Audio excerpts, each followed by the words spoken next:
and welcome to day 2 of Cripping the Arts, the Future program. We're so happy to have you here. My name's Eliza Chandler, and I'm one of the organizers representing the School of Disability Studies from Ryerson University. This is my colleague. Hi, I'm Lindsay Fisher, and I'm here, we're co-presenting with Creative Users Projects. And to get our day started, we're so happy to welcome to the stage our elder for the event, Mona Stonefish.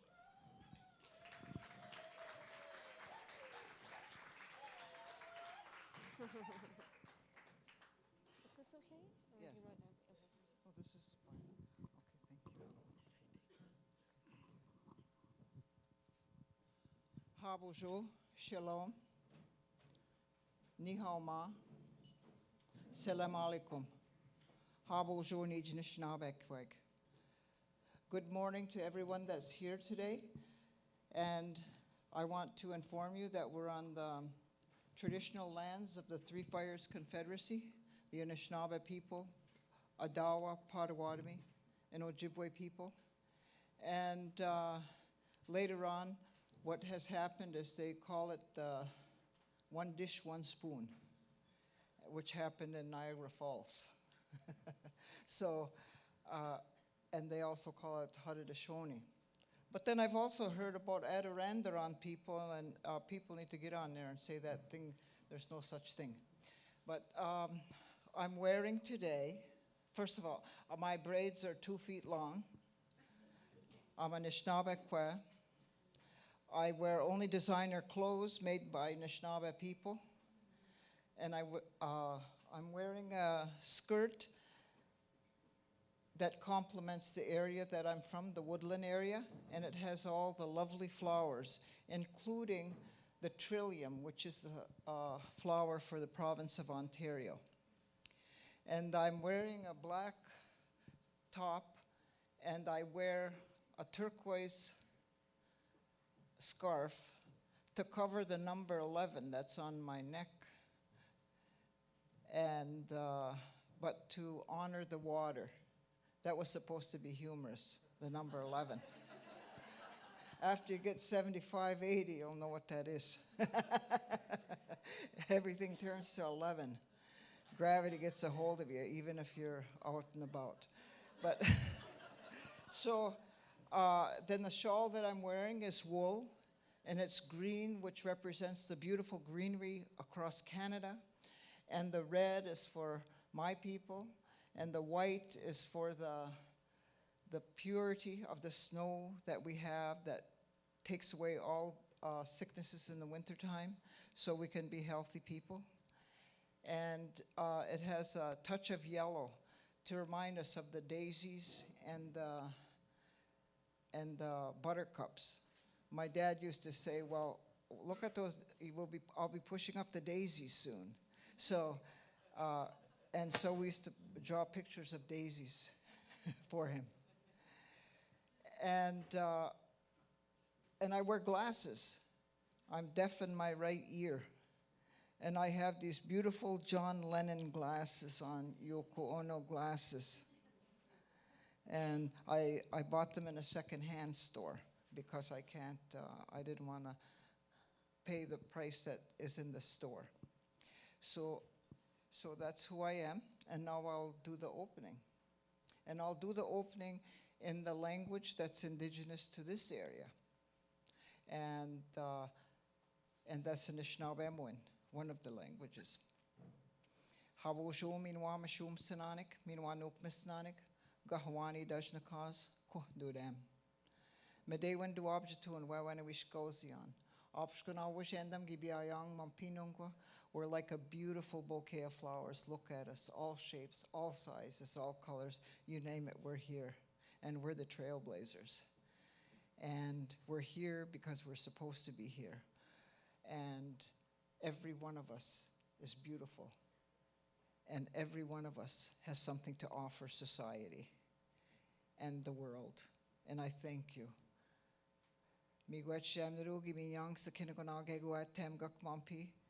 Wawena wishit tayang, wawena wishit skayang. We give thanksgiving for the water, that we have fresh water. We give thanksgiving for this beautiful land that we have, this land of honey, that there's every nation, settler nation from across the world that has come here. Why? Because it's a beautiful place to be. Let's continue walking in beauty and walking in balance. Chimiigwech, chimiigwech. Shwen mishnong shamadu, shwen mishnong shamadu, shwen mishnong shamadu. Nikonagana, mio.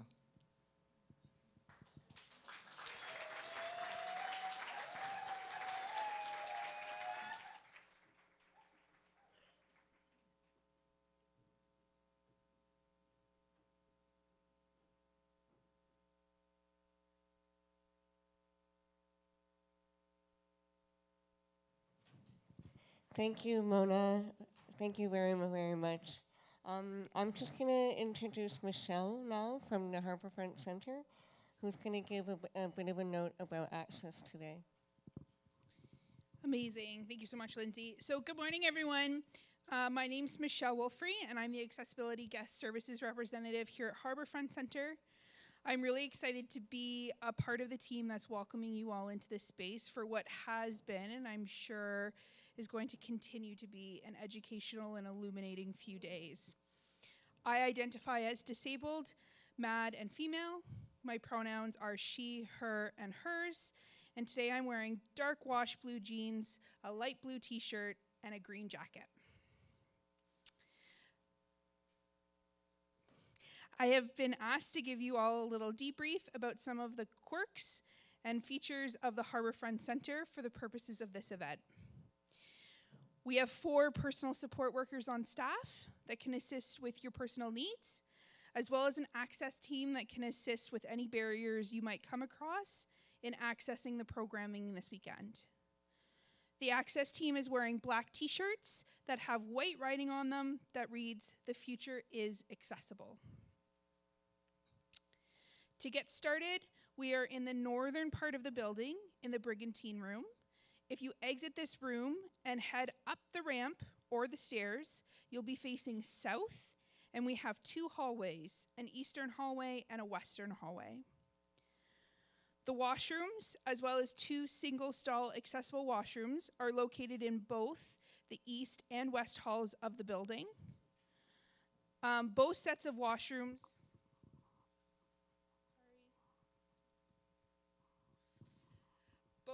Both sets of washrooms located in the west hallway are gender neutral, and the washrooms in the east hallway are gendered.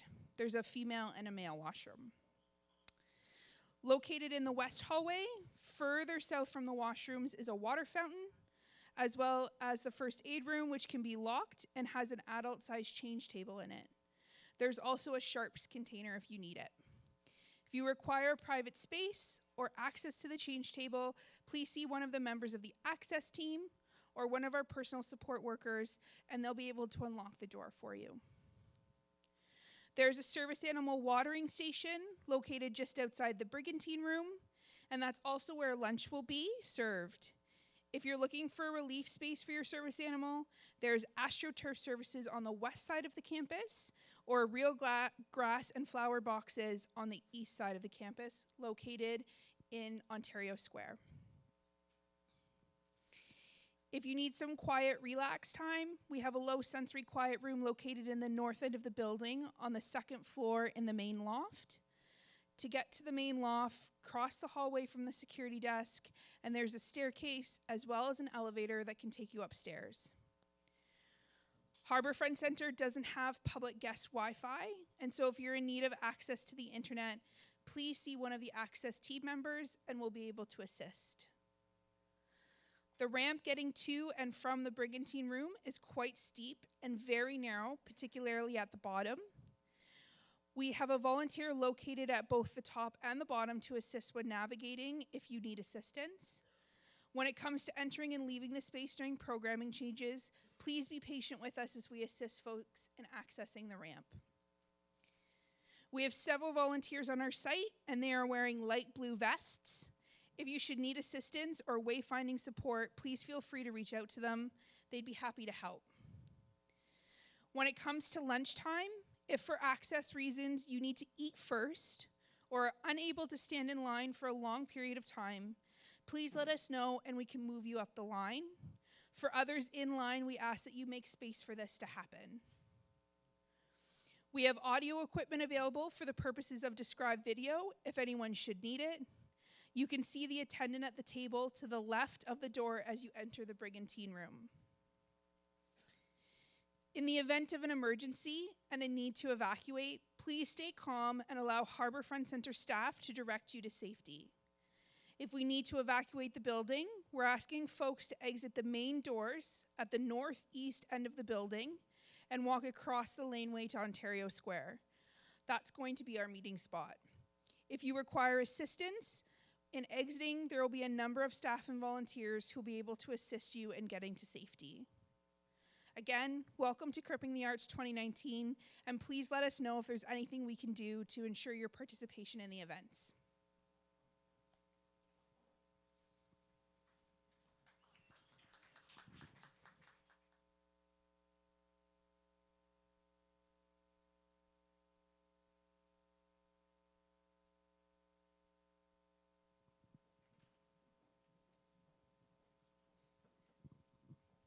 Hi, everyone. Thank you, Michelle, for that. I just realized I forgot to describe what I'm wearing, so I apologize. I'm wearing black tight jeans and a bright green cardigan, and I have brown and quite a lot of gray hair. That's all I'll say. So I'm really excited to be here. I hope everybody has their coffee and their tea and their croissants and ready for an exciting day.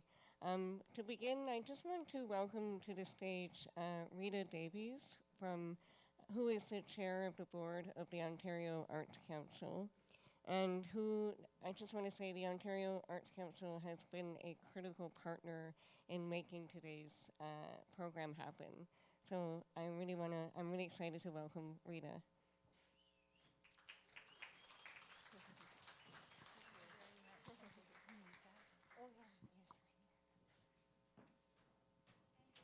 Lindsay. Can everybody hear me okay?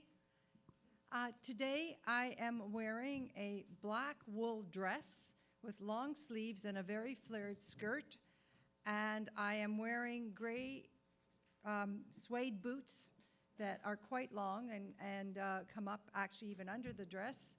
And the reason I chose this outfit today is because it's the warmest thing I have. And just to give it a little pop of color, I have a red pendant on my neck and red earrings and a red bracelet. Again, thank you to Lindsay for that kind introduction and everyone here for inviting me today. Merci, miigwech, ni Yahweh. I am delighted to be here representing the Ontario Arts Council along with a few of my colleagues.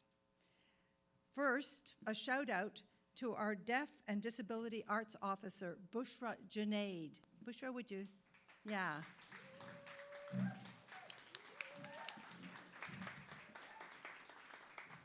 I can tell from that you, or most of you, know that Bushra is an incredible champion in our organization for the deaf and disability arts practices in this province. She's taken the lead in implementing so many ideas and recommendations from the community, along with her colleague, Habiba Haq, who is also here today. Habiba? Yes? And along with members of our Deaf and Disability Arts and Access Committee. Second, I'm not going to be making an introduction now, but simply asking you to applaud Eliza Chandler.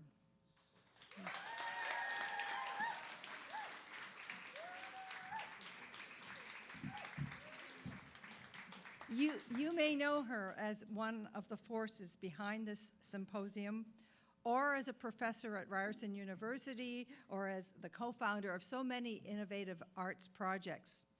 But did you know that in her spare time, Eliza is also a member of the board of the Ontario Arts Council, and we are very grateful, Eliza, for your knowledge and expertise that you bring us, and so many, and there's the innumerable ways in which she has been contributing to the OAC's discussions. I want to start by congratulating everyone involved in putting together this year's Cripping the Arts event. The Ontario Arts Council has proudly supported both editions of this important event, providing funding for programming and for accessibility costs. Now, this is just one aspect of our dedicated, ongoing commitment to deaf and disability arts in Ontario. Most of you already know that deaf artists and artists with disabilities are one of the Ontario Arts Council's 6 priority areas. These are groups that are vital to the arts sector, but who have and continue to have and to face systemic barriers. Additionally, we acknowledge the intersectionality within these priorities, which include Indigenous artists and artists of color. In a moment, I'm going to highlight a few exciting developments since the last Cripping the Arts. Many of these developments are based on the recommendations of our Deaf and Disability Arts and Access Advisory Committee. And my thanks go to the members of this committee, some of whom are presenting later today. They are Krista Couture, Yvonne Felix, Yvonne Felix, Dina Laprairie, Sean Lee, Shara Weaver, and Cyrus Marcus Ware. I'd also like to acknowledge former committee members Elizabeth Sweeney and Tiffane Giraud-Bath. Thanks to the committee's contribution and expertise, we have a plan that sets out goals towards removing accessibility barriers to our programs and services. Now, the Ontario Arts Council presently has 2 programs that are reserved for deaf artists and artists with disabilities.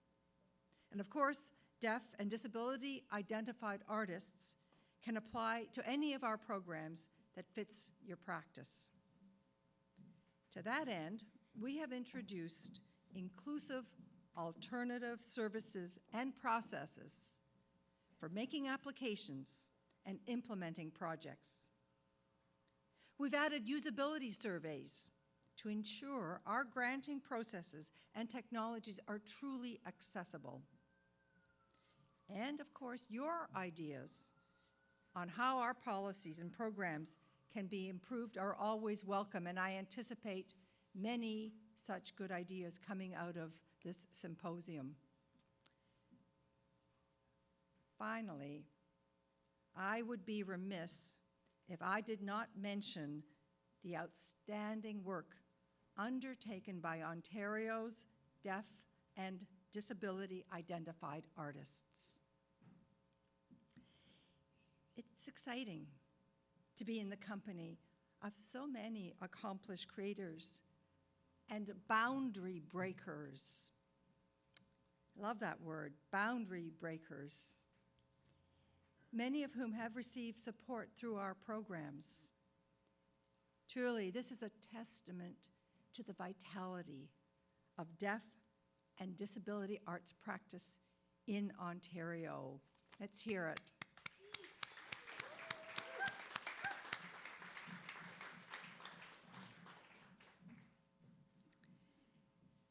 I also want to thank everyone involved in producing this event, the Creative Users Project, Tangled Art Plus Disability, the British Council Canada, Harbourfront Centre, Ryerson University. And thank you all for leading the way, you boundary breakers. for all of your great arts work, your activism, and so much more. I wish you a very inspiring 2 days. Thank you very much. Thank you.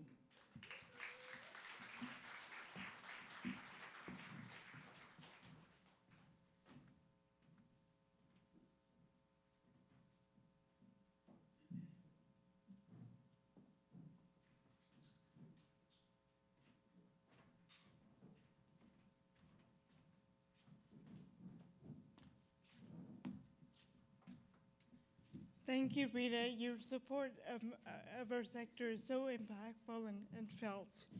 I forgot to describe myself. I'm a white, noticeably disabled woman, cisgendered woman. I present as a woman. I have short, sort of scruffy hair, as I was told earlier today. I'm wearing a black V-neck sweater, some gray dress pants, and some black dress shoes. It's now my pleasure to welcome to the stage representatives from the Canada Council for the Arts. The Canada Council of the Arts have been vital in making today's program possible and the 3 days of the program possible.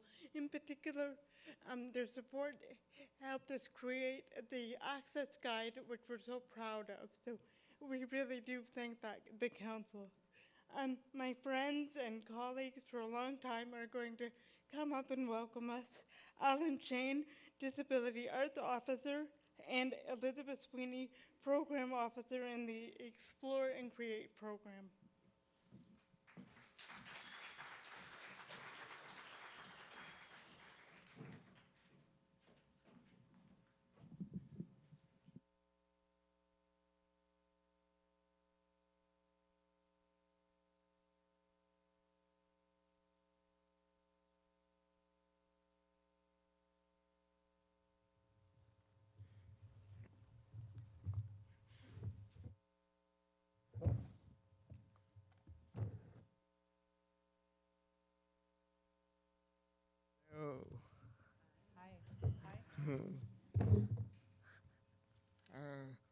So once again, I'm Alan Shane, Disability Arts Officer at the Canada Council. I'm a white male. I have black shoes, dark pants, dark blue shirt to match my blue eyes. I have very little hair. Yes, I'm a white guy. And I'm extremely good looking.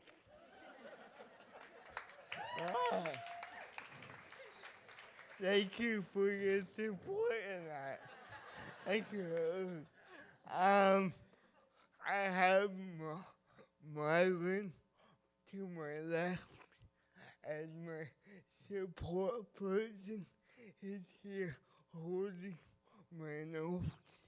He's also a white guy and also pretty good looking.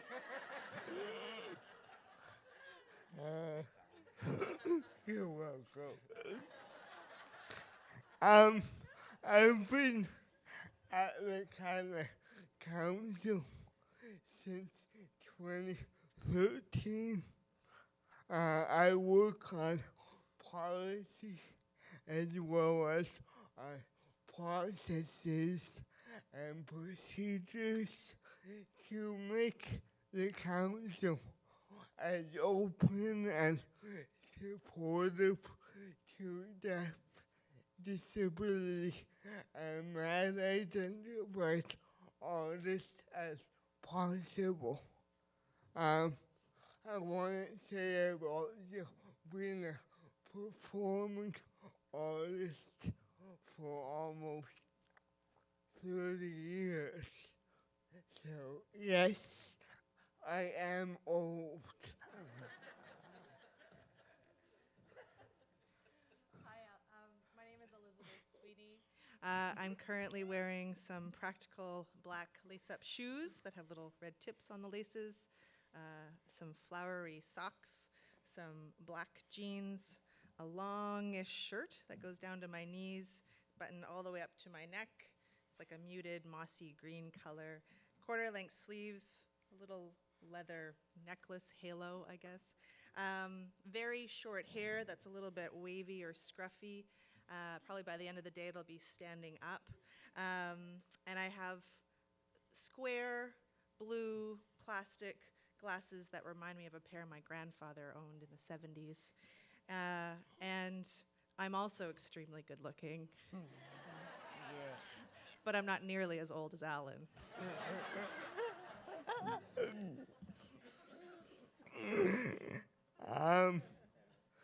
So disability arts first made it on Canada Council's radar in 2006 in its strategic plan.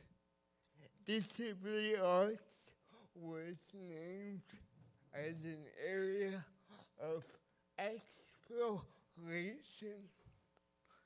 The council has come a long way since then. Deaf, disability, and mad arts are now recognized as its own field of practice. They are understood as being extremely diverse, spanning both the performing arts and the studio arts, encompassing multiple communities, each with its own identities, histories, and culture.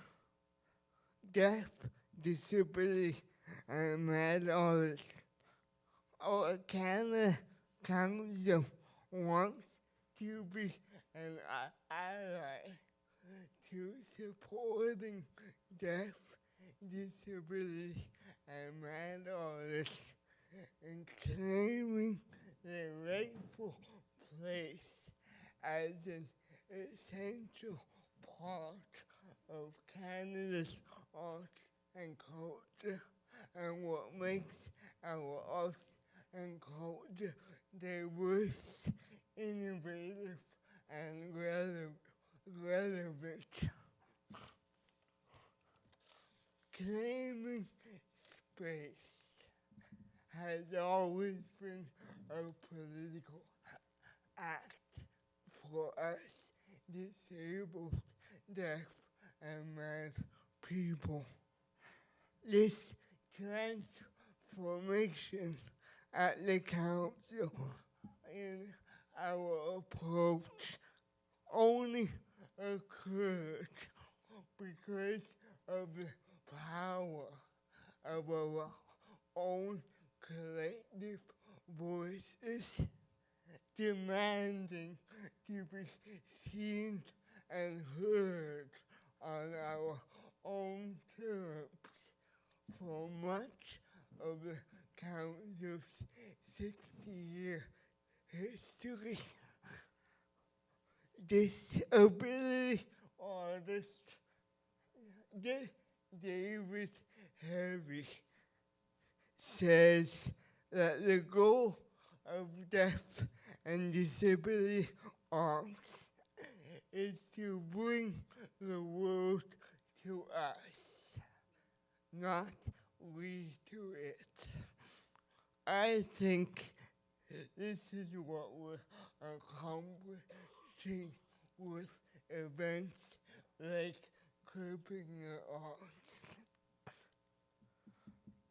Deaf and disability arts pose many questions around the meaning of beauty, of power, autonomy, interdependence, and community, and also about what art can do and how, and about the ways art can be experienced. Now, in many ways, these questions are no different from those asked by any arts movement. But this is where I think deaf and disability arts are its most profound. Because these questions are being asked by communities which have been silenced, shut out, dismissed, and discarded for a long, long time. Deaf, disability, and mad arts are now offering a fresh, bold take on who we are as Canadians, on who we are as citizens of the world, and on who we want to become.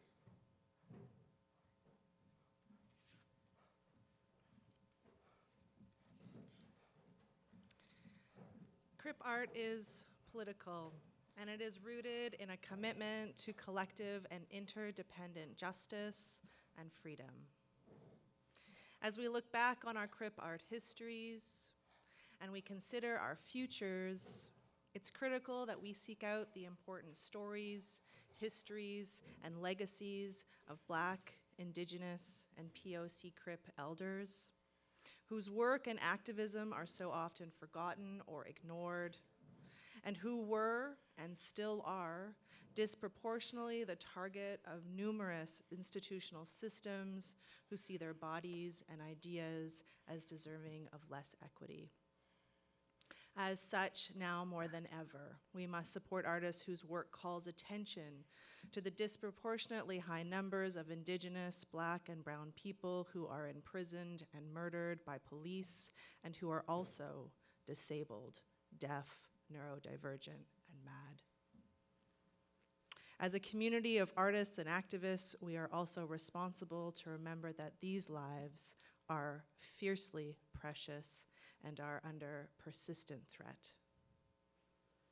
So much of deaf, disability, and mad arts are centered on creating that which does not yet exist, or imagining new realities that we must still build, which is exactly the kind of radical thinking the world needs more of. I know that the list of barriers can feel long and is often long, and sometimes it may feel like you are the only one. But our arts ecology spans the entire world. I strongly encourage you to remember that this arts community is intersectional, interdependent, and international. Seek out Crip artists and mentors and collaborators from every corner of your imagination, this country, and this world. And as we spend today thinking about our future, I would like to close with some words from Canadian queer Crip visionary Leah Lakshmi Piepzna Samarasina. Yep. Leah Lakshmi Piepzna Samarasina. I did practice that one. And she says, if we are going to survive and make the new world emerge, our work needs to be cripped the fuck out.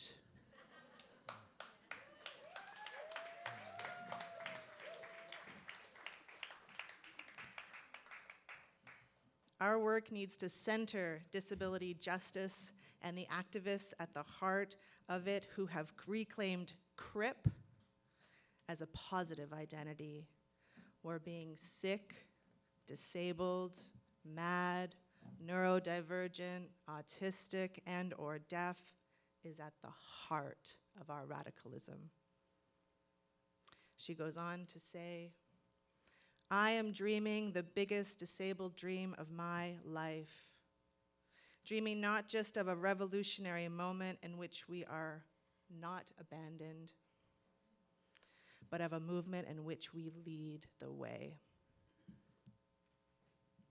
With all of our crazy, adaptive device, loving kinship, and commitment to each other, we believe no one behind as we roll, limp, stim, sign, and create the decolonial living future. I am dreaming like my life depends on it. Because it does, and so does yours. Thank you.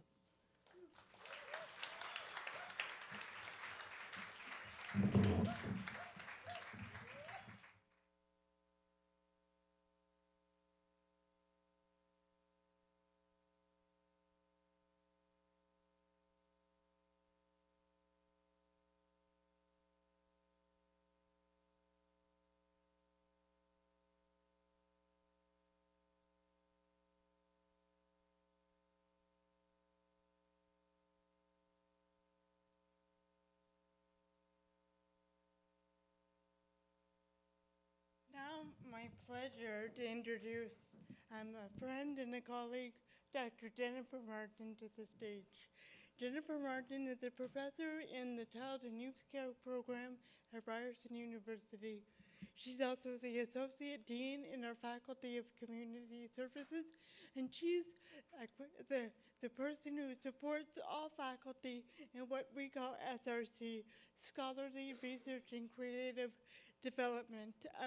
I can't tell you what a privilege and a pleasure it is to work in a university with an associate dean who recognizes all of this as integral knowledge and creative practice.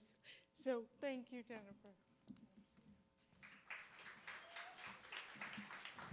Oh, thank you very much, and thank you, Eliza, for those very kind and thoughtful words. As Eliza said in my introduction, my name is Jennifer Martin. I am the Associate Dean in the Faculty of Community Services at Ryerson University.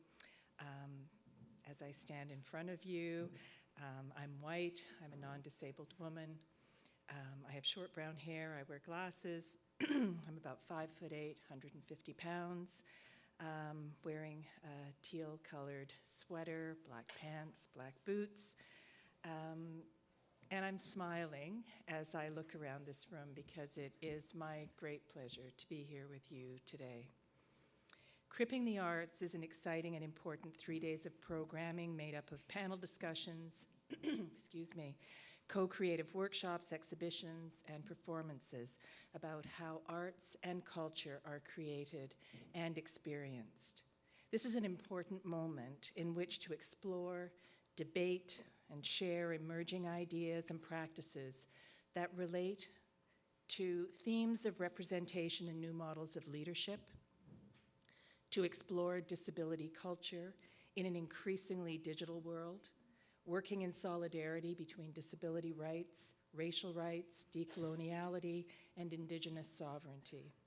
This conference, this symposium, contributes to cultivating arts that refigure how we perceive and appreciate bodies and minds of difference.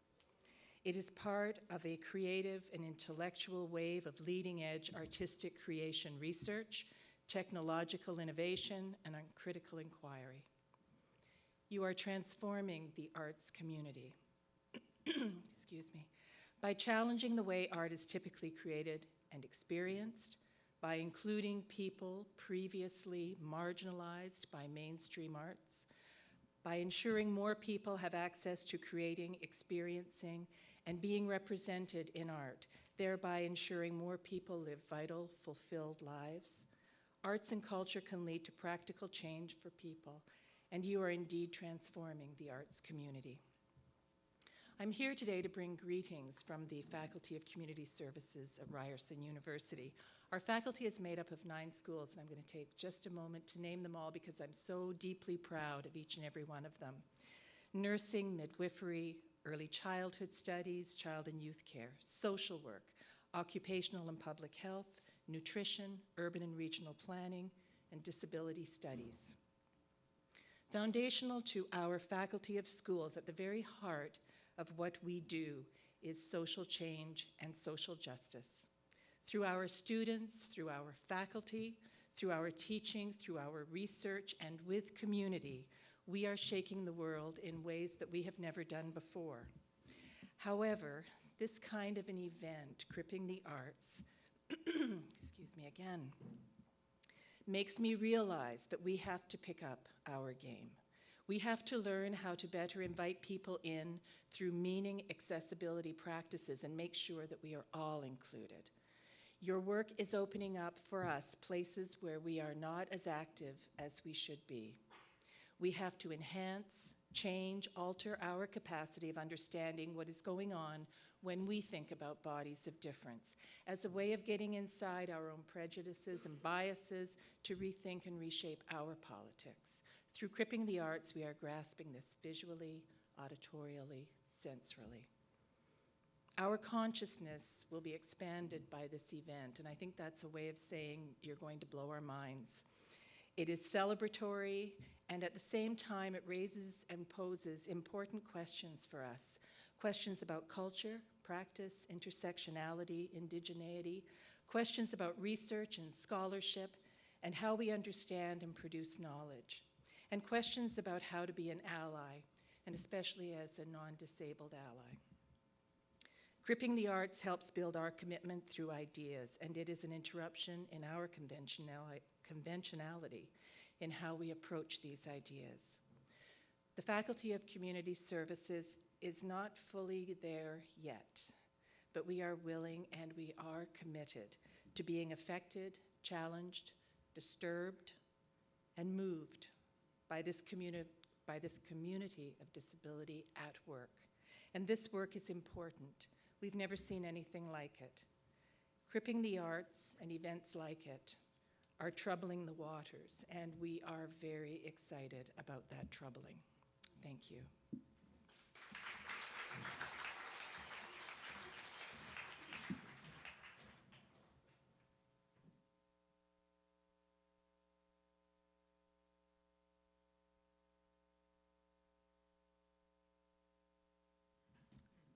Thank you, everyone, for those wonderful introductions.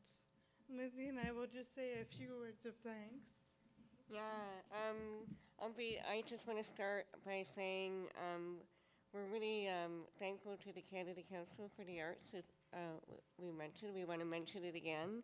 The Canada Council for the Arts really made it possible, as Eliza was saying, to produce the access guides that you're all hopefully having in your hand right now. And that was like a real project that we've been putting our heart and tears into this past few weeks. And we hope that you can take it home with you as a reference and use it to perhaps do with in all your own work. So think about it as something that you can use as a template for your arts organizations or your own individual events. Okay, now I'm rambling. So again, thank you to the Canada Council for helping us do that. I also want to thank the Ontario Arts Council, who really made it possible to do the programming that we're going to do today, and to bring artists from the United States and from all over Canada. Was anywhere other than that? No? Yes, okay. And then Eliza? We also want to give a good thanks to Shirk, one of our main sponsors for the event. Shirk has allowed us to bring together an amazing group of researchers who are also artists and activists who are thinking with all of the panels and working on disseminating the knowledge in deep collaboration with all of us. So thank you to Shirk. Thank you to Musa Geddes for being a presenter's partner in this event. And a big thanks to the Provision Center for Art and Social Justice for all of your support, and in particular, the documentary team that we have here today. Thanks, of course, to Dr. Carla Rice, our leader, and thanks in particular to Tracy Tidwell. Who is not in the room? You has done a tremendous amount in supporting our documentary team, Hannah and Kavia in the back, and for organizing all of us. Thanks to Bodies in Translation again, and to Soul Express for your support and consultation and content creation in the Access Guide, particularly the glossary, Nick Hard, and Kayla Bessie. You did a tremendous amount of work, and we really appreciate that. Almost done. I do want to say, if Esther may not be in the room, but Esther is my colleague, and she's the one in a white shirt with Amira, who I don't even know what Amira's wearing today, but they'll be pulling you for interviews if you're interested. If you're interested, please talk to them. We also want to note that we have a tremendous art exhibition upstairs in the quiet room called Lucid by Aaron LaVey. And please, if you're interested in hanging out in that immersive space, contact one of the volunteers or and the Access team. So I think as we're running on Crip time, which is flexible and also paced, we're going to move in a relaxed way into the next panel. So we won't have a direct 15-minute break, but as the panelists come up, we really welcome you to get some more coffee and make yourself relaxed and comfortable in the space, which is how we invite you to be in the space all day. We're all friendly and so happy to be with you, so please introduce yourself, talk to us, and have a great day. Wait, yeah, sorry. Oh, just to reiterate, just so we really want to stick to time, go get a coffee, but then please come right back, because we're going to get started right away with the next panel. So thank you. Thank you.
think we're ready to start.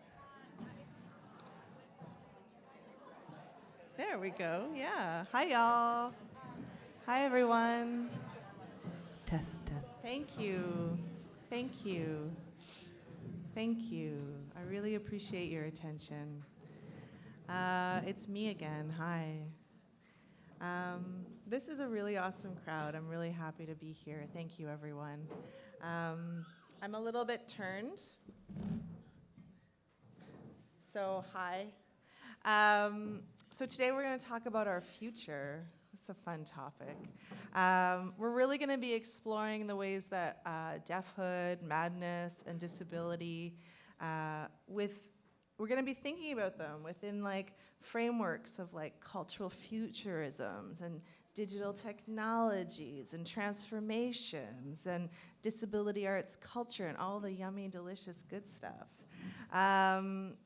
These fantastic artists are here to talk about their own practices, their wisdom and knowledge and experience and work, and talk about the ways that the digital world is impacting aesthetics, representation, activism, as well as social practice. So I'm going to introduce everyone so you can know who they are, and I'm going to invite them to describe themselves. So Tae-Yoon Choi, do you want to describe yourself? Hi, Tae-Yoon here. I go by he, him. I'm 5.5 feet. I am of Korean descent. I have hair that's about to my ear length, and I'm wearing a black hoodie that has a computer person smiling, and I'm wearing white socks that has black polka dots. Thanks. Tae-Yoon is an artist, an educator, and an activist based in New York and Seoul. His art practice involves performance, electronics, drawings, and installations that form the basis for storytelling in public spaces. Recently, he's been focusing on unlearning the wall of disability and normalcy and enhancing accessibility within art and technology. Thanks. So Aaron, hi Aaron Labe. Hi. Do you want to describe yourself? I'm Aaron. I am a white male. I go by he, him, his. I have blonde hair. It's long. It's tied back in a bun right now. I have freckles and tattoos on my arms. I'm wearing a jean-colored overshirt, a dark navy blue t-shirt, and black pair of pants. Oh, and brown boots. Thanks, Aaron. Aaron Labe is a MAD-identified intermediate artist based in Toronto. The driving force of his work includes concepts drawn from the topics of madness, narratives, and discourse, expressions of empathy and psyche, and explorations of human consciousness. His specialities include interactive experience design, data visualization, experimental music practices, spatial sound design, and computational art. Cyrus Marcus Ware, you want to describe yourself? Hi, I'm a black trans person. I have 3 foot or 4 foot long pink and blue dreadlocks, and the rest of my head is shaved. I'm wearing a black shirt with a revolutionary armband that I sewed on myself, and blue and white polka dot pants and floral Doc Martens. Cyrus is a Vanier scholar, a visual artist, an activist, curator, and educator. Cyrus uses drawing, installation, and performance to explore social justice frameworks and Black activist culture. Cyrus is a core team member of Black Lives Matter Toronto and Blackness Yes Blockorama. Cyrus is a PhD candidate at York University. And Annie Segura, do you want to describe yourself? My pronouns are she or they. I'm a non-binary woman. I am a brown Latinx person with shoulder-length black hair, and I'm wearing beige plaid pants with a cream sweater and black boots. Thanks, Annie. Annie Segura, also known online as Annie Elaney, is an American YouTuber, artist, and intersectional activist for LGBTQ+ and disability rights. Segura is a queer Latinx chronically ill, EDS, and disabled advocate for accessibility, body positivity, and media representations of marginalized communities by sharing her observations and experiences through a personal and intersectional lens. For those of you who have seen some of our staff here today, they're wearing a t-shirt that says "The future is accessible." Those t-shirts are Annie's creation. Yeah. Woo. And just like, yeah, let's give an applause to this amazing lineup of people. So I'm going to start this panel with another quote. I'm going to use the words of Stephen Fakiesi, who's a Black visual artist based here in Toronto. I think there will always be a need for individuals, groups, and most certainly artists to imagine the world not as it is, but as it can be. I do not lament the present order of things. Rather, one of the privileges of being an artist on the peripherals, as it were, is that you have the distance to more readily perceive the status quo and possibly challenge it. I have a pretty active imagination and faith in something greater than myself to think that, even now, all things are possible. So I'm going to start us off this morning as we think about our futures, to engage some of our active imaginations, and think about the ways that disability arts discourse in practice is so often includes this imagining or visioning or repremising our reality, and a reality that doesn't exist yet. So I'm going to invite our panelists, and maybe Cyrus, you can start us off. What are some of your visions for the future? What are some of your utopias that you're thinking about? Well, when I imagine the future, I have a lot of different possibilities that sort of come to mind, and they may not sound utopic, but I'll explain why they are. I mean, in one version of the future, we're facing the dreaded effects of the Anthropocene. We're living off-grid in small interdependent communities, and we're figuring out how to survive on the radically changed landscape together. In other versions of the future, we've somehow figured out how to live in harmony with the planet, and we've made it. And we're living in communities that are also interdependent and interconnected. In both visions of the future, we're free. We're free from capitalism. We're free from some of the effects of capitalism and how that impacts our lives. We are free. Instead of working and working and working and working for money, we're able to make art and make love and be with each other in radical and new ways. In both versions of the future, deaf, disabled, and mad people are leading our societies. We are experts in what we will need to survive, interdependence. We know how to do it, we know how to rely on each other, we know how to show up for each other, and we end up being examples and leaders in showing the rest of the community and how to do that and how to live that life. In both of these futures, and perhaps one prefigures the other, I hope that we get to the place where we all get to live on this planet with dignity and love. Even if we have to go through a sort of post-apocalyptic bunker to get there. In that future where we all get to make it, racialized, disabled, mad, and deaf people are also leaders and are surviving and thriving. Awesome, thank you. That's a good way to start us off here. Annie, you had mentioned to me that the future of, quote, disability activism cannot flourish without intersectionality. I wonder if we could maybe just take a moment, if you want to just expand on that, and maybe we can all even think about the ways that informs us. Sure. I think actually a good way to kind of start that conversation is actually where the Future is Accessible campaign came from. And it came directly as a reaction to the lack of accessibility and visibility for disabled activists at the first Women's March. Okay. It was a direct reaction to that, not being able to see, the many disabled activists that I know were actually there were not visible in media at all. A lot of them would talk to me about being at the march, and it wasn't an accessible space for them. And I thought that it was really disappointing that as a feminist space, that disabled people, disabled women, non-binary, everyone, were neglected in that space and not considered in that space.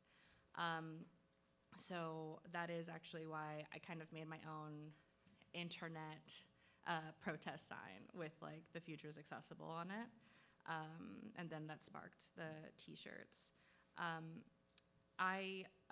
So my disability is Ehlers-Danlos syndrome, which is a degenerative condition that has declined my health over time in like multiple ways.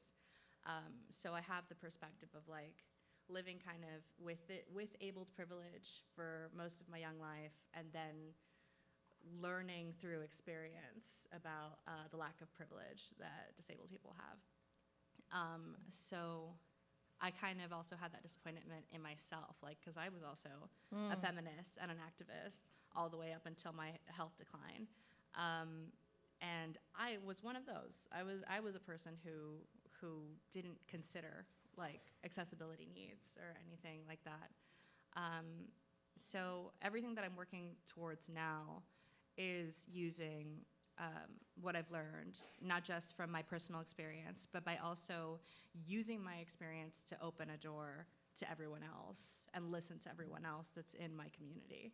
And creating a world where being disabled doesn't mean lower social status, where you see disabled people like uplifted in media and authentically and respectfully represented in media, whether that's magazines and fashion and film, like in the arts, in mainstream arts, where we're not, necessarily, like, it's great that we have our own space and we claimed our own space, but we also deserve to be within the mainstream of spaces as well. So I envision a world where it's not a big deal anymore. I like that idea too, about talking about, like, sometimes when we think about the future, we talk about this like distant future, but I also like the idea of thinking about the futures of our bodies in their own lifetime. Yeah. And I think that's actually a really interesting play on that notion of like the future of this body, which is going to change and transform and move through the world in all kinds of different ways, but the future of this body. So that's really interesting. Anyone else want to kind of jump in on that topic? And also just, I didn't mention this before, but if you can just say your name so that everyone who's listening can know who's talking, it'd be great. Yeah, I can add a little bit to this kind of topic. I'm Aaron, also, again. I guess in a distant future as well, kind of adding to what Anya was saying, I think I imagine a space in a world where empowering knowledge is available to the people who need it. So I remember from my personal experience, even the term MAD wasn't available to me through being hospitalized and incarcerated, through the various challenges that I've had to deal with. And I remember at Ryerson University taking a course that really empowered me with this knowledge of madness narratives and disability studies in general. And I thought it was kind of a real shame that I spent the entire period of being hospitalized, being told, being labeled, being defined by other people. And I think that the disability arts has a great opportunity to change that, to provide people with this empowering knowledge for themselves. And I imagine a future where, children and, adults could, have that knowledge as I was, given through education. I was thinking about this recently, about my own experience with learning disabilities going through high school, and just thinking about how long do we have to endure? Ableism, how, and it's just anyway, thank you. Tayoun, did you have anything else you wanted to add to this? Not at the moment. Not at the moment? Okay, great. I think, increasingly we see politicians talk about taxpayers instead of talking about citizens, right? And that's a really important shift that I think a lot of people have been thinking about for a while. But when we premise citizens as taxpayers, as their role in the taxation process, that really shifts their entitlement to rights, right? And corporations are taxpayers, while at the same time, those of us who live in poverty, or who are institutionalized or imprisoned, or who are living off meager social stipends, are probably the least considered of the taxpayers. hairs, right? And so we see the ways in which capitalism kind of defines our bodies within these ways. And I think perhaps similarly, we can see this kind of capitalist language seep into different arts and culture discourse, right? We can see a shift in the tone around artists or art creators being thought of as content creators. And I wonder how that relates to the ways that we experience culture and art increasingly through our devices, through our screens, through our phones, through those spaces. Like, what is that relationship like? So I want to take a little bit of time to devote to the ways that technology and moving and shifting into this digital future impacts the way we see ourselves as artists, but also our practice. Taeyoon, I wonder if we could maybe start with maybe talking a bit about your work. Right, thank you. I wanted to start up by answering the initial question about the futures, what types of futures that we want. And I've been thinking about non-binary futures and what does that mean. And to think about that, we have to start with the binary futures and look at what does binary actually mean in the context of art, technology, and society at large. Can I see the next slide? Do you want to just maybe define that a little bit? What do you mean by that? Like binary? I want to define that with the next slide. Okay, great. Thanks. The initial slide has just a handwriting. It's called non-binary futures, and then the next slide will be, it's a handwriting with some illustration that says binary, and binaries are connected to digital and connected to dialectical. And if we think about the notion of binary, it's essentially zeros and ones. It's a numbering system. It's a form of containment of identities and states into two distinguished finite states. If we think about the digital, which is a term that is oftentimes used and conflated with technology, it's either on or off. The digital signals are either on or they're off. That's the fundamentals of computation. And we can even stretch this notion to the dialectical or the foundations of Western thinking at large, and the true or false, if I can stretch it to the religion, heaven or hell. And these are all finite states in which we have subscribed to. So either you're a man or woman or abled or disabled. Can I have the next slide? And I'm interested in unknowable future. In other words, ungovernable or undescribable futures, which could potentially be uncomputable as well. Because if we're thinking just within the computation or the digital thinking, everything is predictable. And it's not very fun. And it comes to the notion of a speculation rather than imagination. And I'm inspired by this because a friend of mine has invited me to the wonderful world of disability studies and disability and deaf culture. Can I have the next slide? She is Christine Sun Kim, who is a sound artist based in Berlin. And she's born profoundly deaf, and she has encouraged me to be part of the deaf culture in New York City. And I've been learning sign and also learning about the culture. We collaborated on a performance together, which was called 7 Futures, imagining different types of deaf and disabled futures. I wanted to show a quick video. Next slide. Yeah. And then press it again, please. Yeah.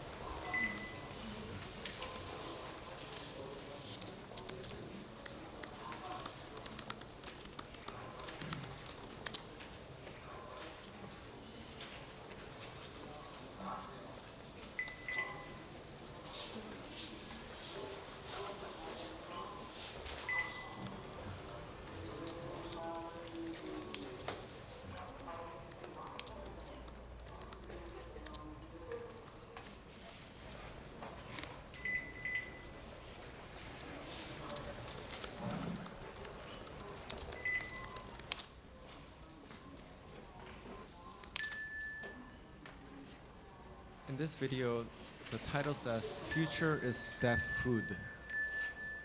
And there are about 100 audience who are interacting with us. We are connecting strings that are activating wind chimes that are motorized.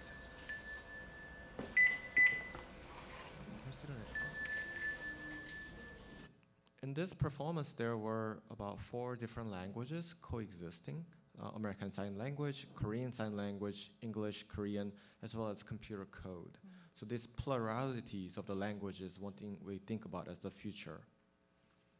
And I've been continuing this work at the School for Poetic Computation, which is an artist-run school based in New York City that I co-founded. And we work with students from around the world, artists and engineers, designers, to explore what is poetic about computing.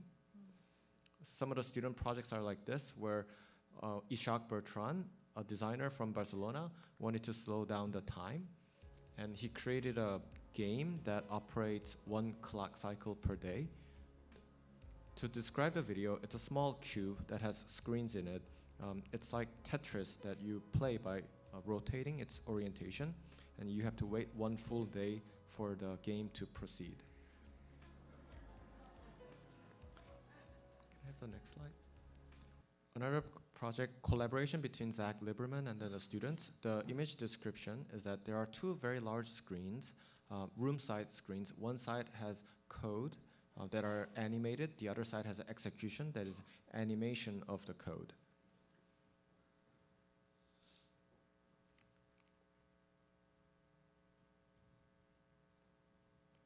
These projects were shown at art and music venues, such as Sonar Festival in Barcelona. And our idea was to think about code itself as an artistic language. Yeah. And I've been teaching deaf and hard of hearing communities in New York and Seoul how to code. And it's really important to think about the accessibility of technology. And I think this comes to your question about capitalism, because on the one hand, I don't want capitalism, but I also want students to do well in capitalism and have well-paying jobs and find a language that they could communicate. So how do we get to the future? And this workshop is from Korea. Well, you can press play. And just thinking about languages in code as a form of language. So I worked with deaf and hard of hearing, autism spectrum, and other varieties of disability communities in Korea, and their families and caretakers and museum professionals to run a summer school where we taught code. And it was a really good experience to think about languages as a common resources, because a lot of the participants were not able to verbalize their emotions, but they were able to communicate through code and other forms of expression. And I think access to code is very much like the access to physical spaces. In this image, we have Sarah Hendren, who is a designer and disability scholar, interacting with power chair users in Korea. And I'm translating between them. And this is the last slide. The image is a museum educator in Korea holding hands with an autism spectrum cartoon artist. And the artist, his name is Do-Eun Jung. And he's fantastic, super prolific, but he just does not verbalize in a way that we do. And the museum educator is very empathetic and excited to work together, but they just couldn't find a way to engage. But through coding and performance art, we can find a language that is shared. And I think that's almost like a future that is present, and present that is a future as well. That's so interesting, because it's like we're thinking about artists as content creators, and it's also interesting because for many of us, there are many technological devices that move our bodies or move our ideas out into the world or verbalize or we use computers often, right? And so it's like finding this hybrid space in which we can also engage in that within an artistic capacity. I think that's really interesting. Aaron, do you want to maybe describe or talk to us a little bit about the Lucid project? Yeah, sure. So the Lucid project, among most works in my practice, involves pushing the boundaries of giving people the agency to have control over their own psyche and their own well-being psychologically. So Lucid it started out as an art installation that I built for my thesis project that reads a user's biometric signals and creates a personalized music therapy mix to help them de-escalate some sort of distress, anxiety, just stress in general. That's kind of how it was designed. It has now turned into a project which has grown into a company, and it's pretty interesting how you mentioned the term of artist kind of being pushed away, I guess, in terms of creative spaces. But even today, now that it's turned into this amazing research hub of engineers and scientists, we still describe ourselves as a company that works at the intersection of art, science, and technology. And art is still today, a major part of that, because I'm a firm believer that art moves beyond just pushing social constructs, but it can also change the world in a variety of ways. And the whole thing started as just a piece of art that was in a gallery, and today we're now working on tools for people to use at home, for people to provide safety and well-being wherever they find themselves. So we're working on mobile applications. We're working on prototypes that we can bring to different spaces. Maybe even therapy centers, places like that. These are all kind of the environments that we're working on. Putting this artwork essentially, as I still like to define it. And I think it's interesting because, within, disability studies and disability arts in particular, we have this long legacy of our work only being situated within the therapeutic. I thought it was, really interesting when we heard about the department in which disability studies is located at Ryerson. I also, went to York, and I remember when I graduated, I was with nurses, and I thought that was odd because I wrote my thesis on curatorial practice. And representations of disability. And so I think it's interesting as artists if we sort of say, actually, I want to dig into this notion of therapy from an artistic lens, but that is not what define, as disability artists, we're not defined as only as the therapeutic. And I think it's interesting to be kind of playing with that history. Yeah, for sure. It's actually funny too. I did a kind of a test when I presented the work. At first, with the thesis presentation, I decided not to disclose my mad identity with it. And people saw the innovation, people saw the work, people were very inspired by it. And then I did a follow-up show where I presented myself as a mad artist, and it was like, wow, this must have been therapeutic for you to create, which I thought was kind of funny. Because it all simply just adding that one prefix to my name kind of changed the way people saw that, right? So yeah, just an interesting thought that I was kind of provoked by what you said.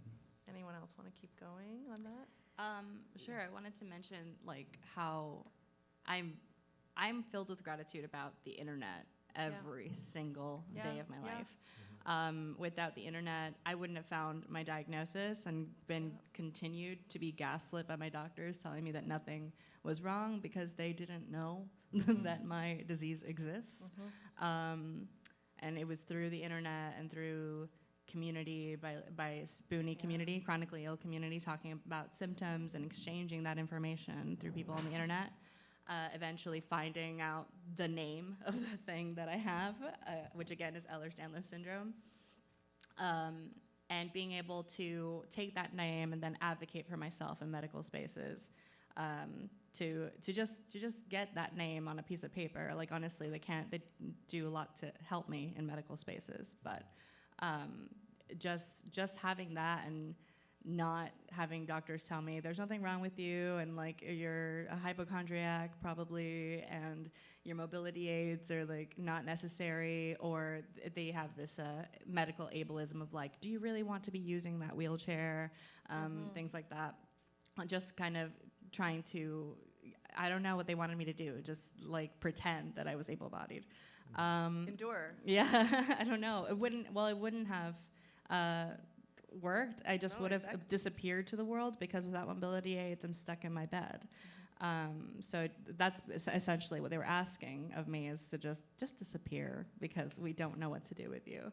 That and the community that helped me find my diagnosis was also just liberating in terms of self-love and self-respect. And I previously, starting from 2010 to 2014, my focus in activism was in body positivity because I had recovered from an eating disorder and found like a hardcore passion of like, kind of body peace and trying to provide content that helped other people find their body peace within themselves.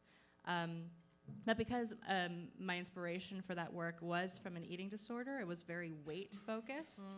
And then I found just intersectionality in body positive activism in regards to obviously racism and ableism and how those impact how we are both oppressed and discriminated based on our appearances. And so that goes all under the umbrella of how we feel in our bodies and of body activism, period. In that work, I found a movement called Cripplepunk by, rest in peace, Tyler Cruella. And it was through that I found this like radical self-confidence with my mobility aids, like feeling totally badass, like using my cane and my wheelchair. And like through that, I found like incredible friends too, that we could laugh at abled people who cannot possibly relate to us and make ourselves feel better. So the community that I found, the diagnosis that I found, and the fact that with the internet, we can use it to uplift our narratives ourselves in a way that has never been done before. Like we continuously are misrepresented by mainstream media all the time. And through the internet, we can tell our own stories, and more people are getting to experience that, which kind of starts to, remove the pieces of prejudice that have been like thrust upon us. Yeah, and it's a good reminder, like in the utopia of the internet, it was this democratization of content, of voices, right? And of course, capitalism was like, I need to get in on that. But I think you're right. It's like I think we have this potential to reclaim it back, and we heard a little bit about just like the mechanics of how that could even happen yesterday up on that chart paper, which I don't know anything about those things, and that was mind blowing for me. Cyrus and Taeyun, maybe between the two of you, do you want to follow up on that? Yeah, well, I just wanted to say in relation to the internet, I mean, as an activist, the internet has been invaluable. I'm an organizer with Black Lives Matter Toronto, and we are a disability justice, art-based, radical, challenging anti-Black racism group that has done a lot of organizing around the killings of Black Mad people. And our organizing, for example, Tent City, we took over police headquarters in 2016, specifically to call attention to the killing of a Black Mad person, Andrew Loku. We took over in a very performative way, the 2016 Pride Parade, in particular to try to get the instruments of our torturers, the police, out of the parade, but also to specifically demand an increase in accessible content at Pride and an increase in the number of Black and racialized deaf interpreters in the space. So we had this list of demands. And our organizing was largely fueled by social media. So in Tent City, when things went really rough, the police attacked the encampment. People knew about it within seconds, and it allowed people to come down and bring reinforcements. In the case of the Pride actions, it was something that was broadcast internationally, as everybody had their phones out to sort of watch what was happening because nobody knew how it was going to turn out. So in terms of organizing around Black Mad people and the premature deaths that we often experience, social media has been like essential. And then as an artist, I've met collaborators online. I've met people through sick and disabled queer and trans people of color, and like that's just been such a valuable space. And I'm able to do collaborations with other disabled artists in the UK and South Africa in ways that we would never have otherwise been able to do because of travel, because of what it means to be crip-bodied and have to do a lot of travel. If we even do get to travel at all, it has to be infrequent because it's just too much for me. So, being able to meet as often as we can because of Skype has been amazing. So I'm also all in favor of the internet revolution. Thank you, Taeyun, yeah. I'm gonna ruin the internet party for a minute. And We like disruption here. yeah. So okay, the internet, as you said, initially was network of computers and databases that were hosted in academic institutions, people's garages, or military. Yeah. It's been commercialized in the past 20 years to the point where it's a feudal relationship which we have with the landlords. So we're always renting servers from these massive 5 companies that own the internet infrastructures and our access to them. They're the gatekeepers to our platforms. So we are never really free from their controls and terms of services. Who actually read Facebook's terms of services? Not a lot of people. I mean, some people did, great. It's really hard to read because they are designed so that we cannot understand them. And we don't have authorship and ownership of these platforms. We have ownership of our content, but we can't actually do anything if they censor us, and they're always surveilling us to make more profits. So what is the media or technology that we actually own and use? And there are options. There's options for decentralized network that are peer-to-peer. So these are open source projects where social networks could be used by accessing directly to certain communities. Imagine more like a community radio other than like the internet radio. There's distributed networks that are, it's still early phase, but there's non-commercial applications that a lot of engineers are creating because people are sincerely concerned about privatization of the internet. And I just want to make a note that it's a privately owned public spaces that we are using. So we are always a user and a content creator, not an owner of the space. So we can't actually take care of it. We can't change how the code of conduct is created in that spaces. So I agree that internet is great for mobilizing large groups of people and connecting, but I think we have to know the price that we are paying for. And I feel like the disabled community is always at the end of the consideration for the tech companies. So the ableism that is embedded into the code and the designs are just so severely sort of excluding a lot of people. So I think I have friends who are in the engineering sector as an advisor to make those products more accessible. I support their work, but I also think we need to look at the plans that are not part of consuming these services. Yeah, and it's interesting because we've seen like this increase in like just even like, you know, when we access videos online, we see increased, you know, captioning, which we never saw like 2 years ago, right? Because people don't want the sound anymore. And I think, I had a really good follow-up point to that comment that just went right out of my brain. Oh, yes, I know. I remember, you know, like I think so often when we were talking about access, this really shitty thing gets cut. It was like, oh, well, if it's good for everybody. You know, oh, if we do this, it'll be good for everybody. And I think that's actually super problematic, I'm sure because it actually is good enough if it's just good enough for us. You know, like it doesn't have to be good for everybody. I remember Catherine Frazee, you know, lives in Wolfville, Nova Scotia some of the time, and she really wanted to access this store, and they refused to put a ramp in. And the shop owner's response was, well, it'll be inconvenient for other people. And she said, but it's inconvenient for me. Right? Like, actually, it's already happening, but you don't seem to think that I matter, right? And I think that shift of, like, it doesn't have to be good for everybody. It's okay if it's just good for us. I want to just take maybe a minute to, like, put it out there to the audience. Do we have some microphones available? I want to just hear what people are thinking, even if you just want to give a 1 or 2 word response to some of the thoughts or feelings or feedback you have on what we're talking about. If you have a question, I want to know about how technology is disrupting, or you're disrupting with technology. Anything. Let's just open that up. If people put their hand up.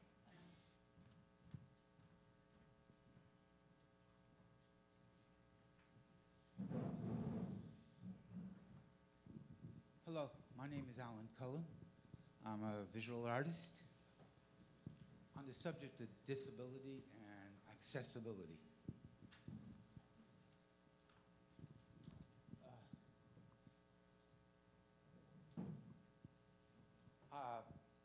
I was on ODSP, but when I got to 65, they cut me off. I was on ODSP. When I got to 65, they cut me off. No more hearing aids, no more glasses, no more dental.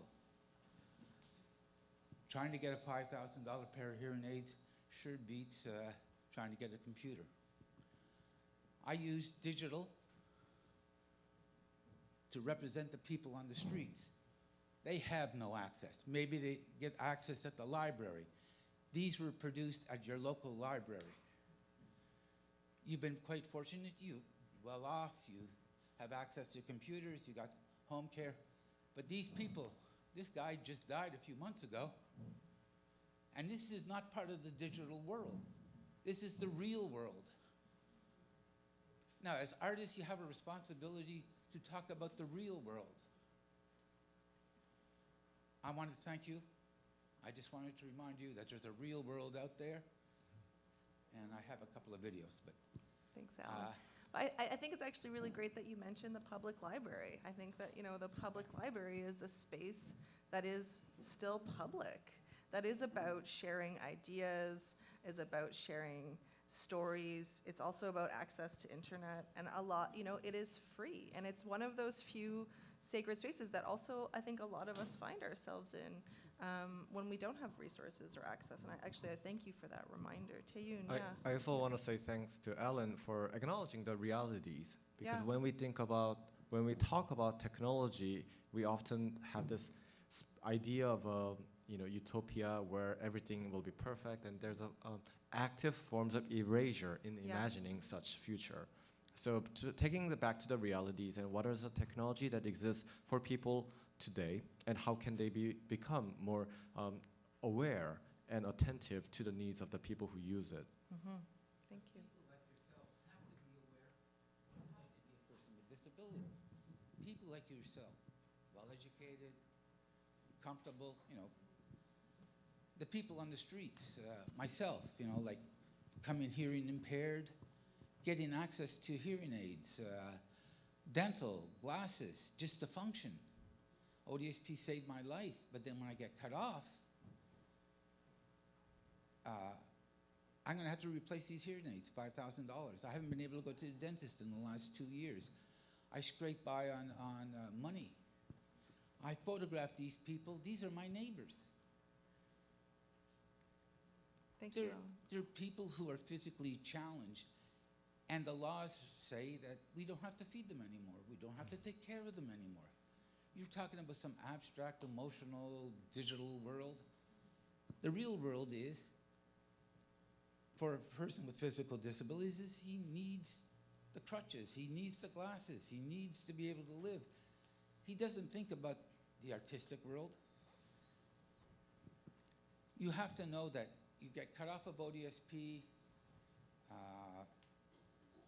that we don't have rehab for people who get injured, those that are physically challenged and in wheelchairs are confined there. But if they don't get the funding and that, they die in little rooms where seniors and people with disabilities were housed. And the homes for people with seniors and people with disabilities have become places for, they just dump these people to die. That's where I live. I don't want to take up a lot of your time. I have a few Thank videos. you, Alan. But no, I think those are really important stories to hear. So thank you for sharing those. They're the main story. We're trying to save lives. Yeah. Getting hearing aids, glasses, medical care, social care to those that are physically challenged, and not just throwing them out on the street. No, I think it's important that we remember that for so many of us, our basic needs are not being met. And I think, you know, as I said earlier, I think as artists, we do have responsibilities to have those conversations and to continue to have those conversations.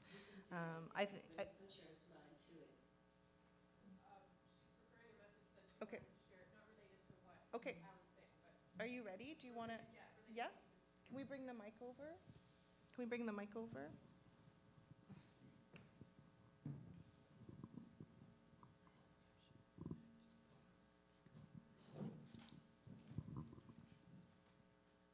You can do anything when you put your mind to it. Thanks. Thank you. Thank you. There's another one back there. I see two hands, yeah. Hi, my name is Dinah. I'm from Sudbury. And even just 4 hours away from here, we're still showing people how to use Facebook, how to print out their pay stubs to send to ODSP, and how to fax that. You know, there's a huge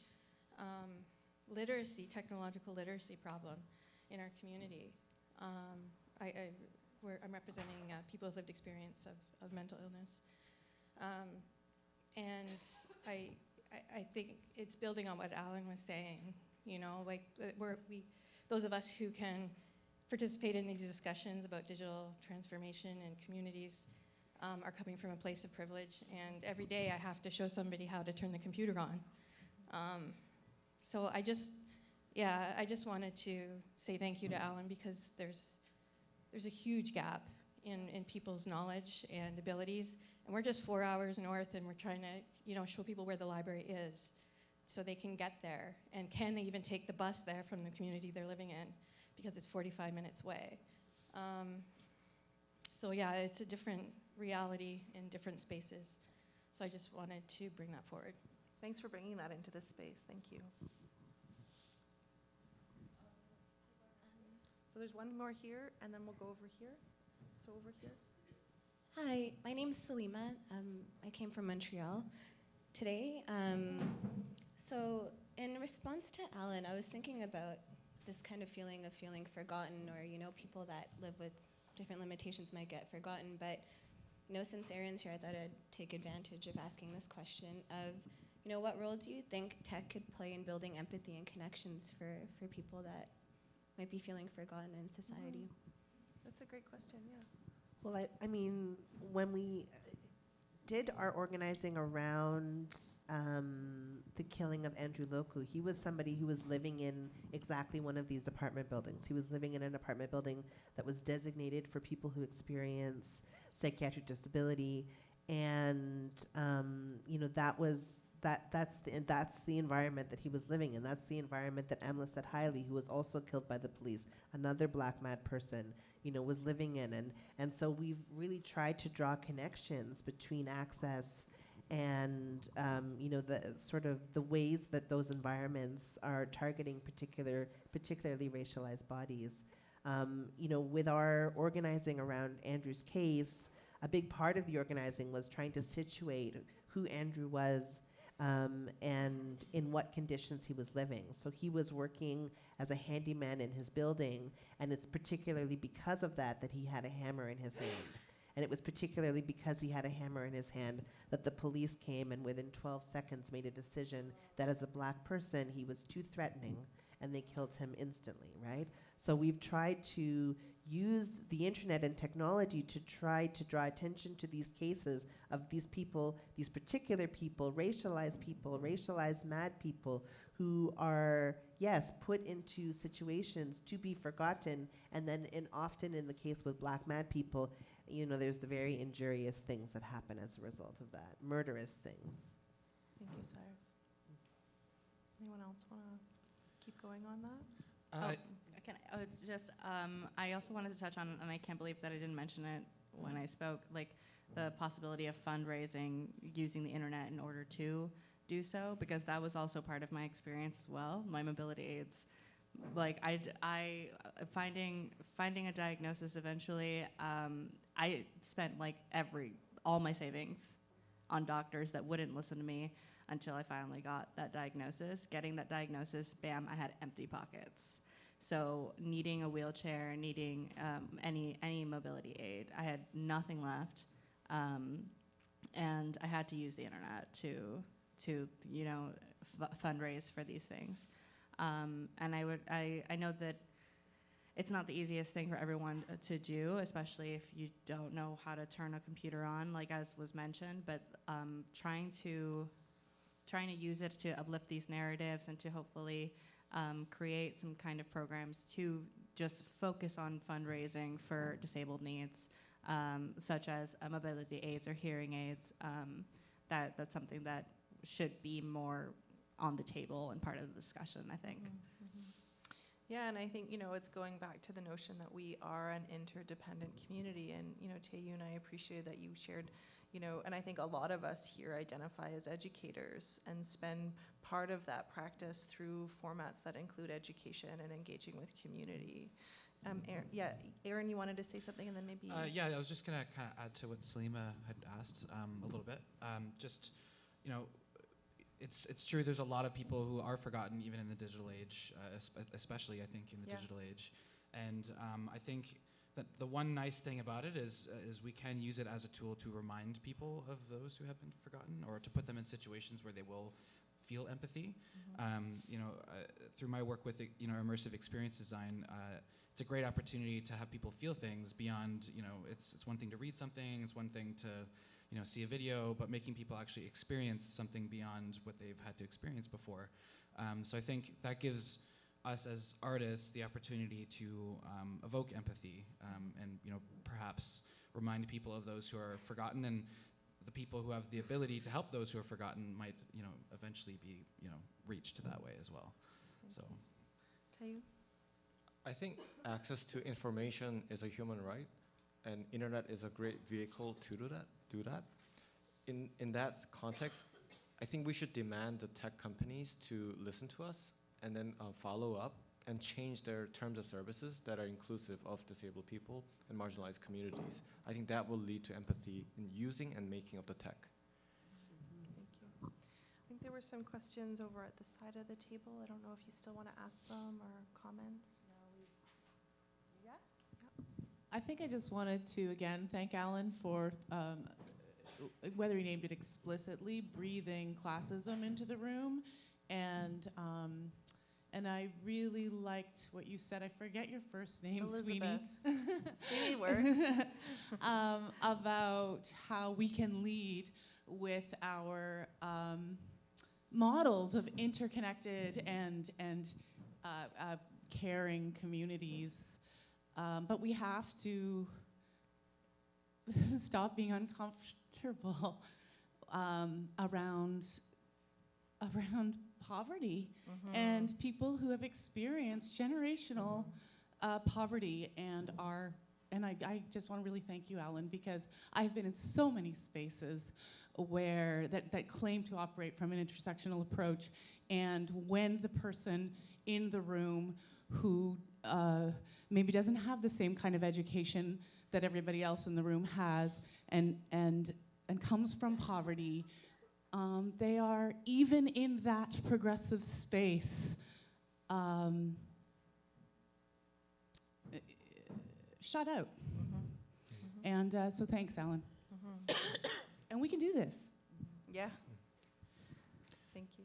I just want to go back to this idea of this prefigurative future that we talked about at the outset of the panel. And this idea that in one of my potential futures, things are very, very, very difficult, but they're still so much better than they are now because we're free from capitalism. So I think we actually have been talking about class since the beginning of the panel, and I think that we have to just sort of really recognize the vile way, the violent way that capitalism is impacting on all of our lives, and impacting on who has access to what, and impacting on who gets to live where, and impacting, all of these things. And I think, in this prefigurative future where we're living in huddled communities trying to take refuge from the environmental disaster that we ourselves have created, we are still freer than we are currently now because we'll be free from capitalism. And that kind of violence is something that needs to end immediately, which is part of what we're doing organizing and activism around in the first place. Thank you. We've got about 10 minutes left. I'm happy to open that up for more discussion or more questions. There's one back here, there's some up here. We'll start back here and then we're gonna move up. Oh, okay. There's someone back here who's trying to talk into a mic. Hi. Taeyoon, you talked a little bit, you said a quote that I really liked: ableism is embedded in code and technology. And I remembered your the piece you had with the 4 different languages. just talking about, and I know we've been talking about radical access in general, and this is addressed to the whole panel, but I just wanted to mention that artwork. I wanted to ask what do you see as like using the template of the library, the public library? How do you see us being able to access code or bring code to a wider audience? Because I do think it is a language that's going to be with us and build us into the future. And so what do you see as possibilities? And if anybody else has some insights, that would be great too. Thank you. Right. I mentioned the biases embedded in the code because any kinds of smart devices that we use, such as Google Home or Siri, are based on the models of these beta testers, who are usually people around engineers, so people in Silicon Valley or people who are privileged and abled, and mostly white men. So it has these biases of not recognizing people who are not like white, or people whose voices are not normal, or their speech is not considered to be in the data set. To change that, we need to have more diverse developers and people who are involved in the process of making it and also using it and speaking out that it's not working for them. So this notion of the universal access is very false, and it's actually more about normalizing access to certain forms of engagement with technology. To answer the last point about the libraries, yeah, I'm working with the New York Public Library to do workshops making coding accessible for people who are blind and have a low vision, and we are developing languages specifically for screen readers and other terms of technology. I don't think that's an answer, because I actually don't think everybody needs to code. I think everybody needs to have access to code, like foreign languages or access to tools. So I don't have a clear answer for it, but we are trying to navigate this tension between usability and then empowerment to express themselves. Thank you. Okay. I think we've got probably time for maybe one or two more questions. We'll just go back here. Thank you. I just want to continue. My name is Foti. Thank you so much for everything here. Continuing on the point of there's accessibility. So many people here may be educators, artists, people who have a voice. We're talking about accessibility. I'm also concerned with ownership. So you can access these platforms as you talk about, but then ostensibly somebody else owns it. So they want you to be amplifying because they're making a profit from your voice and possibly co-opting your image. So there's an idea of access and representation, but at the same time, it may be undermining because it's benefiting the pre-existing power structures of the people who are owning these systems and the status quo as such. So to continue it, I'm really concerned and thinking about the possibility of being able to own one's voice in the same act of access, owning the node, owning what's the bits that are going out. So when someone is accessing it, then being compensated potentially, because as much as artists may want to be accessed and have an audience, they also want to get paid so they could eat and live. And so there's this aspect of someone's being represented. I love Alan and his work and helping impoverished people and providing a voice and representation, but then at the end of the day, if it's still fattening Zuckerberg's pockets, and how is it going to actually empower people? So there's illusions going on, and I want to really just continue that idea of taking ownership back of the voices and the platforms, and not having to continue these systems and creating new ones altogether. Thank you. Thanks. Anyone want to follow up on that, or we'll just, yeah, I think it spoke, yeah, I think we heard it. Yeah, I agree, and I would love to learn about that. My experience with like the Futures Accessible shirts is like that was like the first of its kind, and then yeah, like people just take it and put their names on it, even though it was originally something that I created, and like there's no kind of chasing it down at this point. Like I don't have any kind of real rights to it, just like it's just intellectual property. So I kind of made peace with it, and I don't know if I should have in the terms of like I contributed something to disability culture, and when you do that, it doesn't necessarily belong to you anymore. But I know that's very personal, and like that in the grand spectrum of things, people have to have rights and ownership to the things that they create. Yeah, I think it's a challenge. Whether we like it or not, we have to operate within the world that we're living within, right? So especially on, like what Tayun was mentioning, there's 5 companies that own all of these servers, but unfortunately, like we can keep pushing to change that, but we do have to work with, I guess, the constructs that we have. So kind of what you were saying, I guess you kind of just have to make peace with the fact that you have to let that go. And I think, I'd like to think as artists and the work that we create, I think it's kind of owned by the public afterwards anyways, but I do agree that I think we should work towards reclaiming ownership of that. It's a challenge for sure. I have a lot of respect for what Annie has done, and people who did not have the voice has used these platforms to amplify their messages, and I think we should do more of that. But I just think I'm in constant conversations with people in companies like YouTube who are monitoring these, and these are empathetic people who actually want to do good for the users, their communities, and I don't hold them as evils. I think about this as allyships between the independents and then the sort of the engineers.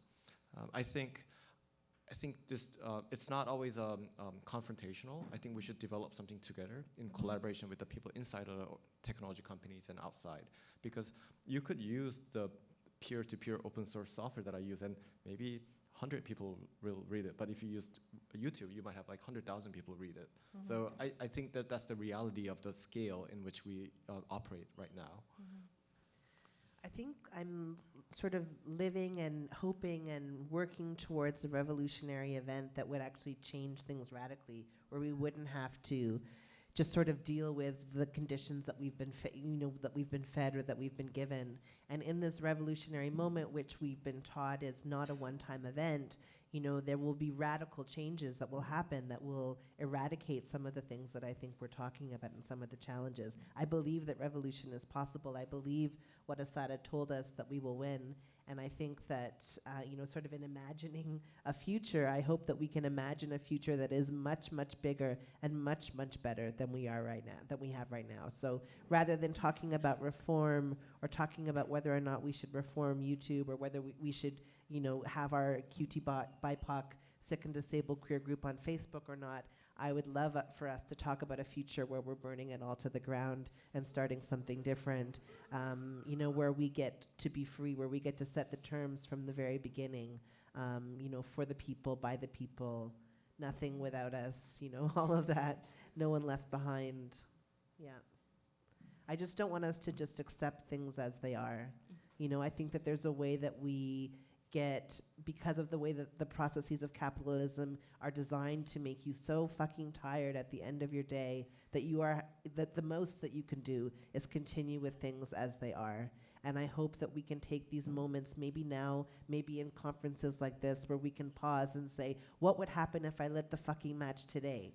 You know what? Zuckerberg's not going to control my pockets if he's not around tomorrow, right? Like, what would happen if we actually were to radically change the world tomorrow? Not in 50 years, not in 100 years, but maybe in the next couple of months, So I'm really believing in that. Woo! And let's give a round of applause to our wonderful panel here today and for the audience. Thank you.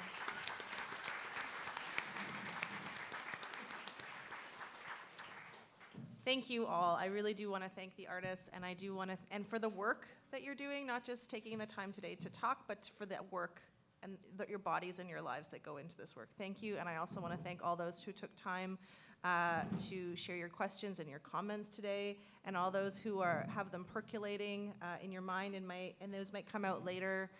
Let's keep these conversations going. So let's go eat. Everyone, thank you so much to Annie, Aaron, Tayun, Cyrus, and Elizabeth for your tremendous moderating. There's 2 lines for the lunch. There's a priority line for folks who want a priority line, and then there's a non-priority line please make space for people who need to eat or need to be in the line in the way that they need to be in the line. Thank you.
Hello, hello.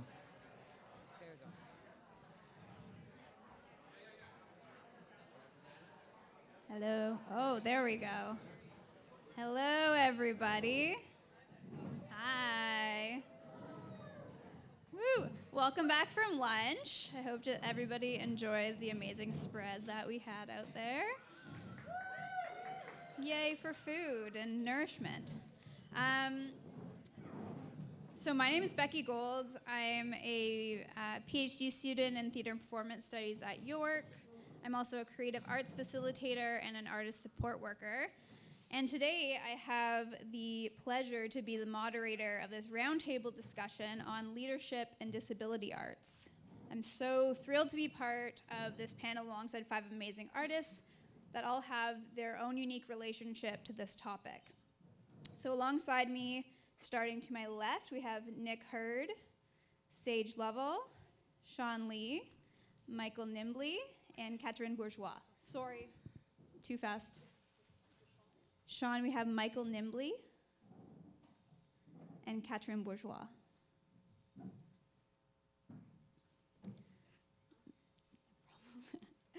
So this panel will approach a number of key questions in relation to leadership models within the disability arts sector. By engaging with these questions openly and critically, we hope to highlight some of the complexities around disability arts leadership as it has been traditionally understood. Together, through this roundtable discussion, we will think through some of the ways in which we might reimagine these models of leadership that continue to foster the development of disabled artists while ensuring that certain voices aren't excluded and that there is also space made for non-traditional or interdependent leadership structures. So without further ado, I will let the panelists introduce themselves. So we can start with Nick.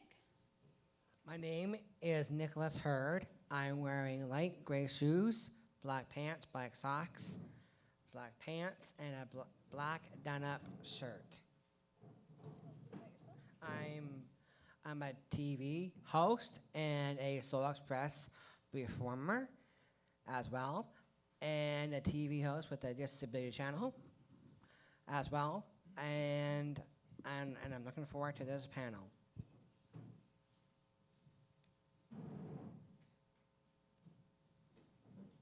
Hello, everyone. My name is Sage Lavelle, and this is my sign name. I'm the founder of Deaf Spectrum. I'm wearing black trousers, black boots, a black shirt. My hair is tied to one side. I have glasses on. I'm an artist, a creator. I'm thrilled to be here with all of you folks today. Thank you. Hi, folks. My name is Sean. I'm the Director of Programming at Tangled Art and Disability. I am wearing a white, very long dress sweater with a red rope that runs around it. And I also sit on the board of creative users as well as the 8 Fest and am part of the Ontario Art Council's Deaf and Disability Arts Advisory Panel.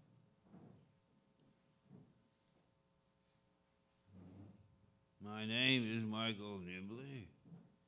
I am from Montreal. I am an associated artist with Joel, Jack, and John, and I work on my own project. I am the co-director, writer, and actor of a new project named When the Waitress Are Sad. I had many different jobs during my life. I had a job working on a farm. I also worked in the bakery shop. I was making chocolate biscuits, white chocolate biscuits, and brownies. Then I joined a group called Les Murs to study music, dance, theater, and improvisation.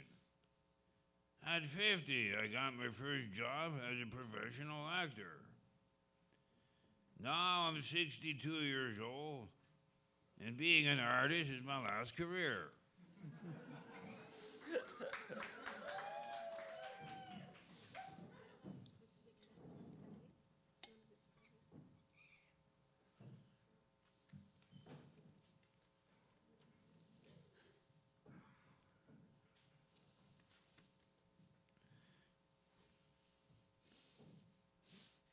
I wear gray jeans and a black t-shirt with Joe, Jack, and John logo.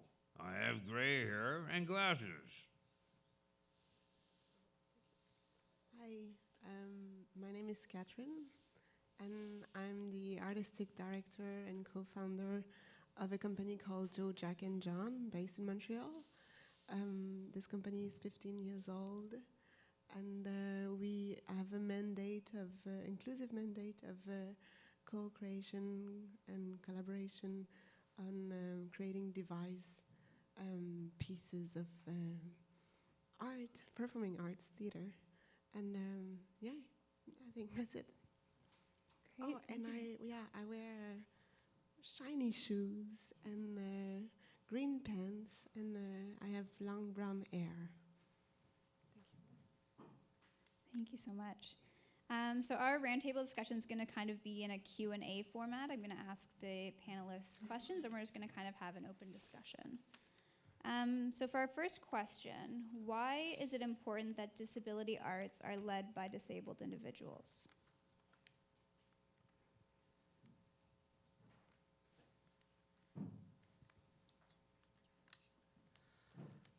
The disability arts is important.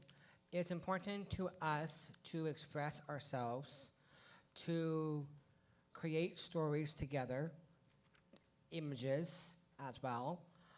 When I was growing up, I never had, well, actually I did when I was young, having disability arts, but not as much. But when I started high school, I wanted to join a theater, but they wouldn't let me because of my disability. I wanted to thrive in the disability arts in high school, but they didn't let me. But instead, I joined a program called Drum Away, and then that's where I just started doing disability arts through a program called Drum Away. And it is important to our children and in today's youth, and to explore the different technicalities and diverse, and to express it through movement, storytelling, painting, even, because I'm also an artist, a visual artist. And a few years ago, I had an art festival in Cobourg, Ontario, and they let me to produce my artwork. I am part of a Slow Express program. It's a theater arts program, which I do 2 days a week, and another program called The Studio, where we work on individual works. And I've been publishing a book with my sister-in-law, and I'm enjoying that program very much. And disability arts is important to me because so all of us can grow in building a abattoir in our daily life. That's the whole point why disability art is important, so we can keep building our ideas and our perspectives of our emotions and expressing it through feeling, touching, and touching others, so we can move other people in the arts community today.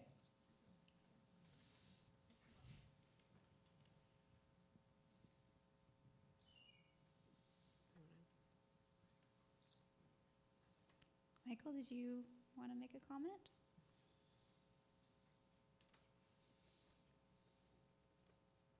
Everybody got their own skills. But we don't give enough chances to the intellectual, disabled artists to be leaders. I'm lucky. It's very rare. It takes time to become a leader. I have a lot of help around me. I learn how to work on a new project. Even if we're disabled, we are able to make things. Catherine does not know what it is to be disabled. She wants to understand. Even if I'm slow when I'm doing things, it's my way to express myself. I am able to make theater and to write, but it doesn't matter if you have a disability. Disability is the reason why I do theater.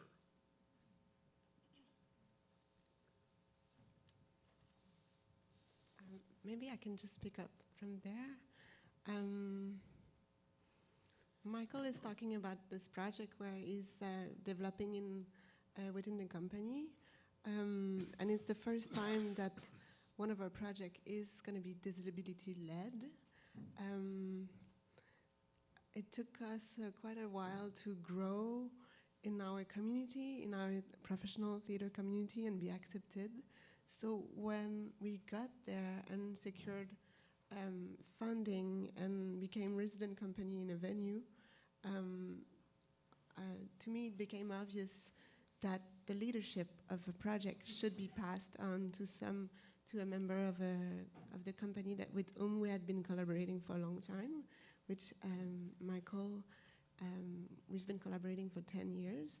And the way we have been devising the work and the plays in Montreal has always been about like kind of a collective writing and devising from the grounds up, allowing different perspectives and different opinions to make it on the stage. So, but the leadership was not, I don't identify with the disability myself, so this is a new venture for us, but I think that in the history of emancipation and empowerment of people, at some point, allies have to step aside and to allow people who have been growing in their skills to take the stage, take the room. And of course, we don't really know how to make it happen that much because it's the first time. And yes. Sorry, it's our relationship to...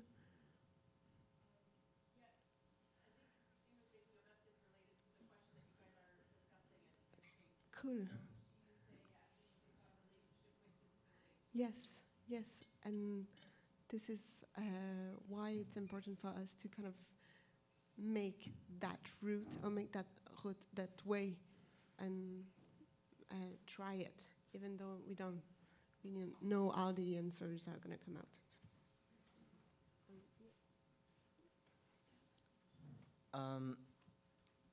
I wanted to go back to something Nick said, which is that we can't grow if our movement is not led by us. And I think that's really important.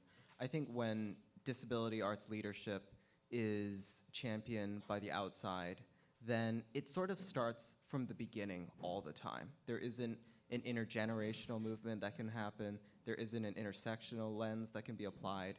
And that's because it's always beginning from a place that doesn't know about us. It's, nothing about us without us. And so disability arts leadership, leading with difference, means that we can continue to develop these guidelines. We can continue to make mistakes and fail. And I think it's through that failure and through the complications and the disruptive nature of disability that we can begin to approach what an aesthetic, what a crip aesthetic is. And so disability arts just, I don't think can happen without the input of disabled leaders, deaf, mad, disabled leaders. But it also means embodying that difference in ways that we might not yet understand. It might mean, for example, embodying an interdependent relationship that doesn't define what leadership is. It doesn't mean I have to solely do this in order for it to be disability-led. I think there's this really complicated relationship, and that's something that I think we're all trying to put into a sentiment right now, is that disability arts leadership is important, and I think maybe it's very complicated.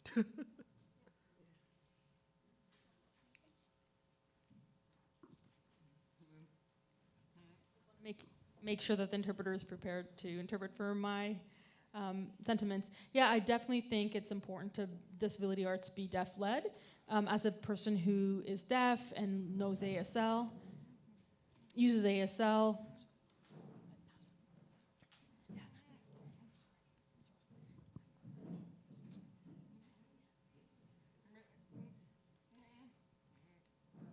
So as a person,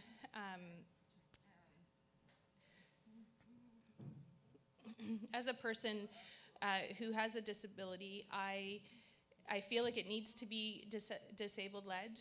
As a deaf person who uses American Sign Language, it's a visual language and my first language. I think it's very difficult for someone else to understand what my world is like without being able to hear it.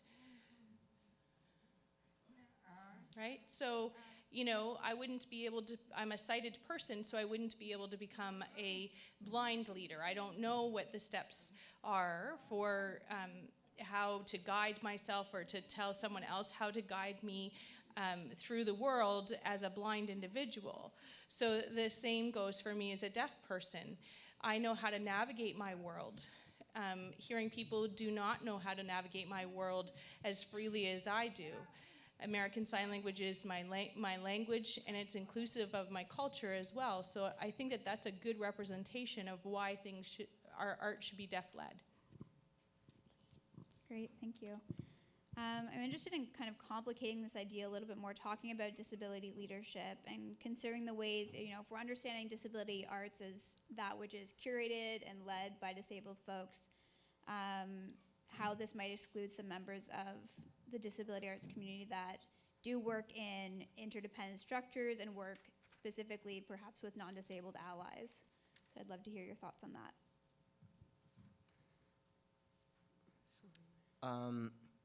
Well, I want to draw on some of my own experiences working at Tangled. Tangled, for a lot of folks know Tangled, but for those who don't, I believe we're the first Canadian arts organization that is fully disability-led. And I think that's come with really incredible insight into a wealth of knowledge, drawing from folks from deaf, mad, disability communities, and we, you know, there's no one single disability arts trajectory, but rather it comes from a lot of different informed experiences. So I think it's been really great. But on the other hand, I think it's necessary to acknowledge like the failures and the ways in which, for example, we have not very successfully included artists with intellectual disabilities as part of that leadership process. And I think part of it is that it's, we talk about how we have to embody the disruptive nature of disability arts. And I think a really great first step is being fully disability-led.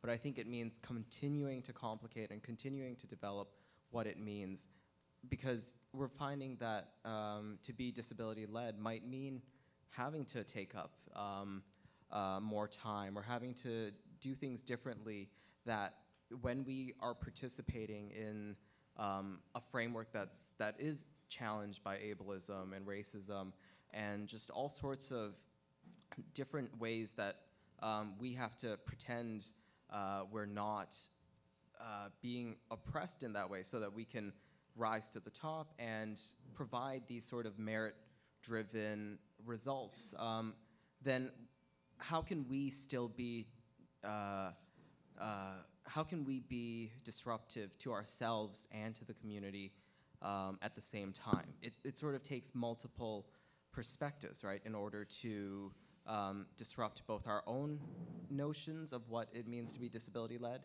and then to disrupt mainstream notions of can an organization even be disability-led. So it's sort of this double-edged sword where we are beginning to, I think, develop different guidelines around human resource policies, different sorts of ways in which we can think about employment in the arts sector for disabled arts workers. But at the same time, we have to keep developing it. We can't ever get too comfortable and say, we've got the model, here's the model to follow.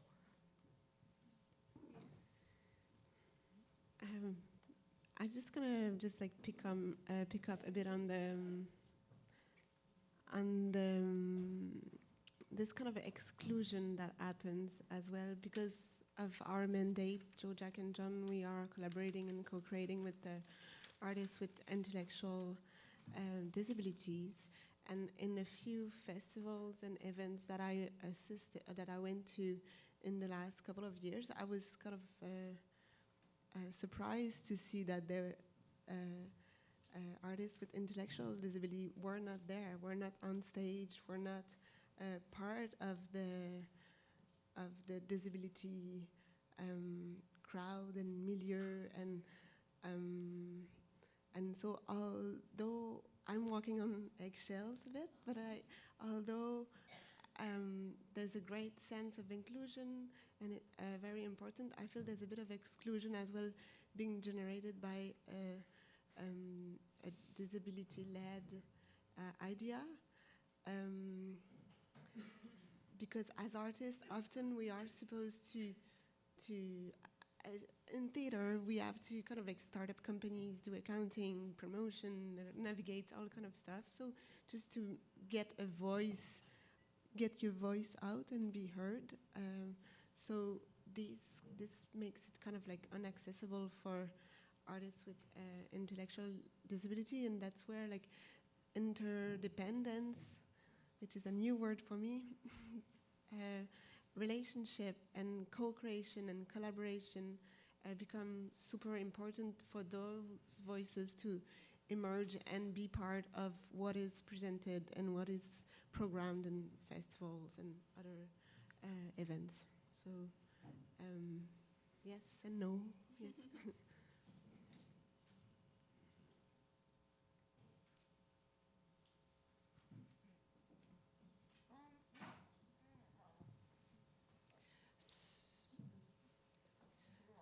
So really, I think that we need to work with everyone because, 99% of the world is hearing, only 1% is deaf.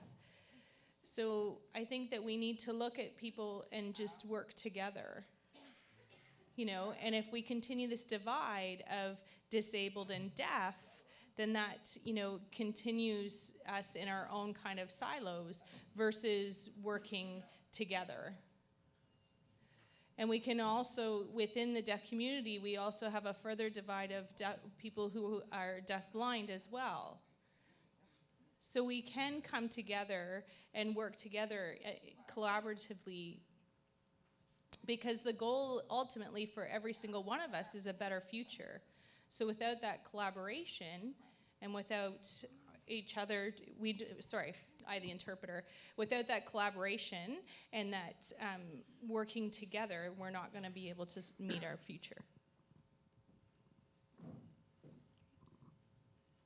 Nick, did you want to make a comment about being involved in disability arts or maybe working with non-disabled folks to be involved? Well, in my experience, when I was in high school, I never even heard of people who were put away in institutions when I was growing up. But when I found out about it, recently I was in a performance called Burst Made Me Think About Freedom, and when I was doing that performance, I thought about the disability arts and how people in institutions probably didn't even in institutions. We should reach out to them and bring the arts to them, or they can come to us in a way that we should, by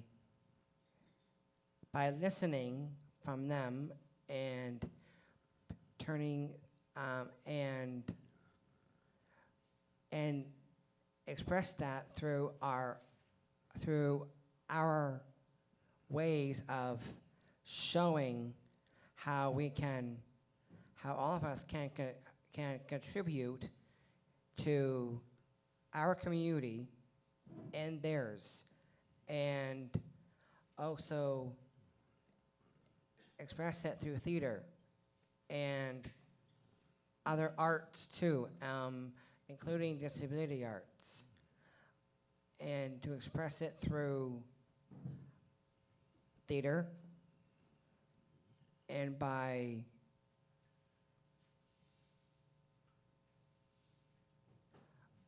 also to engage in what we need to do to further acknowledge that we are just like them. I'm afraid of being part away, but you know what? All we have to do is stay confident and think about the positive stuff and keep moving forward and think about what we need to do to is to think about the positive stuff and move forward to the future. And with disability arts, we can express it through anything, like arts, theater, telling stories about our experiences or about how we contribute to others who haven't had a voice and help them rediscover their voice, and so their voices can be heard. In that sense, that we have to help others to see that there is hope to helping our community and the disability arts, and help each other to spread love to one another. And that is what all of us need to do, to put a little love in our hearts and don't stop believing. Don't stop believing in what we want to accomplish in the near future. Nick, that was great. I wanted to just also bring up that Nick brings up a really good point, that there is a history of outsider art that disability arts is sort of grappling with, challenging, and also reconciling with. And I think part of the ways in which the disability arts movement as activist art, as art grounded in social practice, and as an art form that challenges these histories, is that, you know, where we have to also grapple with how the voices of each artist is kind of represented. And so where does that interdependence play in? When does it become paternalistic? I think that's something that we are all thinking about, is how do we really draw out an authentic perspective when we're looking into the arts? Michael, did you have something to say?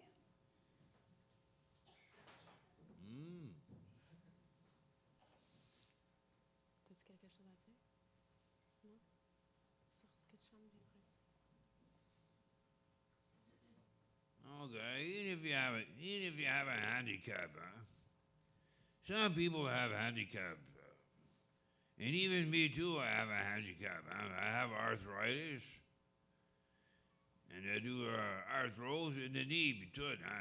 So it prevents me from dancing this year.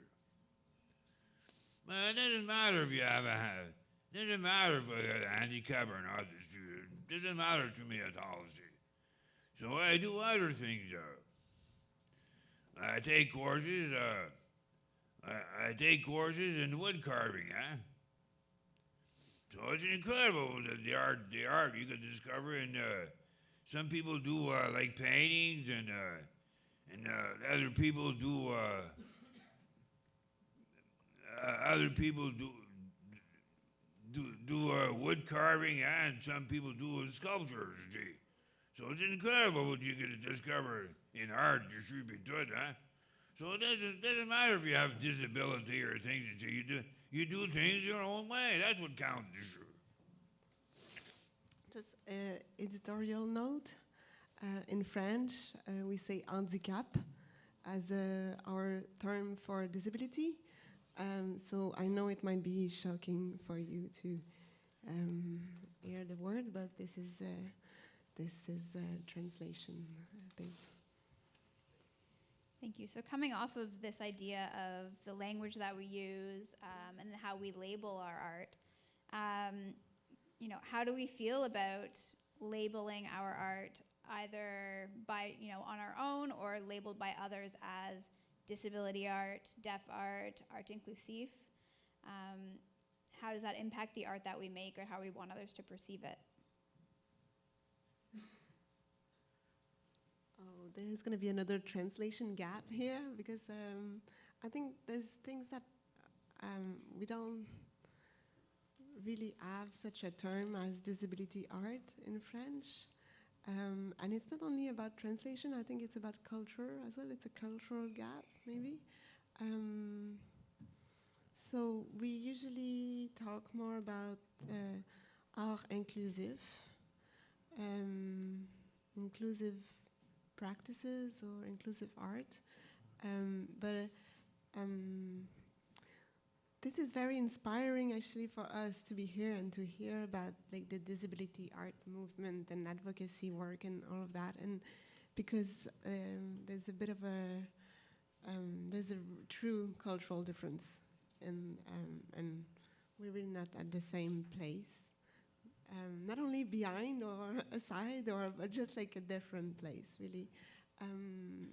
We like to play with words as well sometimes. We have a colleague here, Edon, who's been drawing a lot in the last 2 days. And Edon, instead of saying that he has a déficience intellectuelle, which is intellectual deficiency, Edon's going to say that he has a différence intellectuelle, which is an intellectual difference.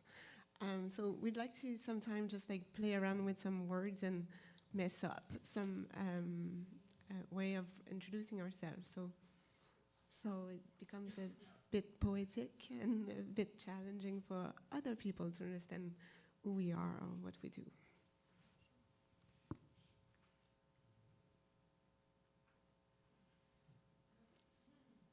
I think that the role of language is really important in how we can define our own narratives and our own histories.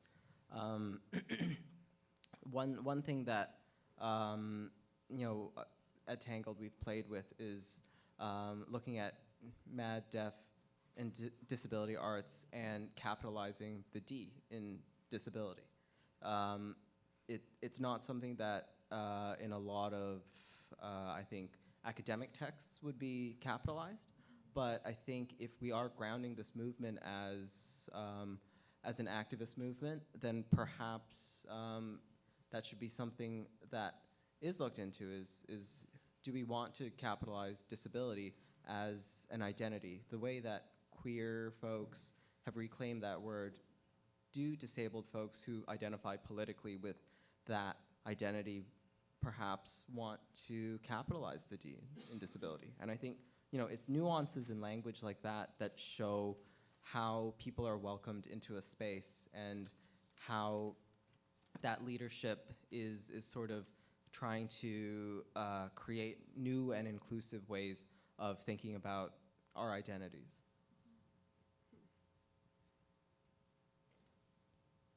As an artist myself, I have realized how each of us are are included when it comes to art, and how we produce art or label art is by using our life experiences, or by using our knowledge, or by thinking about what kind of art do I want to make. Because we all make art through expressions or emotions.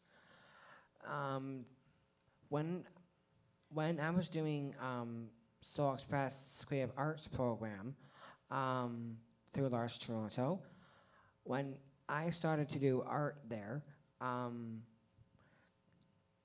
I learned different mediums. I've learned about shadows, shadowing, and actually it was not that hard. It may be a little bit, but I've learned, and because we all have, people can learn in different ways, because the future is changing. The future is now accessible because in the disability arts these days. And like, people can dance in different ways too. People who are in wheelchairs can dance. People are unique and rare. And all of us are part of everyday life. And the way to think about that is by teaching each other about what it means to be a true disability artist, and how we can accomplish that is by doing a lot of research, and doing research on different things, like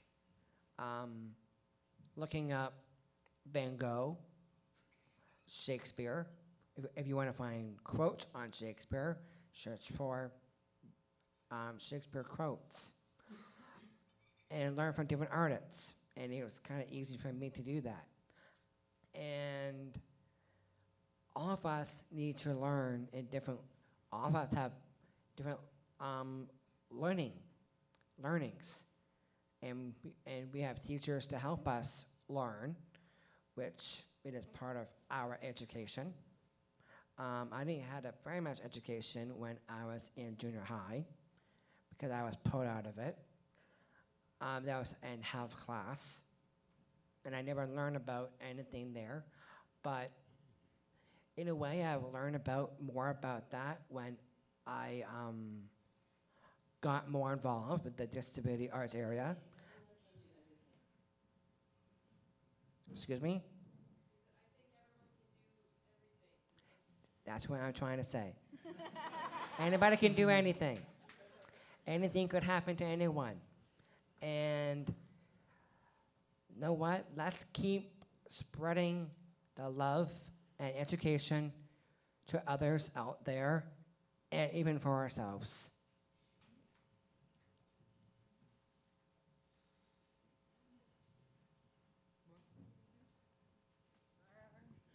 I'd like to go back to the point that Sean Lee was just making about mentioning captioning, or just how we label ourselves and define the language that we use. And so whether we use big D for disabled or for deaf, and certainly within the deaf world, we have the distinction of using the lowercase d and the uppercase d. The uppercase d identifies culturally deaf individuals who use a visual language, who are members of a collectivist community.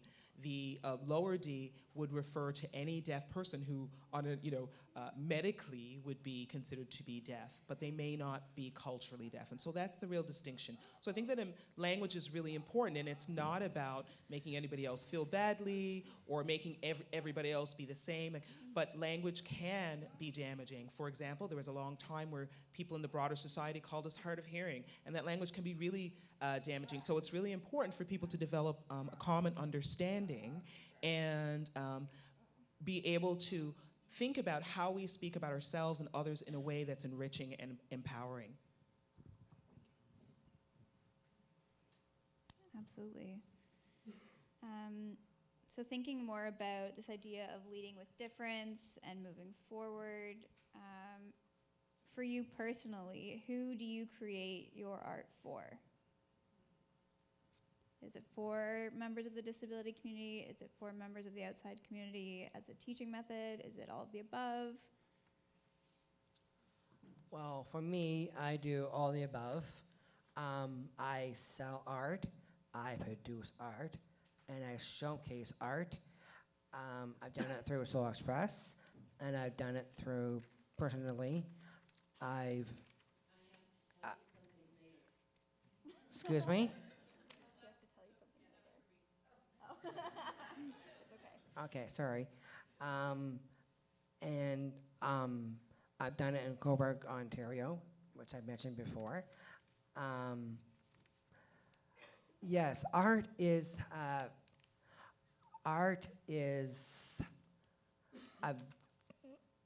maybe it may be hard or easy.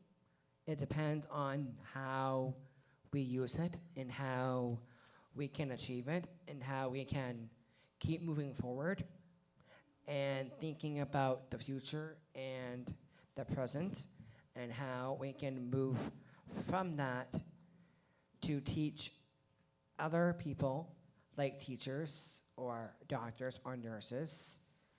Recently, I've worked with a woman named Yona, talking to doctors about disability and disability arts and how we can help them about how we can contribute to the medical area as well, and not just in helping others in institutions, but also getting them help by doctors who would learn about disabilities so they can go out there and help them and give them the right health and the right care they need, and teach them and bring them here and teach them about disability arts. And the way to do that is by thinking about how we want to move that forward and teach art to people who are locked up in institutions. But know what? I think all institutions should be shut down. And bring them and help them learn more about disability arts and more about disability stuff so we can help them by achieving their goals and help them make that happen. And that's what I'm all about, is making things happen for other disabilities in our community. And to do that is by celebrating with pride, and to do that is to share the love with every person in this room or outside this room or in our families. When you go home tonight, when you go to your families or to your kids, tell them how much you love them and think about how and teach them about disabilities. And speaking about that, I'm actually publishing a book, which I'm doing that through a program called The Studio, which I'm working on there at Soul Express, Los Toronto. I am publishing a book called My Name is Sunny with my sister-in-law, and it's about an 8-year-old boy with Down syndrome and who is unique and rare, just like all of us are. And that book might be published sometime this year or sometime next year. So please look out for that. And he is like one of us who wants to achieve in disability arts. And that's the story that I am writing with my sister-in-law. So let's keep on celebrating with pride and also keep making art and keep doing art with pride and And also, and plus there's still work to do, and that change starts with all of us.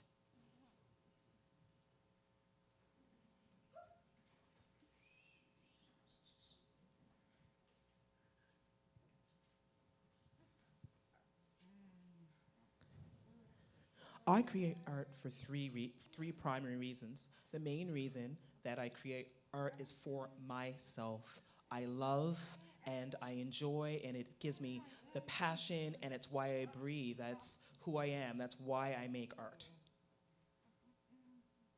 It is also something that is, on an emotional level and a physical level, very healing. And it doesn't matter what medium you choose or what genre, whether you're a storyteller or a visual artist or a performance artist, that would be the primary reason why I would do that for myself. Then the second reason would be I make art as a deaf artist for my community, to see the deaf aesthetic, to see our stories, to provide just stories that are just of entertainment and pleasure for the community. So I think that that's essential to have that quality.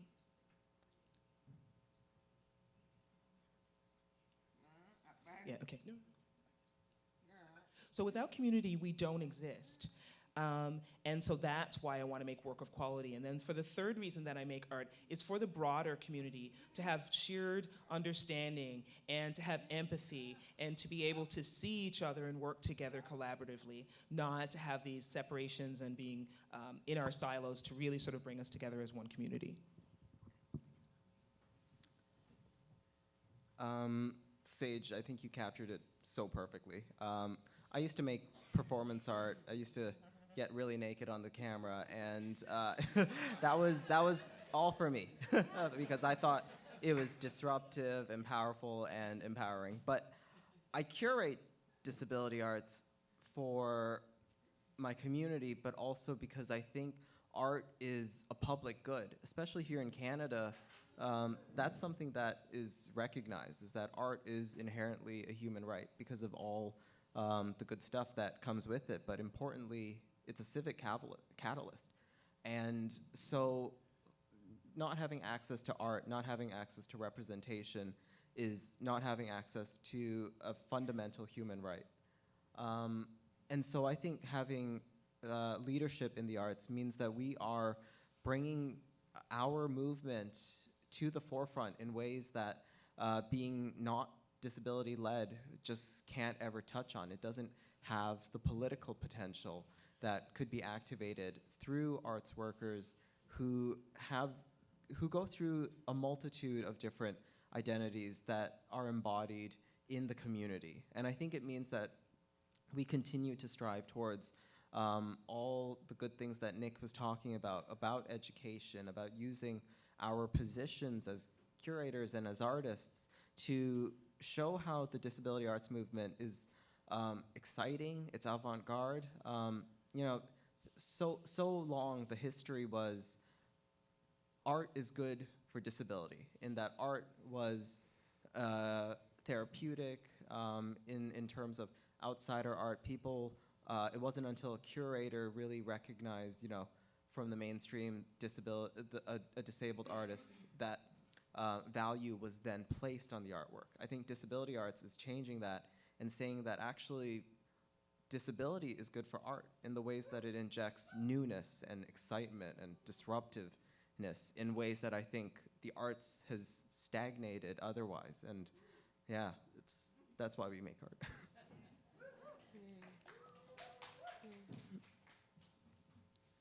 Michael, veux-tu répondre? Veux-tu répondre à la question? Pourquoi tu fais de l'art?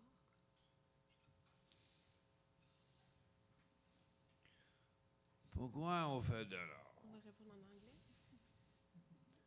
Why we do art? You want to know why I do art for?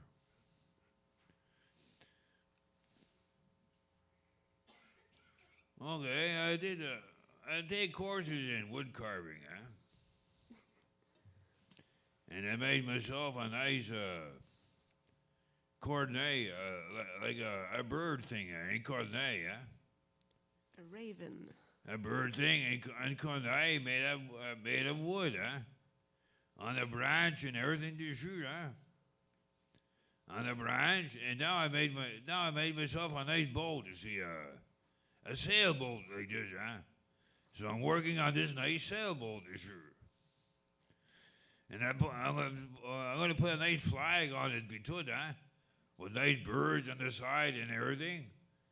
And when it's all finished, see, why we do art for? It's for the public, you see. To put an exhibition, you see, so people can visit and to do things, to do things and put it and display that. So that's what art is all about, see, to put it on the display, see, it's for the public, so that's what art is all about for.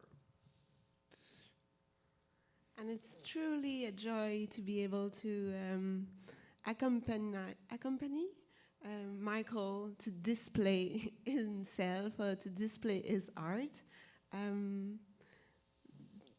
Because of some of the disruption that this present means sometimes in the art and the theater milieu.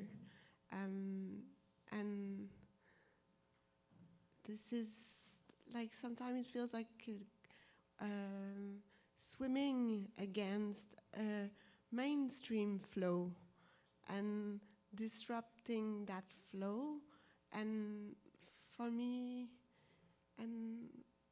art is partly about that. It's as well like being part of a dialogue, being part of the discussion, and being there, out there, expressing ourselves and making sure that voices are heard and different voices are present in the public space.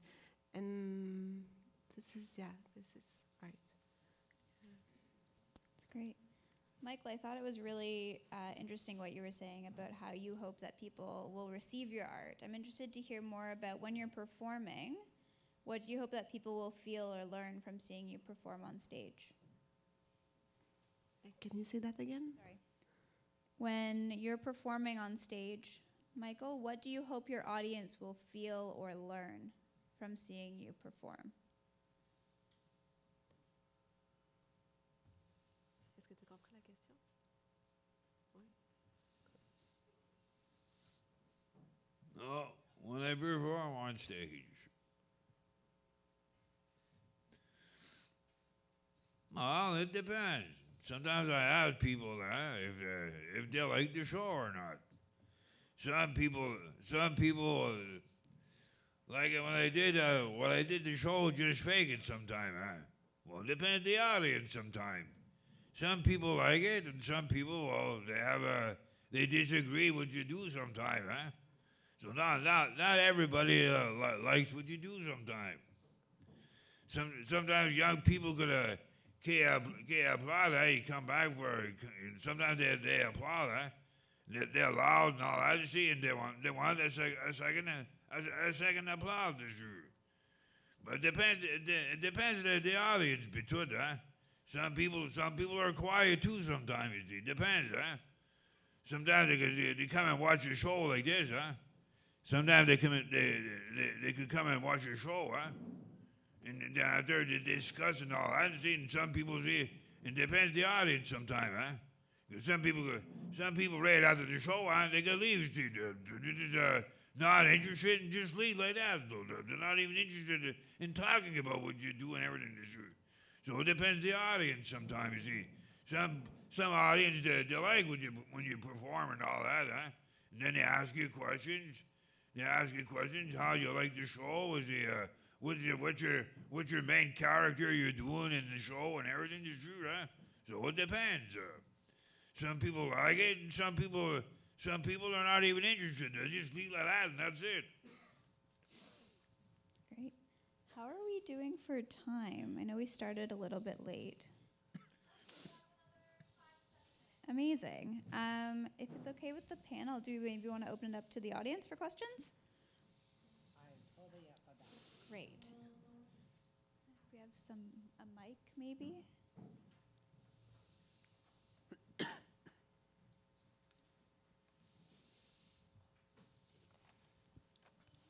Absolutely.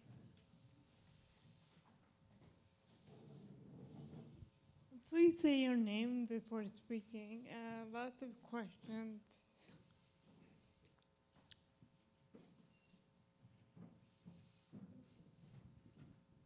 Hi, I'm Julian. Good afternoon.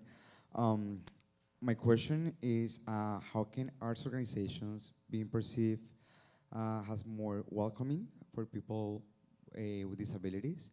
I work for Art Stars, and we have done some programs. Some of the microgrant recipients are visual artists with different abilities.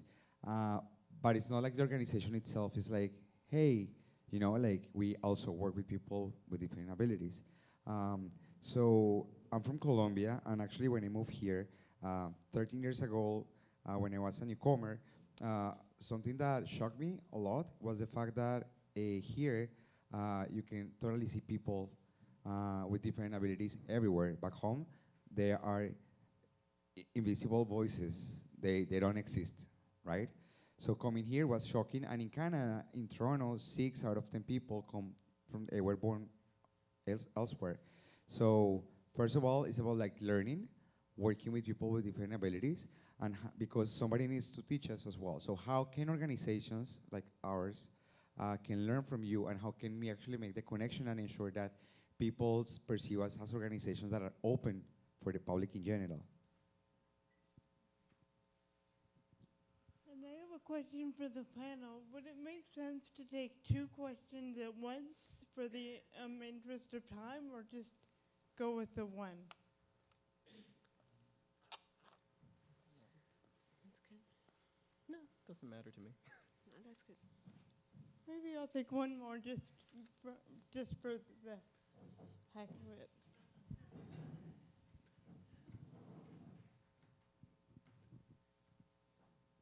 Hi, I'm Seely. I wanted to ask a bit more about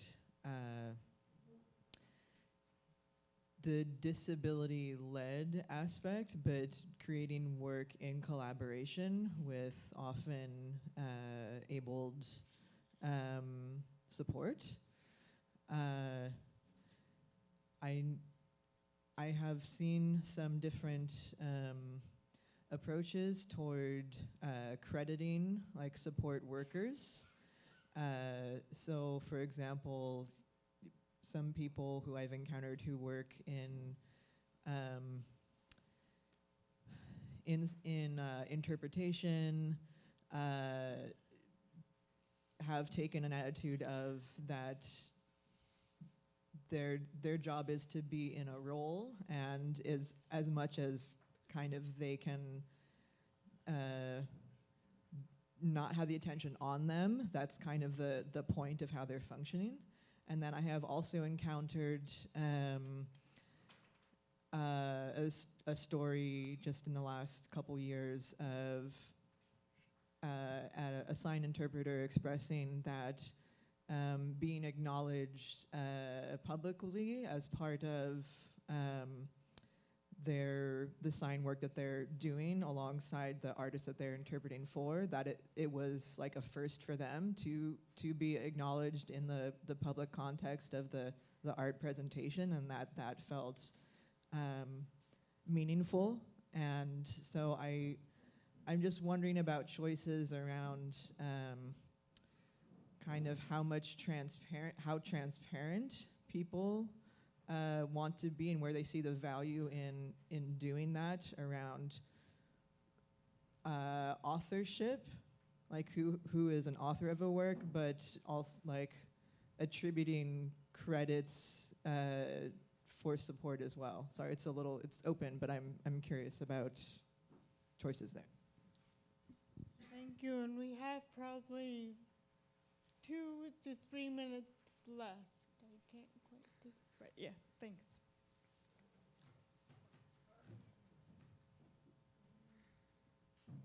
Just wanted to address that last question about acknowledging interpreters. The interpreter's role is to be a neutral party, and we obviously thank them for the work that they do. But when it comes to stage performance or some kind of musical piece, I think it's the deaf artist themselves who needs to be showcased, because it's their language that the interpreter is using. It's not the interpreter's language.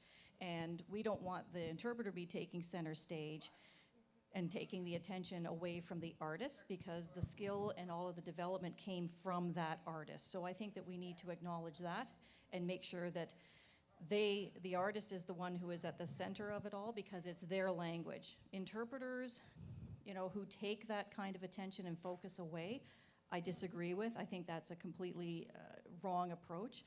There is some cooperation, and absolutely there is some support involved, but those interpreters wouldn't even be there if it weren't for the community that they're providing the service to.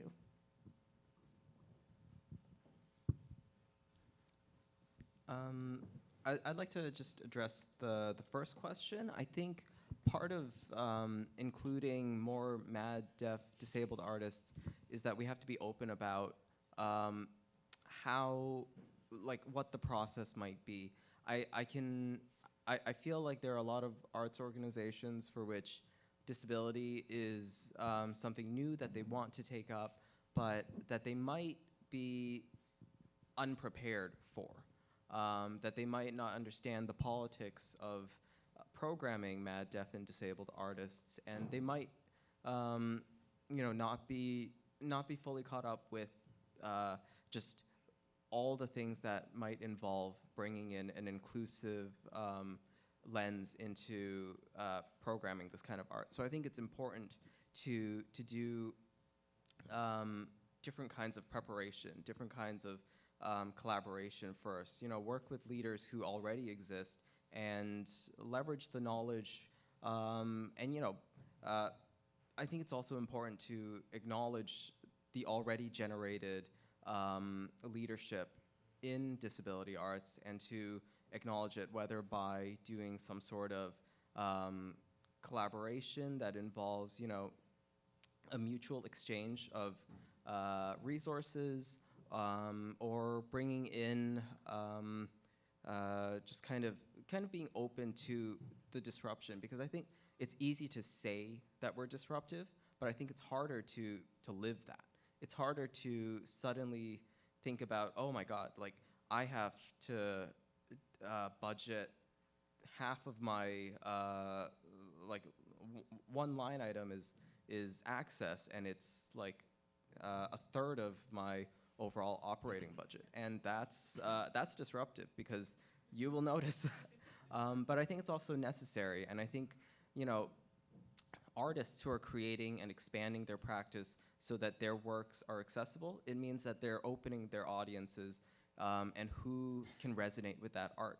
And so I think it's not just that we're making art for the audience, but rather we're opening who resonates with our art, and how the reactions and the ways in which people digest our art are finding us.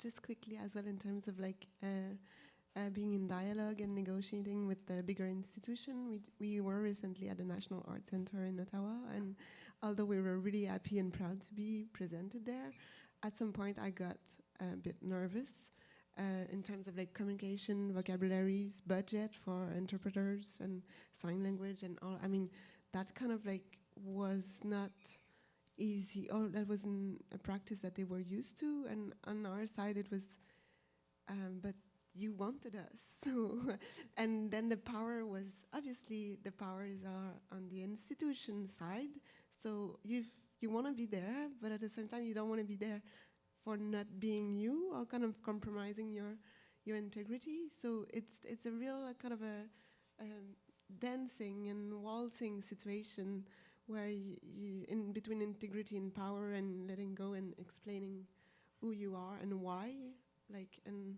but at the end, how are we perceived?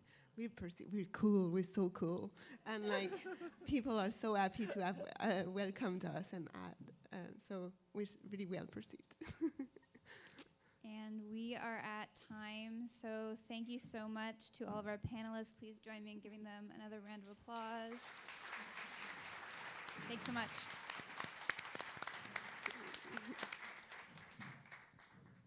Thank you so much. we're going to take a quick changeover break, so really help yourself to coffee and everything. But we'll be starting as close to 2:30 as we can, so the panelists of the next panel, please come up and find us. Thanks.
What will it look like again? Are you going to go like that?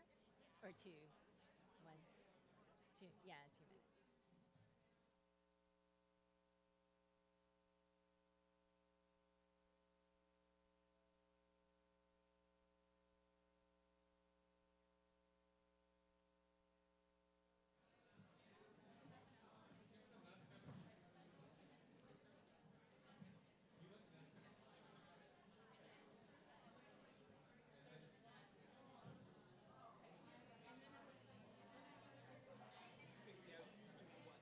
Okay.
Okay, so we have 60 minutes.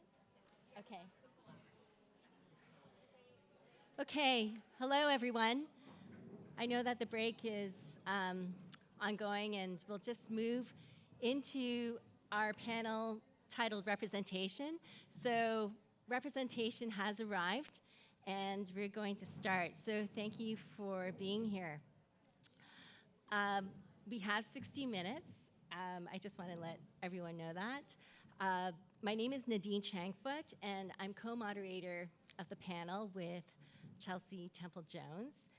And what I will do, we've talked among the panelists how we'll unfold the panel. And so what we're going to do, and I know this might be news to my panelists, but I think we'll roll with it. I'll self-describe, I'll ask that we each self-describe. And I would encourage everyone to read the fuller bios of our fantastic panelists in the program on page 14. And so we'll go down the line. I'll self-describe myself, then Chelsea, and then we can move to Peter and end with Kirsty. And then I'll describe how the panel will unfold and how we came to how it will unfold. We were able to meet once prior to today, and then we've been talking throughout the day as well. And then we'll move to the contributions from our important panelists. So I am a settler, cisgender woman. I am aware I carry able-bodied privilege that is also shaped by my Cantonese and Hakka migratory origins, my experiences of mental difference with racialization, as well as relationship with disability in my family as carer and advocate. And I'll move to Chelsea. Hello, my name is Chelsea Jones, and I'm one of the moderators/organizers of this panel. I'm a white, cisgendered, non-disabled woman, and I will be here helping out the panelists from the audience.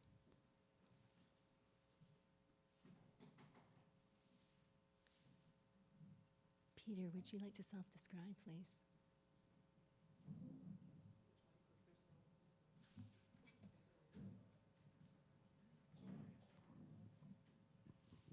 Hello, everyone. My name is Peter Umbusu Anzad. I am a Black Ghanaian. I'm wearing a gray or dark gray t-shirt. I'm wearing light gray pants, and my shoes are sort of a bluish green with a brown stripe around the bottom. I'm a visual artist. I think that's what I want to say about myself. I'll turn it over. Hi everyone. My name is Shay Ehrlich.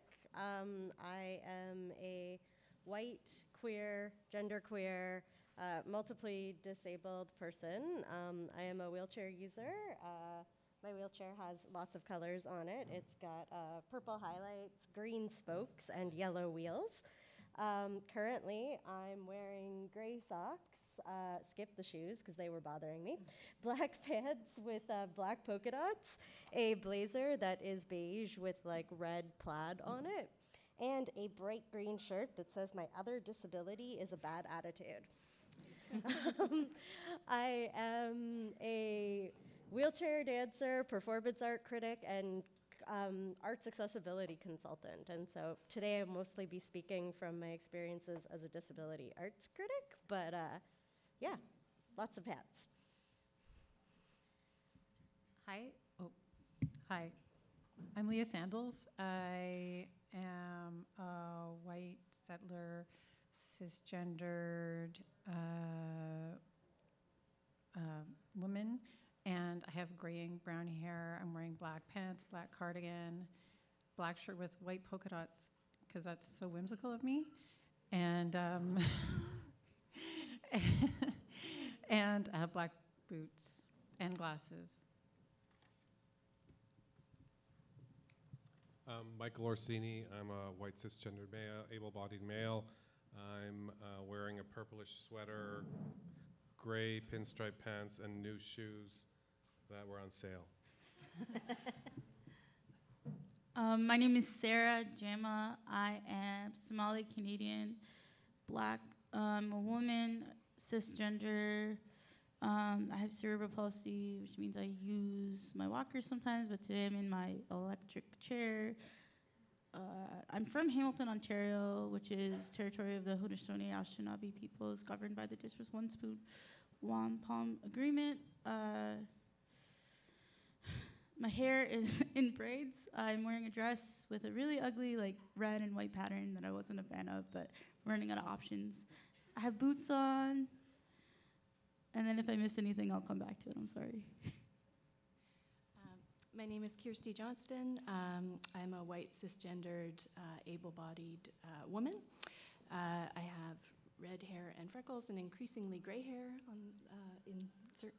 anyhow, let's not dwell on that. I'm dressed from head to toe in black, except for a little bit of color to appease my daughter. Thank you.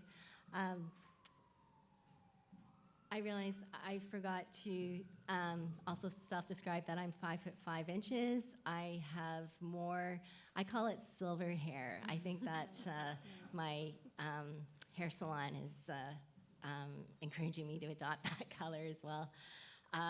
And I'm wearing black with red suede ankle boots. Waiting outside for a Helen Driscoll. I just want to make sure that they're not in this room. Helen Driscoll? No? Okay, I'm so sorry. Let's continue with this panel. Okay, thanks, Mary Margaret. Okay, the purpose of this panel is to increase the rigor and cultural competency of critical deaf and disability arts in journalism.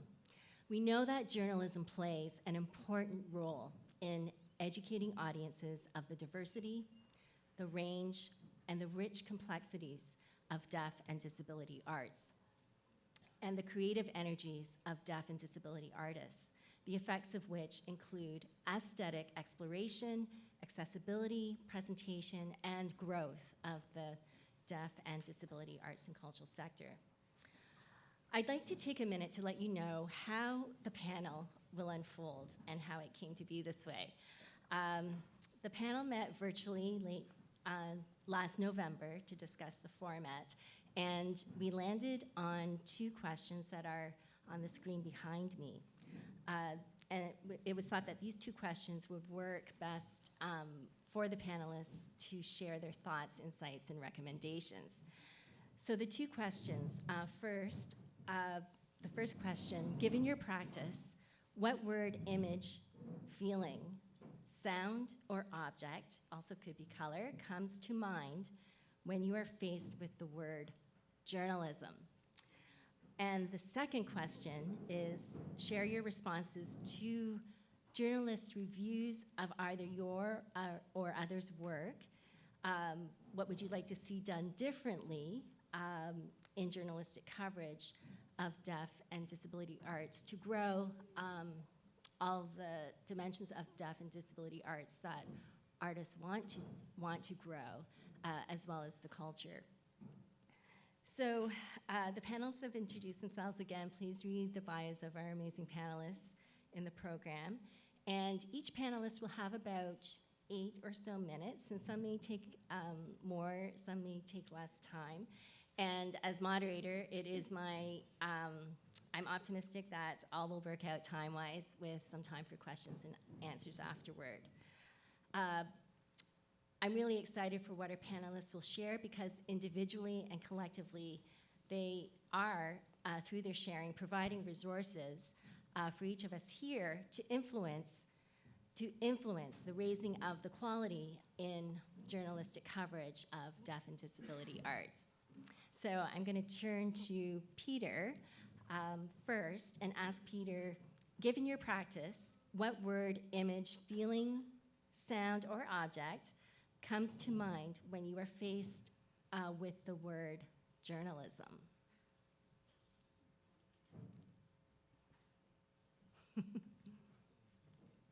Oh, wow. Kind of feel like, well, it's kind of like the same as when I use the word canvas and having a blank canvas. Most people think about a blank canvas as perhaps just a blank line, and as something like, what does it mean? And for me, it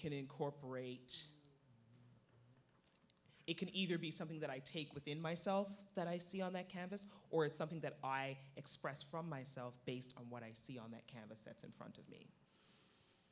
So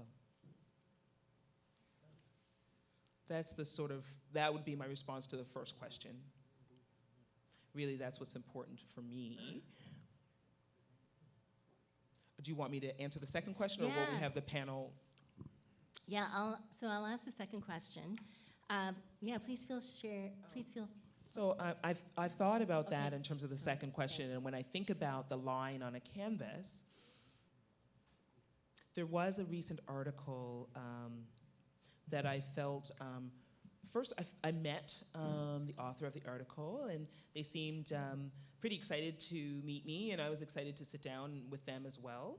And as we had our conversation, it seemed to go fairly well. And then when I read the published piece, what I noticed, what really stood out for me, I was happy that an article was published about me. Don't get me wrong, I was grateful to have that article written, but as I read it, the terminology that was used, I didn't feel that it in any way suited who I was. I felt that it reflected the journalist's perspective, not my perspective. It was their words, that they had taken my message and just turfed it. Plus one thing that really stood out for me and kind of, was very disquieting. So that the interpreter helped me. It actually said it in the article. It talked about the help of the interpreter. And that really didn't sit well with me. I thought, why did they feel the need to say that? Because I felt like what should have happened was that they should have focused on my words more. What I had to say actually included me, my voice in that article, instead of changing it into something else that I felt that in no way reflected who I am. And I really do as well wish that there were more deaf and disabled journalists. Perhaps there might be more understanding of who we are, because that individual who interviewed me, I wish that they had been able to pick up more, to really hear more, to really listen more to what was being said from the community. and that they actually were more expressing the article from our cultural perspective instead of changing it to their view of me or us in that article. So, thanks, Peter. Terminology, misrepresentation, and then also the feeling that the interview is going well, and then the end result being very different, if not in some ways the opposite. Thank you. I'm going to move to Shay now. So Shay. Oh, yes. I just wanted to say that it wasn't that journalist. I've had that experience in the past as well, where I've had an art show and the comments that come back to me or the comments that are made about my work are fairly similar. Okay, thank you for that addition. Okay, so I'll move to Shay, please. And I see that you have a PowerPoint, and just let me know when to move to the next slide, please. Okay, so my single word that I would pick, if I had to pick a single word to talk about my feelings about journalistic representation of disabled people and disability arts, that word would be frustration, which I think is a little bit aptly summed up by the title for what I wanted to talk about, which are my top 3 disability art criticisms pet peeves. And just as some context, recently last year, I had the opportunity to go through a performance criticism training program that was offered by Generator Toronto, and it was designed to give voice to marginalized folks in the city who participate in Toronto's art sector, whose voices and perspectives are currently missing from the landscape of performance art criticism in the city. And even within that cohort, I was the only person in the cohort who outwardly identified as being disabled. So the direction that I've chosen to take that training in is critiquing art that is either distinctly disability art or disability art adjacent. And the reasons for why I have chosen that tack will become abundantly clear as we move through the PowerPoint.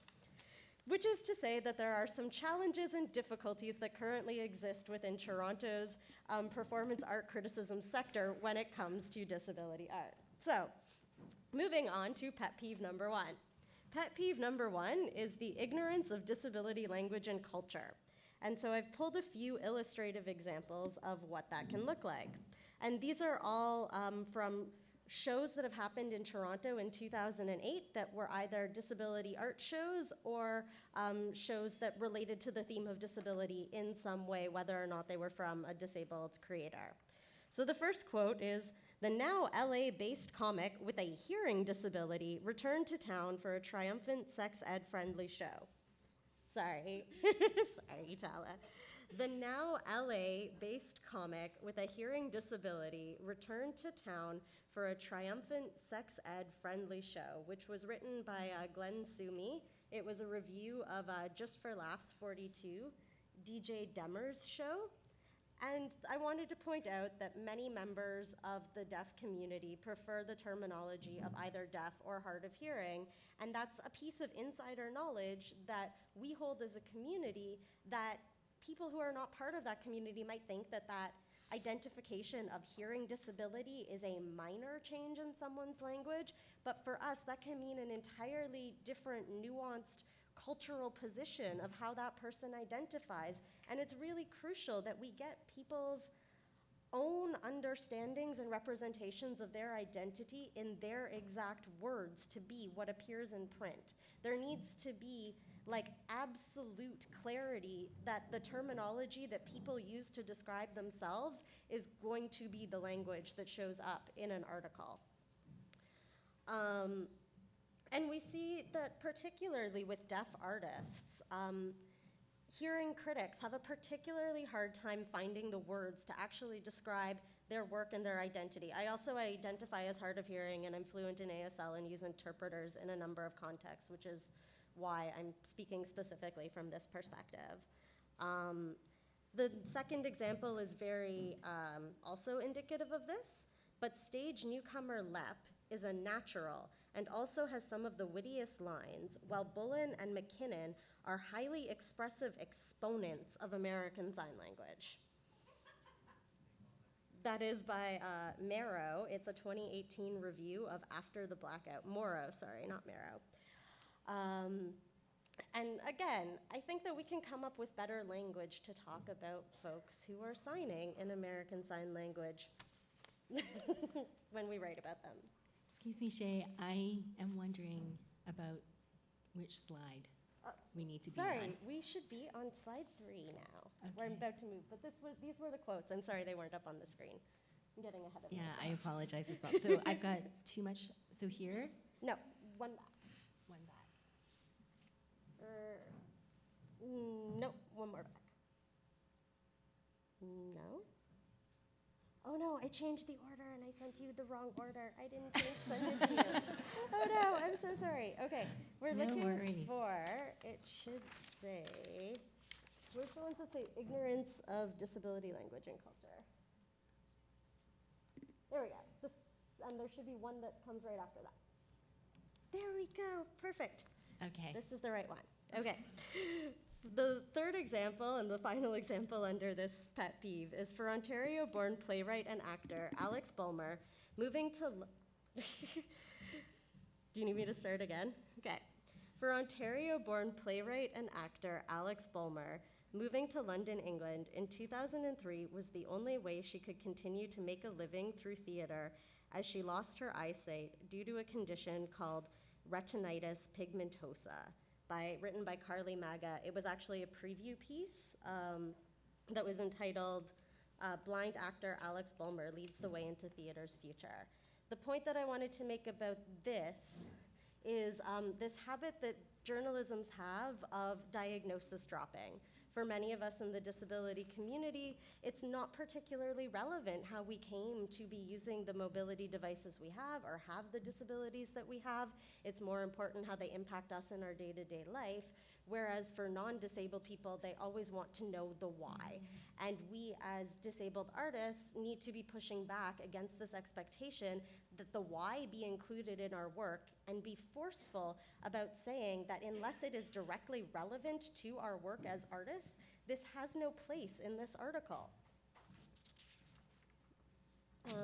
Next slide, but we're looking for one entitled Focus on Accommodations versus Artistic Practice. Okay. Oh, you might have to go backwards.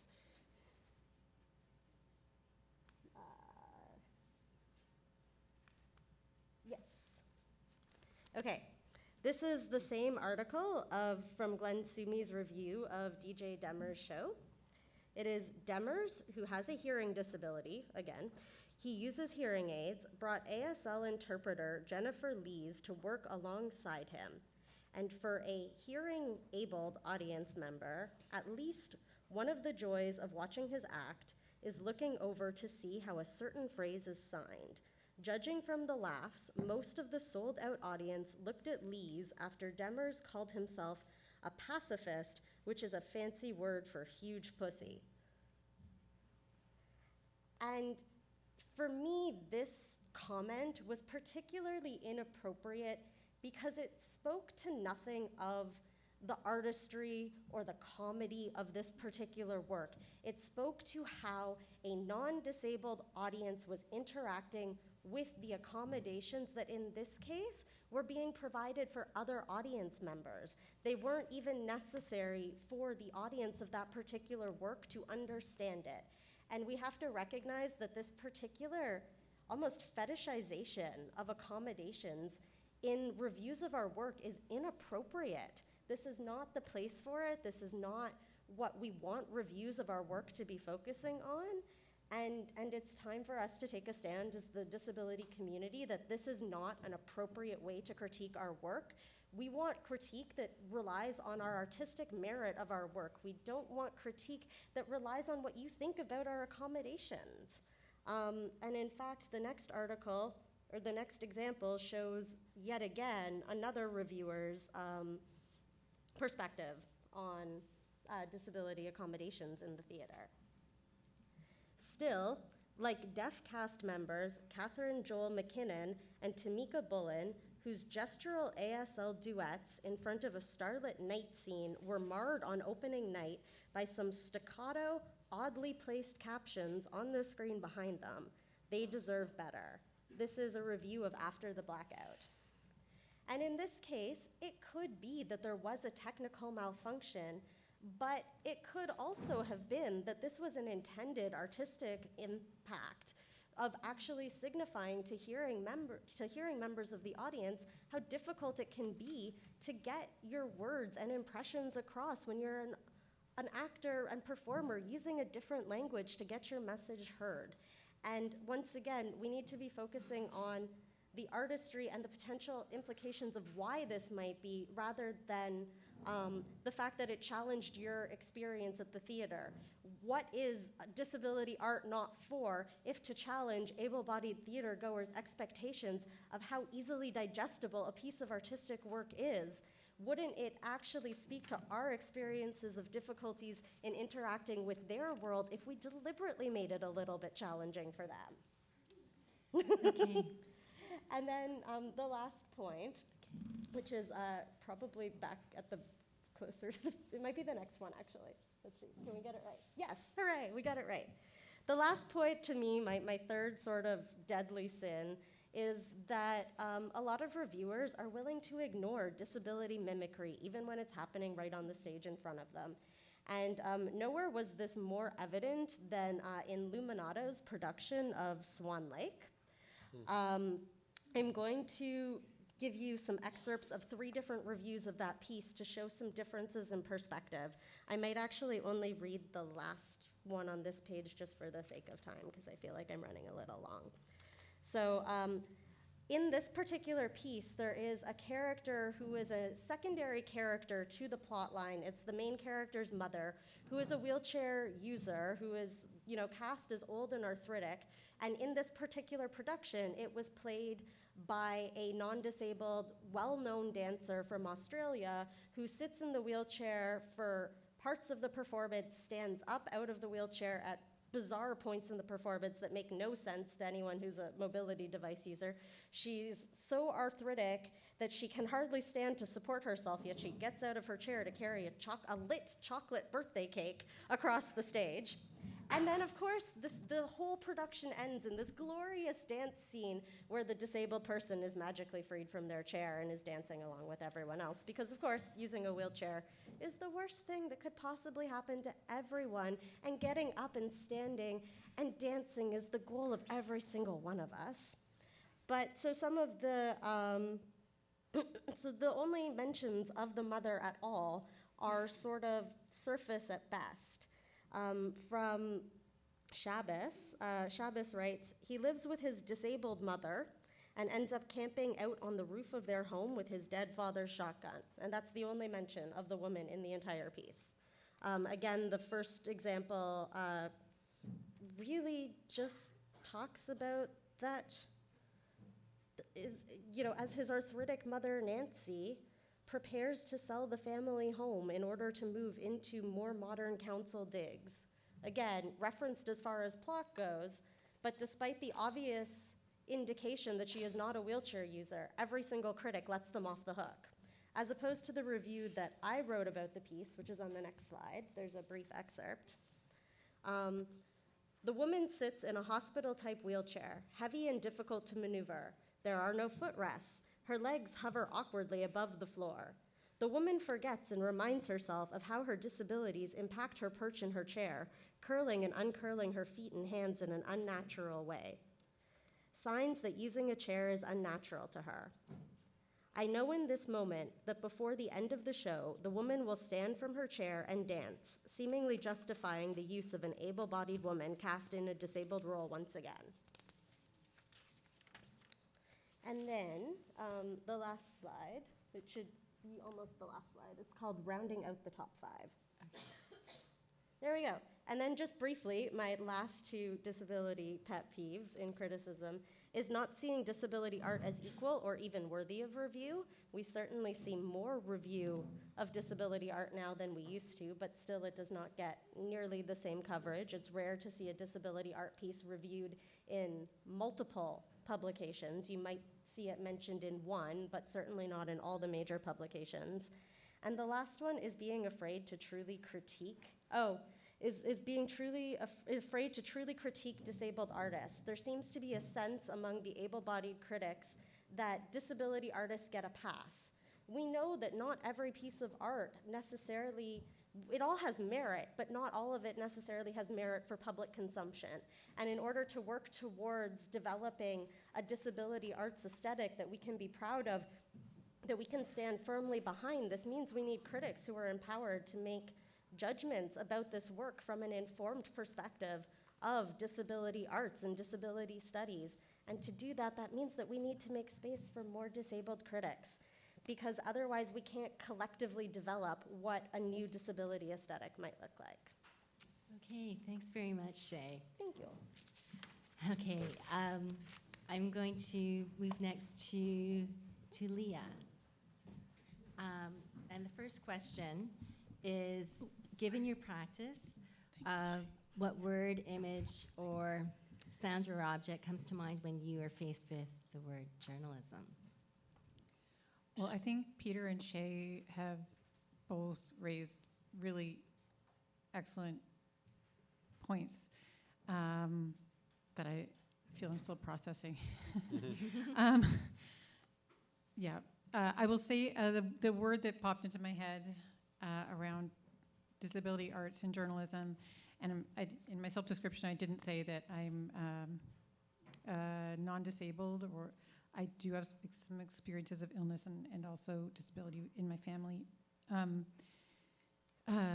So I'll just state that, and I come at this from somebody who works in arts journalism, quote unquote. I still don't know if that's really a field. There's so many uncertainties I have. But I work at Canadian Art primarily as news and special sections editor. So this is where I'm coming from, and I've also written and also assigned a few stories in the past few years related to disability arts and works by disability artists. So the main word that occurred to me is crisis. It's a word that pops up a lot around journalism these days. But I think there are ways that this particular word also trickles down from journalism's general crisis to crises that specifically impinge on the way disability arts is covered. So I'll try to keep this under, I'm here mainly to listen and be curious, and I ask if I'm running over 5 minutes that you let me know. Is that okay? Or 4 or 5 minutes? Okay, thanks. So crisis. So I was thinking about this, and so before the internet, journalism, before and after the internet, there's a certain crisis in journalism. That's the crisis of exclusion and bias. That is, that people who worked in journalism, especially before the internet, but also after, did not realize how white, abled, straight, and cis the media industry is or was and is, would be a better way to say it. And therefore, the way this impinged, or one of the ways this impinged, I think, on disability arts coverage was, well, if it doesn't matter to a white, abled, straight, cis, and primarily male audience, we're not interested. It doesn't exist for us. We don't even perceive it. There's none of this coverage, as Shay pointed out. So after the internet, journalism has been met with a different kind of crisis as well, which is the crisis of its business model completely expiring. The classified revenues have gone to Craigslist, display ad revenues have gone to Google and Facebook. And this has led to the way this impinges on coverage of disability arts, now that the internet has also brought about fantastic ways that one of the first panels that he talked about to organize, collaborate, advocate around disability arts, and bring the media industry to an awareness of its exclusionary biases. So now that the exclusionary biases were made aware of, the journalism industry goes, well, now we understand we are faced with bias, but we are in a crisis of no resources. I know that I'm just explaining the internal industry POV that I hear in the media coverage of the media industry. So yes, we love to cover it, but how will we pay for it? Since we can't even pay for the stuff we used to cover, like City Hall coverage, even the BuzzFeed and Huffington Post both had significant layoffs this week of people who'd worked there for a decade. So even the new media models are not financially sustainable, at least the ones trying to reach a broad audience. And so also, both before and after the internet, reporters worked under very similar sets of circumstances, which would be quick turnaround deadlines, conventional narrative storytelling expectations, and a protocol that relied heavily on like extractive or colonial approaches, not collaborative or consensual approaches.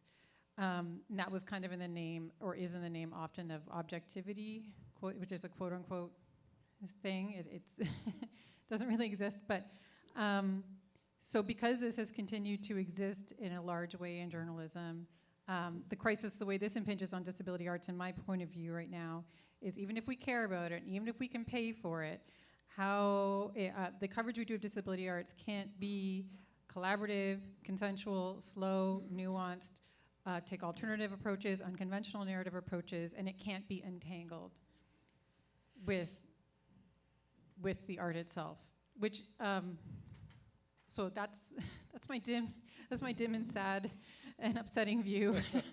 Thanks. And oh yeah, okay.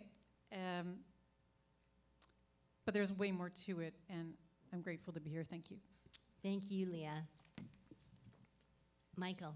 Is it okay? Oh, no, I thought I was yeah, last. actually, yeah. I'd like to jump to Sarah, please. Sarah Jama.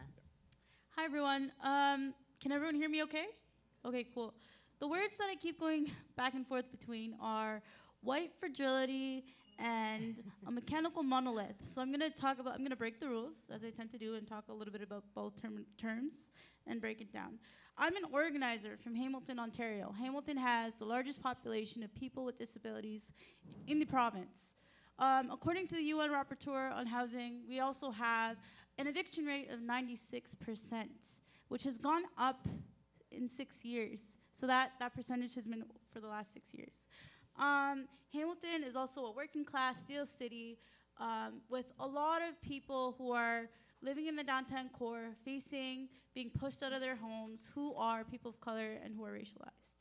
And I think a lot of these issues come together for a very particular reason. I come to this panel with the perspective of like being someone who's been covered a lot in the media. I'm Politico. I managed a successful municipal campaign. I'm managing a federal campaign, but I also have organized a bunch of protests around carding in Hamilton and policing. I've also done a lot of work around building a base and a community of disability justice organizers in my city.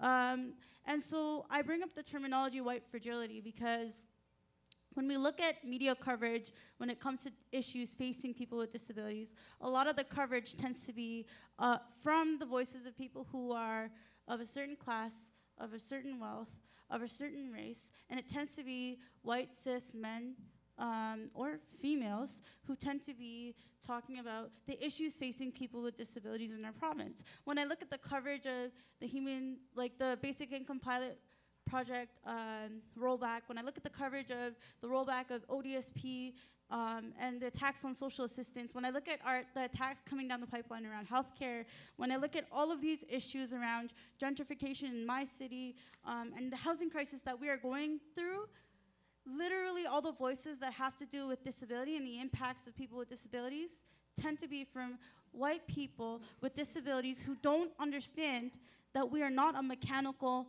monolith.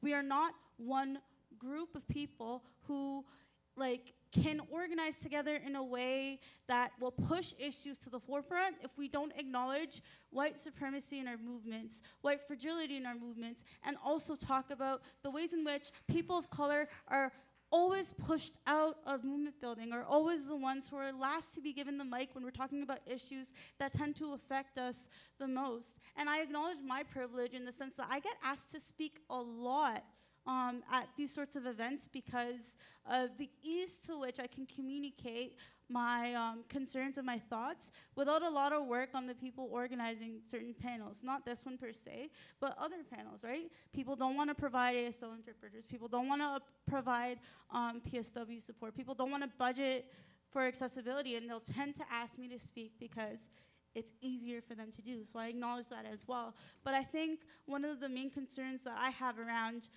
media coverage as well is we are at such a state where we're unable to challenge within our own movements sexism, racism, Islamophobia, and on the issues that are affecting so many communities of people with disabilities. Like, we're not clear on stances that make people uncomfortable. I'm thinking back to like something as simple as the former Liberal MP, Kent Hare, who was one of the first MPs with a disability. And when he was being covered in the media in terms of having a disability and his harmful terminology and his harmful behavior toward women, people from the disability community were lashing back, saying like, no, he didn't do these things, he's disabled, like, you can't really attack him and this is ableist. No, where is our clear stance on being steadfast and hard front, taking stances against sexism, taking stances against Islamophobia, no matter who is saying this, right? Being disabled does not give anybody a pass to be able to stand up and say, I am oppressed and I'm part of an oppressed group, without also talking about these other issues. If we're going to use the terminology nothing about us without us, we have to be able to talk about the ways in which our own communities perpetuate the coverage in the media and in journalism around who are we propping up to be able to speak, to give quotes, to talk to issues, and does it tend to be the same people over and over again? Like, I'm a huge fan of David Lepofsky and the work that he's done around the Accessibility for Ontarians with Disabilities Act, but I also think that we need to stop framing the work around disability to be just around building economic purchasing power. I'm tired about talking about my right to access space. I don't want to talk about access to space. I want to talk about how to build political power with people who tend to be pushed out of the room. I want to talk about access to education. I want to talk about healthcare. I want to talk about prison justice and what that means for people with disabilities. I don't want to talk anymore about my access to a ramp to a store so that I can spend money out of my wallet and contribute to the economy. And we also need to talk about, I'm almost done, sorry. And we also need to talk about the fact that, and I know this will make everybody uncomfortable, not everybody with a disability can work. Not everybody can work. And so we need to stop talking about, access to employment and a full stop there, and talking about, okay, what are the ways that we can build a society where not everybody needs to work, where your worth doesn't come from your ability to contribute or be productive. Not everybody can be quote unquote productive. And so what does it look like to work together as a community to fit those who are most marginalized, including those of us who can't be productive? Look around the room today and see who here is not here. And why is that? Ask yourself the hard question of, when we come together to disability justice sort of oriented events, who is consistently left out? And so these are the two terms I'll come back to: white fragility and a mechanical monolith, which we are not.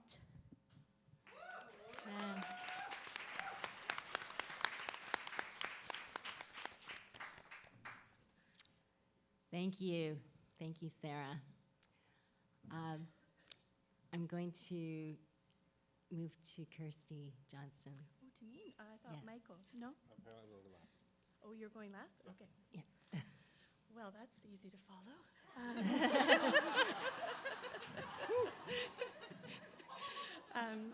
Thanks, Sarah. I come at this from a completely different set of perspectives and have learned a lot from the panel here. And I have a perennial problem with being heard. So hopefully is this better? Okay. This morning we had an opportunity to think about futures. And when we first met over Skype in November, we were asked to think of a word. And like many on the panel, frustration, crisis, opportunity, the flip side of crisis and opportunity came to me. But then this other weird word kept popping up in my head, and it's ghosts. So I feel very silly following your amazing talk with now my ghost story. But one of the reasons I'm interested in that idea is that I come from, my passion is for theater, and so I can't speak to the full range of art forms and journalistic practices that might be discussed here. But because I've loved theater for a long time and have been passionate about disability artists, disabled theater for a while,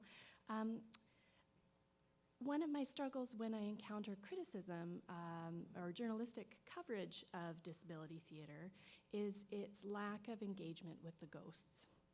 And this is in part, these are not my ideas. I'm of course drawing from people who are much smarter than I am.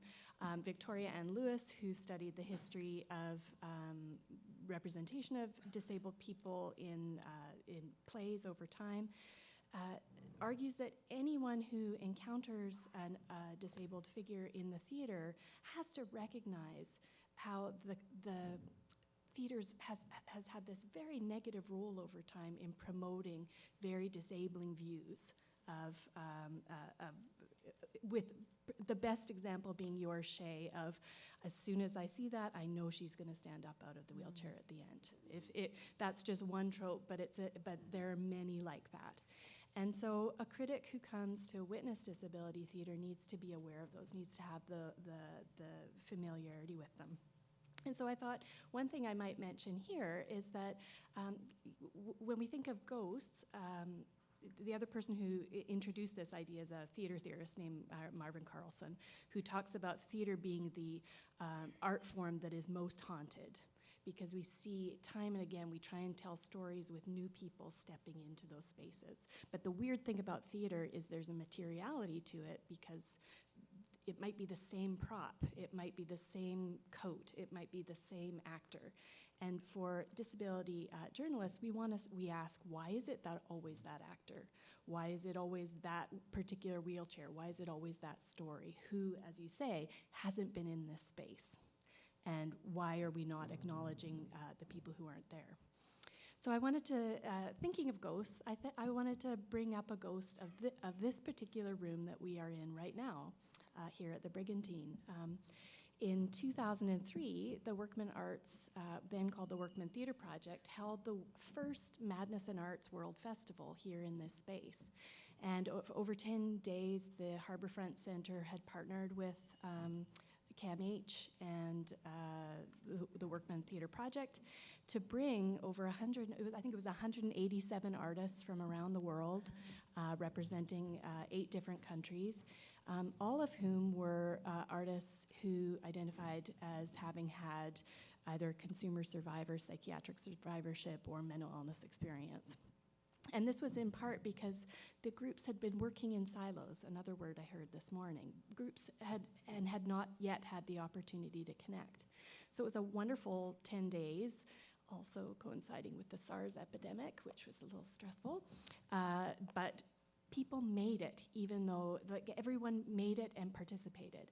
And the highlight of the entire program happened in this room, just over in the corner, with a show called In the Room. So you were saying who's not in the room, who's out of the room. This was one called In the Room, and it had asked 3 companies, one from Australia, Rag Theatre Troupe, one from Denmark, Bilsborg, and then the Workman Theatre Project, had spent the whole year getting ready to collaborate together, and then they presented their show In the Room at the end of the week. And it was absolutely the highlight because it was about people coming together. I feel like for a lot of journalists right now, disability art still seems so very new, but it's not. There's a 40-year history that needs to be acknowledged. And journalists do best when they follow artists and they follow their artistic development, and they respond to the artwork they're creating. So basically all of your pet peeves, Shay, fit with mine.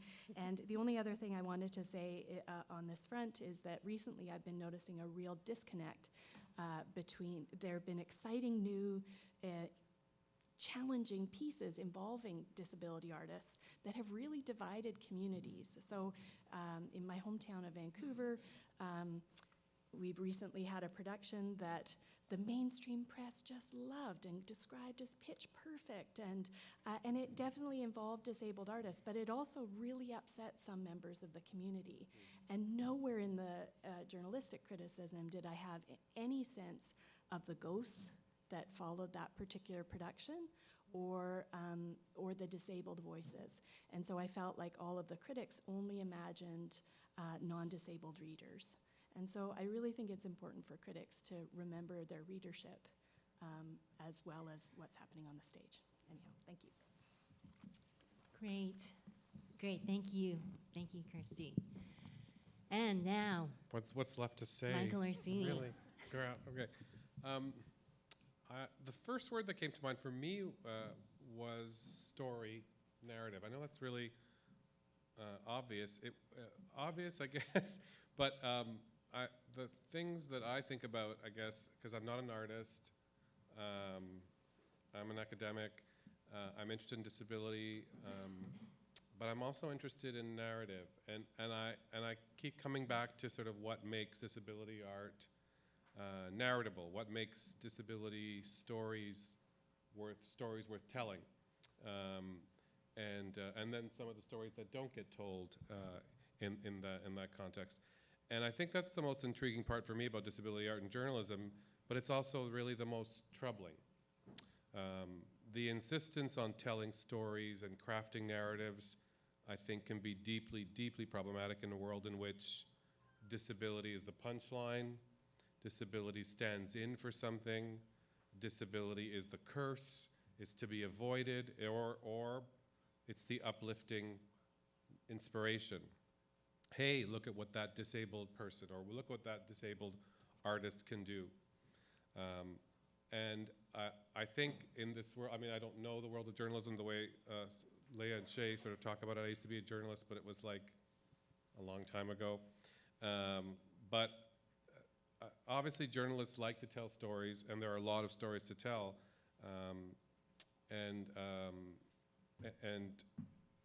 But I'm interested in finding a space, I guess, for kind of the anti-narrative. I'm interested in where do we find stories that don't have neat beginnings, middle, and end, stories that are not linear. I mean, we talk about disruption. Disruptions come up so often today, which is great.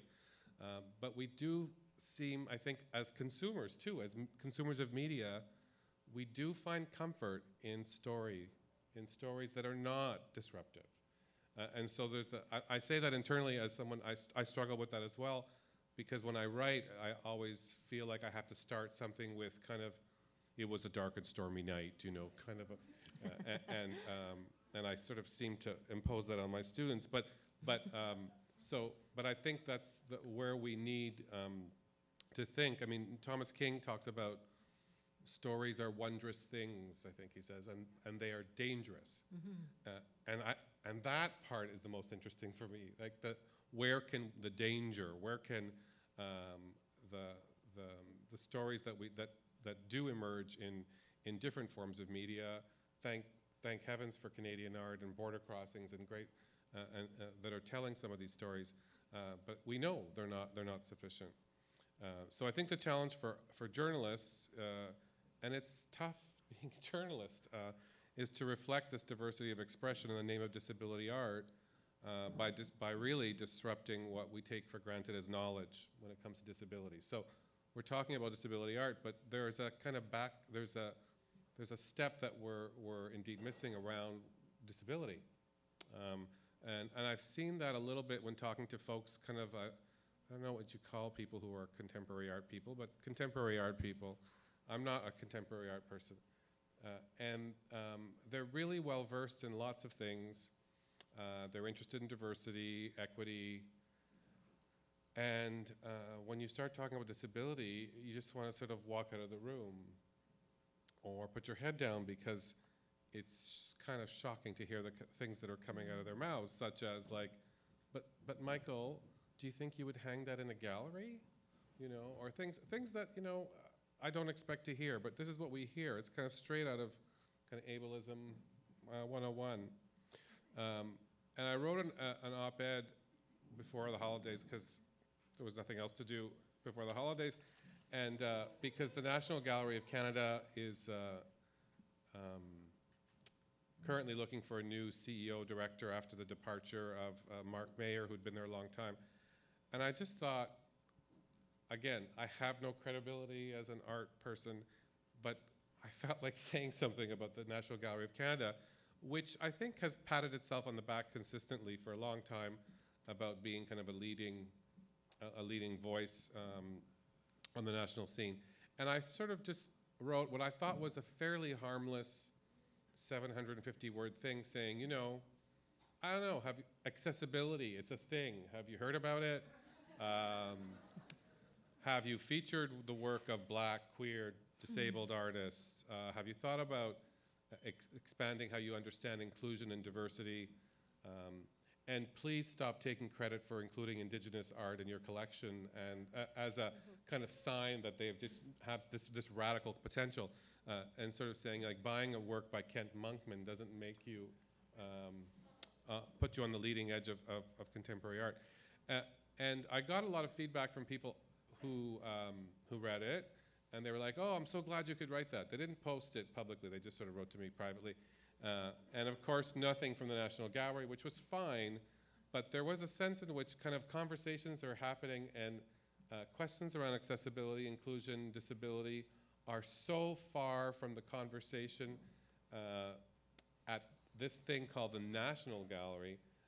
And it didn't bother me because I have nothing to lose from saying whatever I had to say.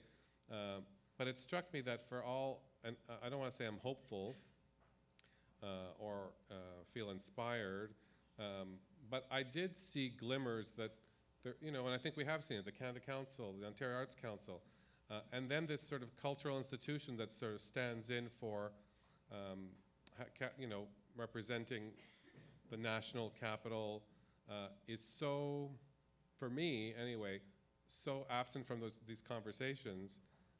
And I think ultimately we all sort of lose as a community.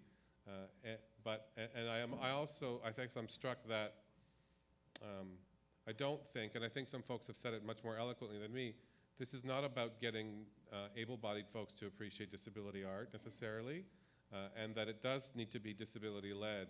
But it's shocking, appalling that we can say that a gallery of its importance would have no place for even discussions or interest in some of these issues. So one of the comments from somebody who read it, I never look at the comments on Reddit, said, oh my God, this politically correct guy, does that mean we need to sort of feature more work by Van Gogh because, you know, he lost an ear as he a disability artist? And, you know, what can one say about comments like that except that I think if I kind of wanted to be more generous and step back from that, I wasn't generous when I read it, is that I think there is a collective responsibility around thinking about what does it mean to talk about a disability aesthetic in a way that does not speak only to people who have MFAs and have the art school cred. I don't have any art school cred. In a way that that really is accessible, because for all the talk of accessibility, it can be fairly inaccessible to people, right? Mm-hmm. So I think the person who's asking about Van Gogh is sort of asking that question about disability aesthetic, perhaps not in the most eloquent way I think that it could be articulated. And I guess that when I say I'm hopeful in the sense that to come back to Indigenous art, I don't want to sort of counterpose Indigenous art and disability art, just to say that I think that 20 or 30 years ago, the place of Indigenous art among contemporary art as really leading conversations about what's exciting in the world of art, different artists, visual artists, multimedia artists. I think that conversation 20 or 30 years ago was nowhere near where it is today. So I think there's hope for understanding how moving away from a kind of identity politics necessarily and thinking about what a focus on non-normative bodies and non-normative minds brings to artistic practice. That gives me, I hate the word hope, but that gives me hope. Okay. That's it for me. Sorry if I went over. Perfect. Thanks very much, Michael. We have a few more minutes. So the panelists have offered some very, very deep insights from their extensive experience.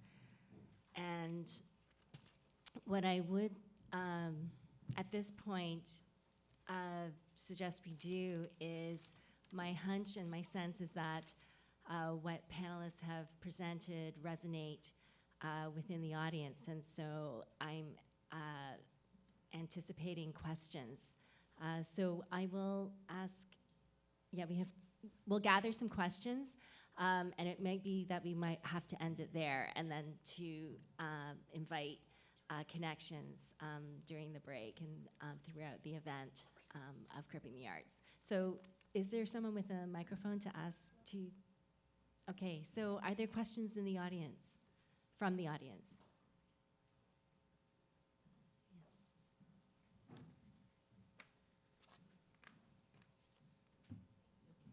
Can you hear me?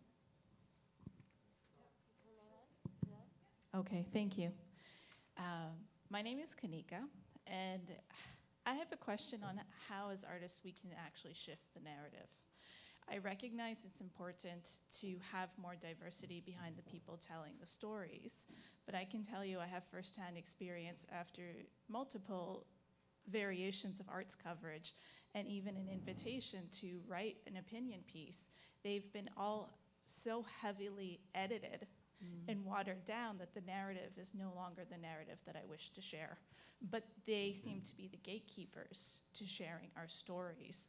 So in that short window of opportunity that we have to share our stories, how do we shift that narrative so the gatekeepers and the writers and essentially the people in power of sharing those stories are accurately representing what we wish to share with audiences? And I think I saw another hand in the audience. Is there another question? Can I just respond to that? Yeah. Oh, wait. If that is our question, which I think is a very evocative and important one, how about, yes, please go ahead, Leah. Hi, sorry. So one of the some things I would like to see is that, yes, we have more coverage of disability arts by journalists and writers and artists who have experience with disability, but as you said, that's not always the case right now. And then another suggestion I had coming into this was, please, artists, write your own first-person perspective pieces, but as you pointed out, somebody can edit that into oblivion. Another suggestion I had, I don't know if this is feasible, but is to, whenever possible, I don't know if there's ever resources to do so, but to self-publish and on Medium or something and start distributing it online or bring it to another publication. I don't know if you have that option, but I would say I'm interested in, generally, I did have a slide that I didn't put on there, but I'm open to pitches, Leah at CanadianArt.ca. I don't know how to solve the whole problem, but first person stuff is great, stuff that artists write themselves or as told to pieces where there is a collaborative, right, rather than an extractive process with an artist. I would love to see more of that in general. So I would say pitch it elsewhere or publish it yourself and get it out there. Or if there's a disability arts organization that can start its own online outlet to do that. I know those are all really probably very lame suggestions or not workable, but that's my imagination. And I'll just jump in. I know we're getting signals to wrap up, but if you want to connect with me, I have other ideas and resources and strategies after as well. Okay, I'm gonna just break the rules and say something really quickly. We live in an era where it's so much easier to build social capital if like online. Information is not such that people hold power now through the holding of information. It's very hard to hold on to it. So reach out to people online who are wanting to write similar stuff that you are. Don't like succumb to people wanting to edit your crap. Keep it for yourself. There are communities. Oh, sorry, that's not what I meant. I meant like don't let people. Okay, you got what I meant. But there's a way to build relationships with people all over the world and in the States, and there are definitely people who are in similar shoes that you are, who would want to either build a collective with you or share information and tools and practices. It's not such that gatekeepers will say they're gatekeepers, but it's very easier to circumvent them through the sharing of social capital online in other ways. So don't give up and don't stand for people watering down your stuff. Okay, thank you. Please join me in thanking our fantastic panelists who have given us so much evocative and provocative ideas and directions. What I take from this as a wrap-up is deaf and disability artists not only need control over their artistic endeavor and creative outputs, artists need control or influence over representation as well. Okay, thank you very much. Woo! Woo! Thank you, panelists.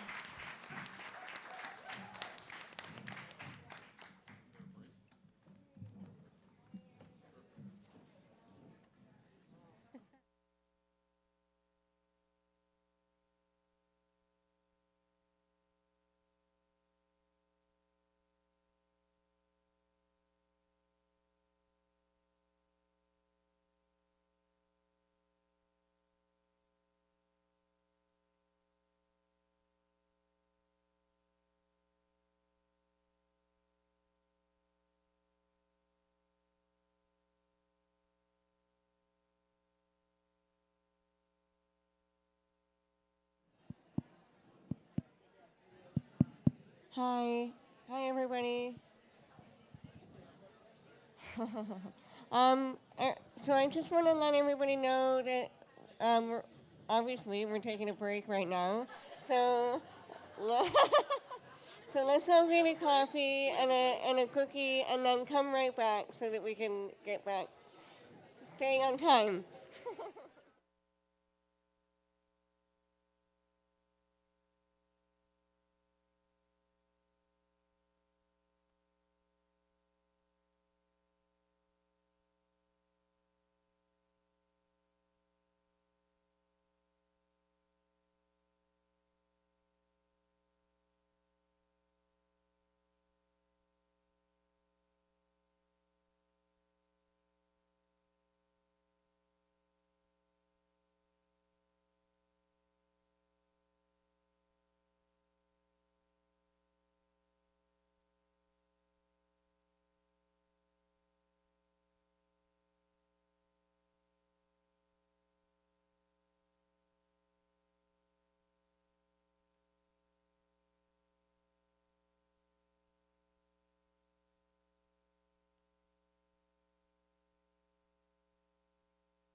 Good afternoon, everyone.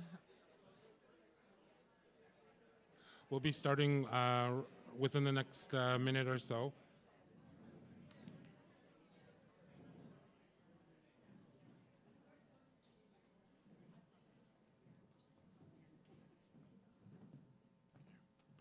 I'd just like to thank everybody here for being here. I always think whenever there's a gathering like this, everybody in the room brings their own unique medicine to the ideas, to the gifts, to the contributions that we're all cooking, I think, collaboratively and collectively together. So I'm really thankful for everybody and their bodies and their gifts and their medicines that are all here today. I really feel a lot of good energy today. I'd just like to introduce myself for a couple of minutes. My name is Elwood Jimmy.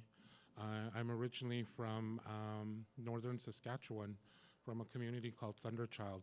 So a lot of my artistic and life practices are informed by both my parents' cultural heritages. My father is Nehiao, and my mother is Nakwe. So those inform a lot of the practices that I try to embody and enliven in my day-to-day life as a curator and as a programmer. When I think about, when I was asked to moderate this panel, I started thinking about what are these kind of practices? What is at the genesis of these practices that I'm trying to enliven in my body, but not just in my body, but the people I work with on a daily basis. And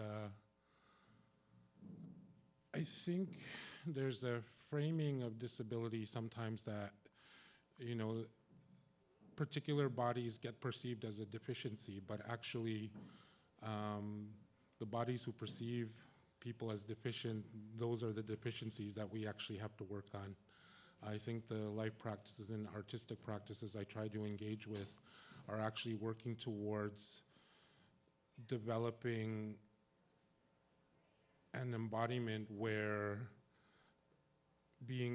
notions of care and compassion and honoring of each other's bodies are not intellectual choices. They're actually practices that gesture towards where it just becomes second nature or first nature even to engaging and developing and cultivating more general relationships with one another. And I think in terms of relationship building, that's the crux of my practice. It's working with different communities and finding the practices where they can cultivate and hold spaces for the generative to happen. So that's a little bit of what I do. I'm also just want to preface our discussion that I'm very conscious of time. I'm hosting an event soon after, so I have to leave right at 5. My apologies to the panelists. It doesn't give us a lot of time to interact or kind of sit with each other's kind of knowledge and presence, but so I apologize for that.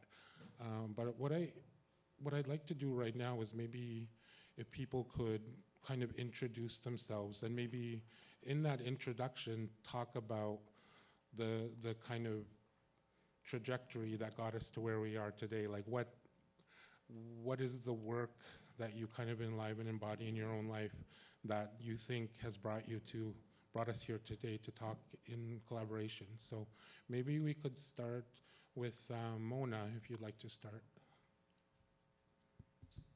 Okay, am I close enough? Okay,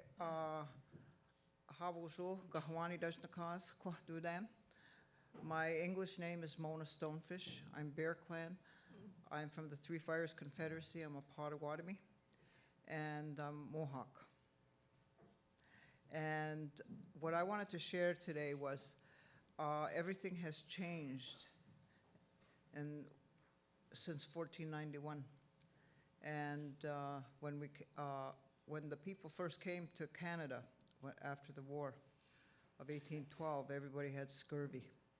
And we doctored those people because we have this, we use the medicines of the land, and we're very healthy people. We were very healthy people then, and we're still very healthy. We were artists then, and we're still artists today. And one of the arts that we practiced was that of love, because when those people came with scurvy, we doctored them. And then they turn around and they call us a minority today, which I'm not. I don't expect that, and I don't accept it. Okay, miigwech.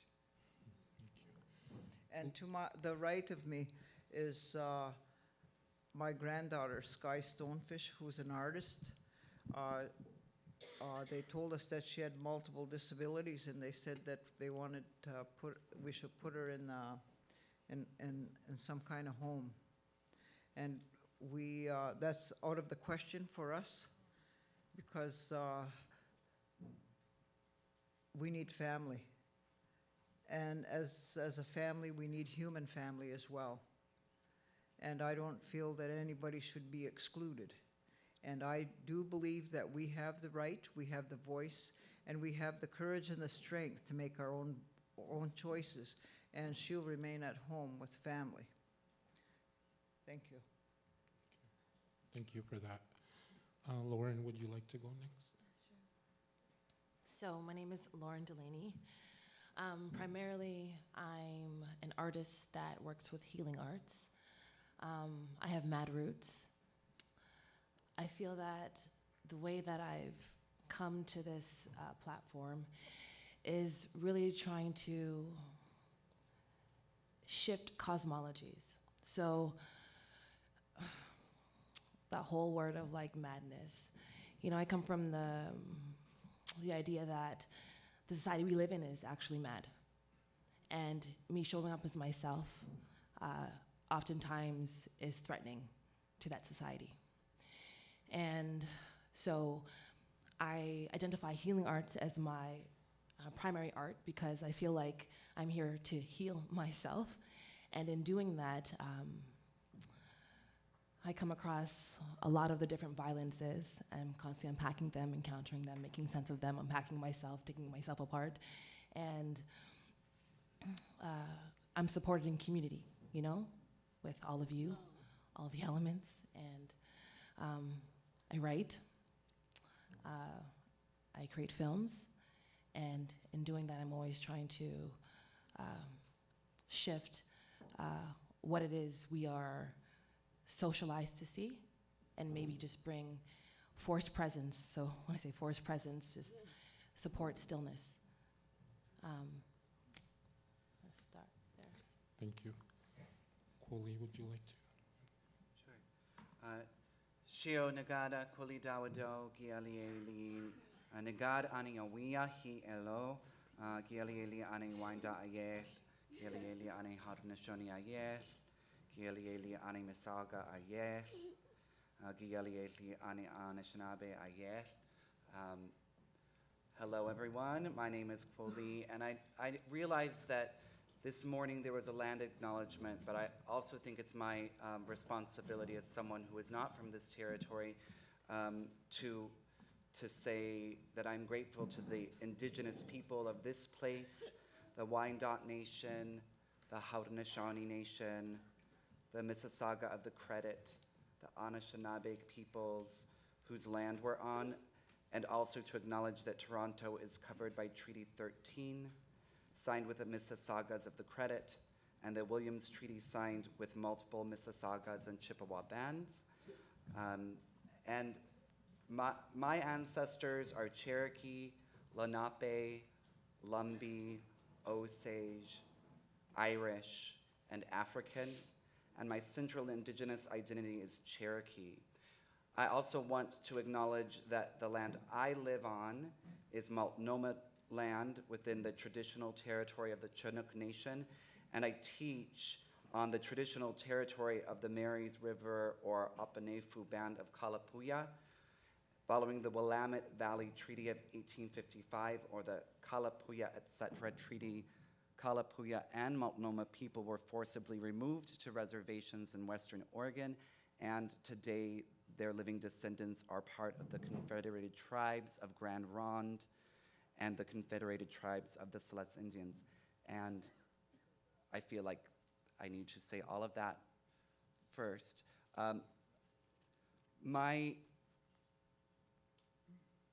arts-based practices I don't necessarily think of as separate from other kinds of practices that I do. I'm a poet, a writer. I do our Cherokee-style basketry and southeastern beadwork. I'm always trying to learn more of those kinds of traditional practices. And I'm a scholar. But all of that work to me is all rooted in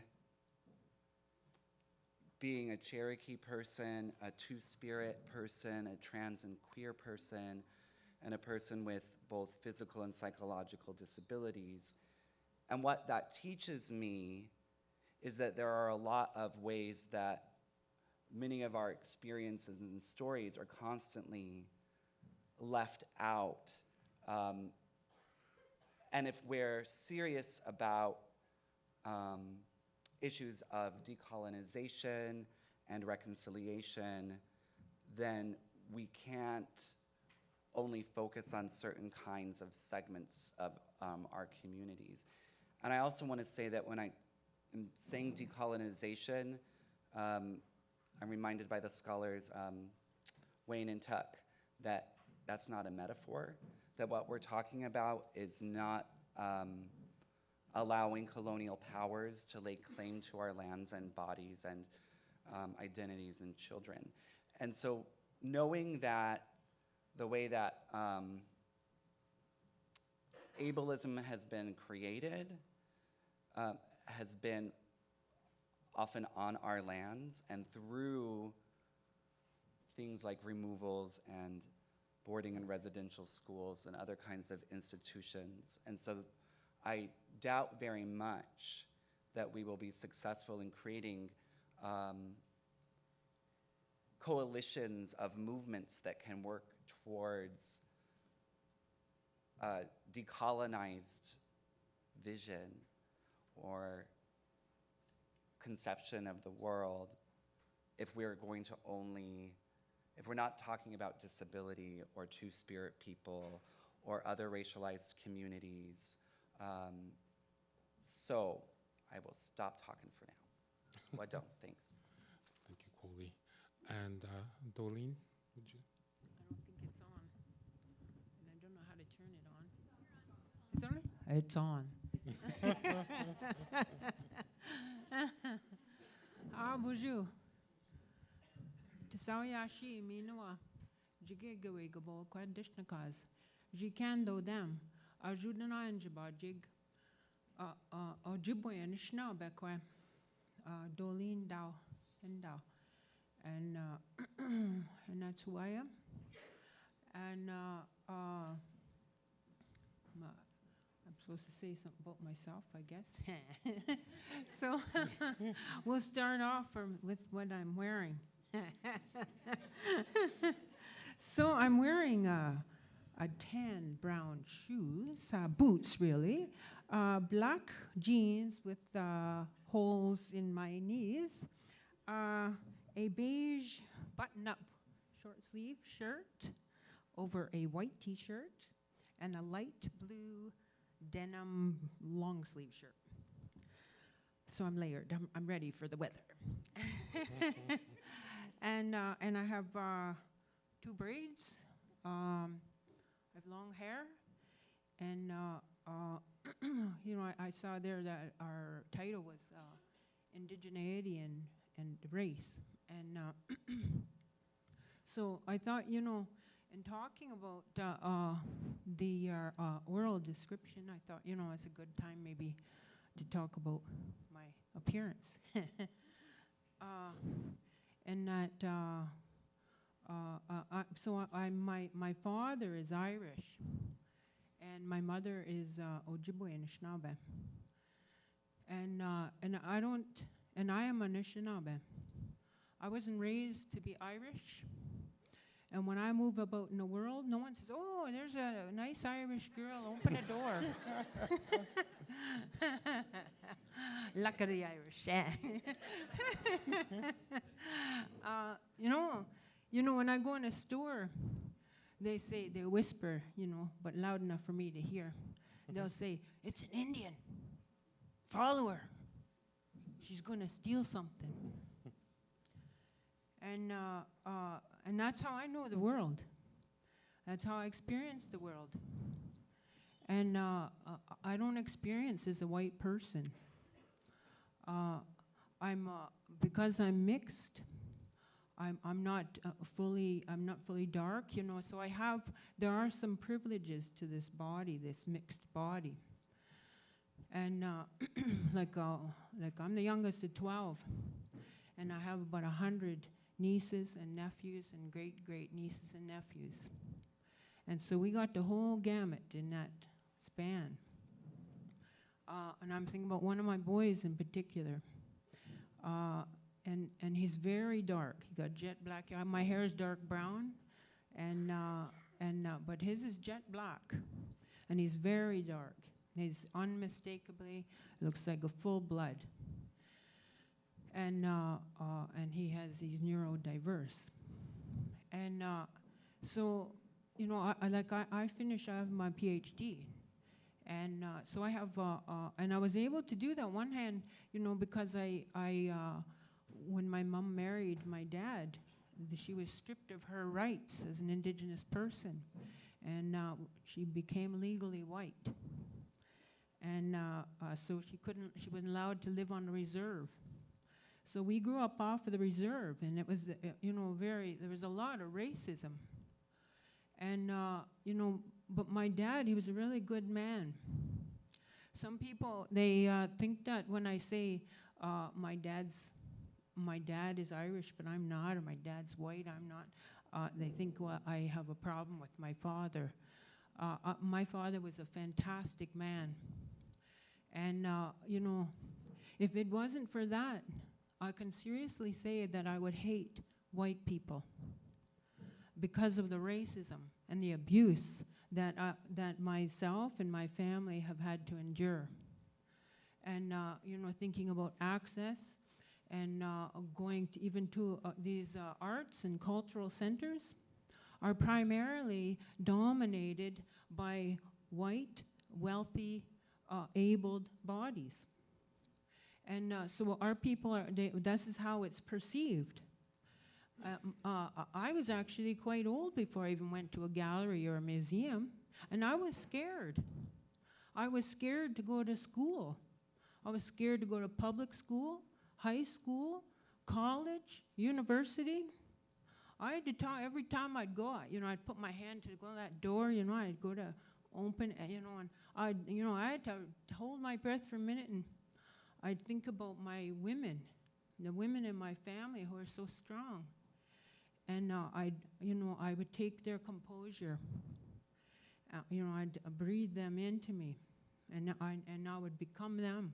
And that was what gave me the courage to walk in those rooms, to move into those spaces. And even now, like I have a MFA in contemporary art, and I have an MA in contemporary philosophy, and now I have a PhD in critical theory, contemporary philosophy.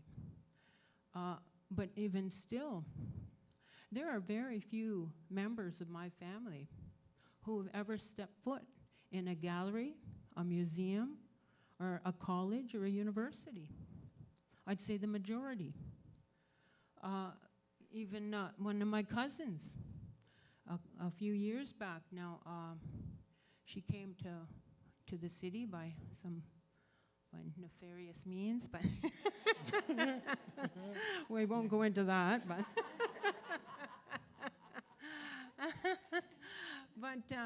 you know, it's just London, Ontario, and she come to the edge of town there, and she come with her school chums. They were 17, and for her it was the big city. It was a awe-inspiring experience. That just for her to be in this big city. And so she called me to come and get them because they were too scared to go on. You know, it's not that she'd been there before, but they'd not been there without adults to chauffeur them around. But just, you know, like our world is very different. And on the one hand, you know, because I'm mixed, I have access. Like my one nephew who's very dark, he regularly is beaten up by the police, and that's a reality. That's a physical thing in the world. He's regularly beaten up and put in jail. And because he's neurodiverse, he can't always communicate in the way that they want him to. You know, like he's a, you know, I guess that's too much detail, but so I don't know. Maybe I've gone over my time. Have I? I don't know. Tell me what. But I mean, I think you kind of, well, everybody's contributions. There's one question that I think I'd like to ask, and this, we won't go in order now. I think maybe we can just kind of jump in if people feel they have an answer to kind of a question or provocation. One of the things I was kind of hearing from everybody, in particular Darlene, you know, we were talking about, I think a lot about how do different sensibilities coexist in one space respectfully and ethically. I mean, the dominant structure, when we're talking about institutions and societies and structures that we all inhabit, but we all experience a dominant sensibility that will just overtake any other kind of sense or sensibility or even sense-making or meaning-making. So we don't always get these opportunities to be really our authentic selves. We're always kind of compartmentalized and I mean, it's the way of the dominant structure is to kind of compartmentalize, instrumentalize particular bodies in order for them to fully participate in the system. I'm thinking now, maybe asking each, and this is open to anybody on the stage if they want to answer. Do your practices, whether they're life practices, artistic practices, like, do you think? I mean, for me, I think about my own practices. They're actually for my own healing, but I also want to gesture out to my communities that I work with in terms of developing staminas and resiliencies and strategies to be more generative in these spaces. I don't know sometimes that I'm actually able to work on the other side, you know, for myself. It's not, there's kind of, I find when I work in, you know, I'll just say white spaces, there's some, I always notice there's a legibility problem or something that's untranslatable sometimes, so I don't know that that's my medicine to work on that side. But I know working in the community that I work with, I work with specific practices that seem to resonate. So I'm wondering with the people on the panel today, if they could talk a little bit more about their practices and ways that maybe resonates within their own communities. How is that enlivened within your particular surroundings, if that makes sense? So. I can start. Honestly, for a long time I felt pretty useless, like in the work. I think the more that I came to understand like medicine, right? And when I wasn't compartmentalizing or wasn't being productive in a particular kind of way, or wasn't like being fragmented essentially, right? And in work with community, so like other racialized youth and their parents and just different folks from different cultures and trying to support like intergenerational learning per se. I found that just showing up sometimes was the medicine. And like, I remember like running a community workshop and like one of the youth's brother was stabbed, right? And I found myself like breathing with the community. Like I literally was smoking way more. I had had like so much anxiety, but like my heart, you know? And I realized that was a part of the work. It was, you know, right now I find so trendy, cliche, you meet people where they're at, you know, but like physically you embody it, right? When you're in those spaces. I think like in spaces that are more white, I think a lot of times when I was in leadership roles, I wasn't aware so much just because of that fragmentation. I don't think I could have actually held it in my psyche, to be quite honest. Looking back, you know, and where I am now, it's filtering. And I'm almost thinking like the medicine might just be for me in a particular kind of way. And in that healing, I think that there's this like a catalyst, like, you know, like Marianne Williamson once said, you know, you don't consciously give others permission to step into themselves, their greatness, when you do it, you know. And sometimes I think just showing up is doing that, because it's so violent. And I think there's so many ways that we're processing that violence that there's not even language for yet. Thank you. Okay, I would like to speak next. I want to talk about this woman that's sitting right here, to the right of me, and to the left of Dolene. And that would be Rose, my dear friend, Rose Manning. And the people that we come from we're very resilient people. We're medicine people, and we're people of this land. And I remember when my grandma saying, because she had her leg, my great-grandma, her legs were frozen off to the knee because they were bringing the scrolls across because the army was chasing them. And we're still here. And it was the women, and you know, that were here, that were waiting for us, that had the medicines to take care of us, take care of my grandmothers, our great-grandmothers, so that they wouldn't expire. And we had those medicines, but the greatest medicine that we have is willpower and trust in ourselves, and the trust in one another that we can move forward. And we have done that in spite of all the things that the government of this day has tried. That was forced relocation. Then it came, they said we couldn't plant, take all the seeds. And for those that, and Sir John A. Macdonald said, for those that don't starve, put them in residential school. And we won't let them out till they learn to act as white men, act and speak as white men, and look at that in history. And that's true. And then there came a time when, we had to stand up once again. And that was at Kettle Point.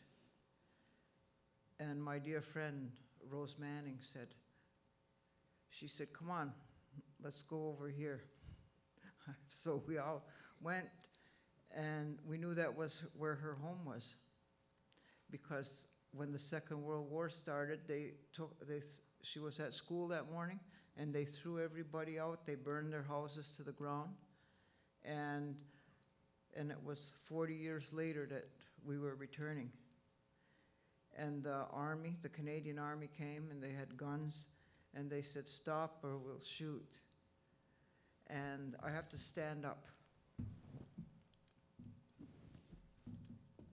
Rose Manning said, come on, Mona. She turned around like that. She said, go ahead and shoot.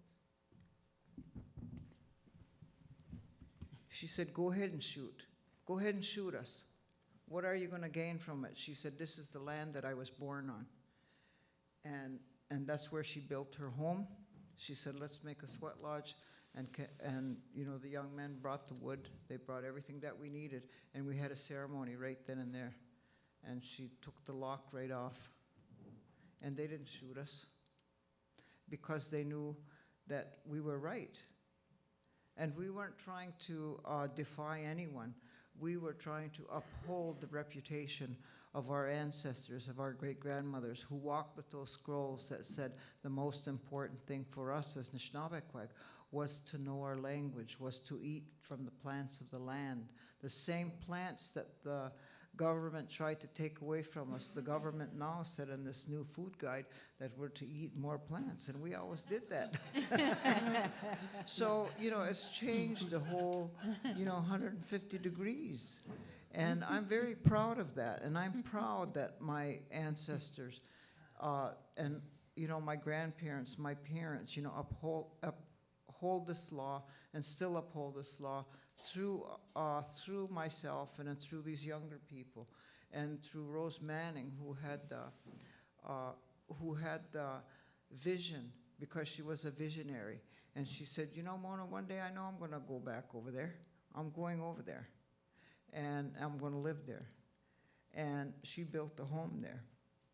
And it was probably the most satisfying feeling that I had. And that's not the first time they pulled guns on us. They pulled guns on us again, you know, in the 90s. And here I am. And I don't know why they would want to push us around like that, because, you know, like I have a titanium leg. That's why it keeps going up. So it keeps going up like that.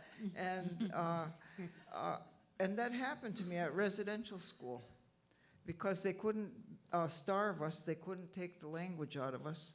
They couldn't take our intelligence, because we have more than 5 senses. And the greatest sense that we have is common sense. So I put CS after my name. And I'm a doctor. But I have common sense, and that's the thing that has carried, I think, our people, you know, the indigenous people of this land, the Anishinaabe people of this land, to where we are today. And we're no joke. You know, sometimes people look at us and we look a little different. We talk a little different. And they think that our kindness is a weakness. We're not weak by any means, because we sit here before you today as a testament that we are who we are. We have always been here. On November 18th, we went to New York City, the Lenape people, and said, you know, because that's the homeland. And 300 years they haven't been there, and they went there and danced on Park Avenue. And my granddaughter said, I'm walking in the footsteps, the same footprints as my ancestors walked here 300 years ago, and we'll return every year, right? Okay.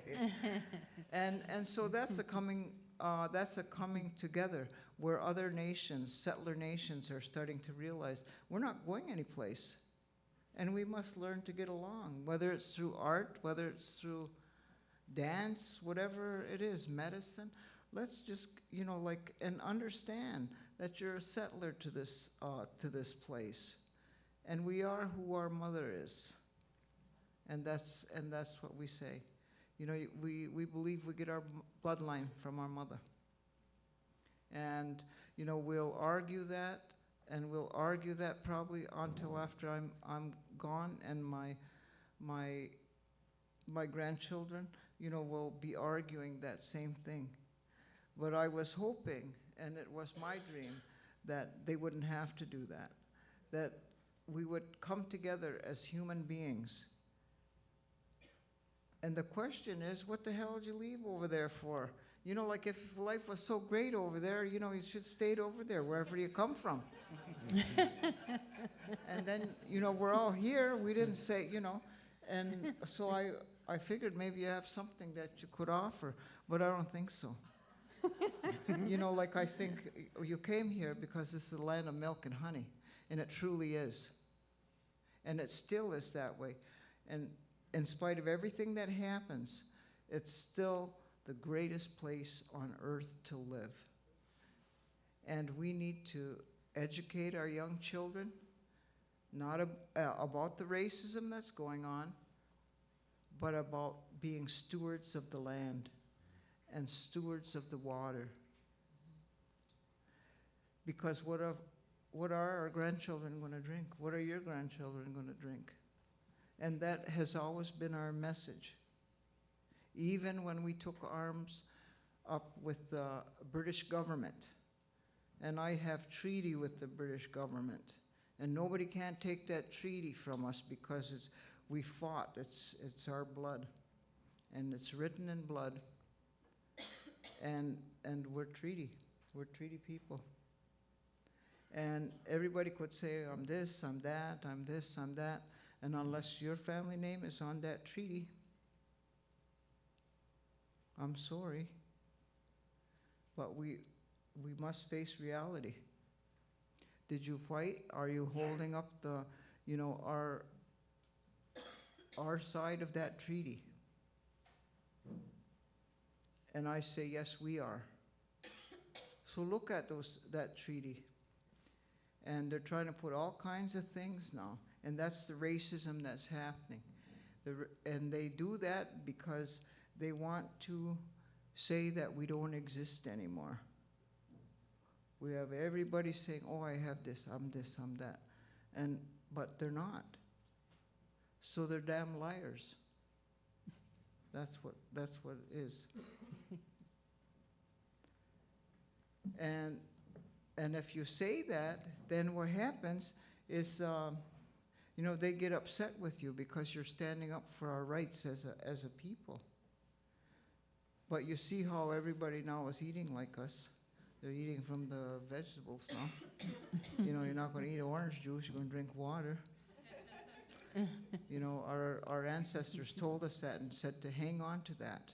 Hang on to that, because that's what's ours. Thank you. Miigwech. Thank you. Coley or Darlene, would you like to? Oh, go ahead.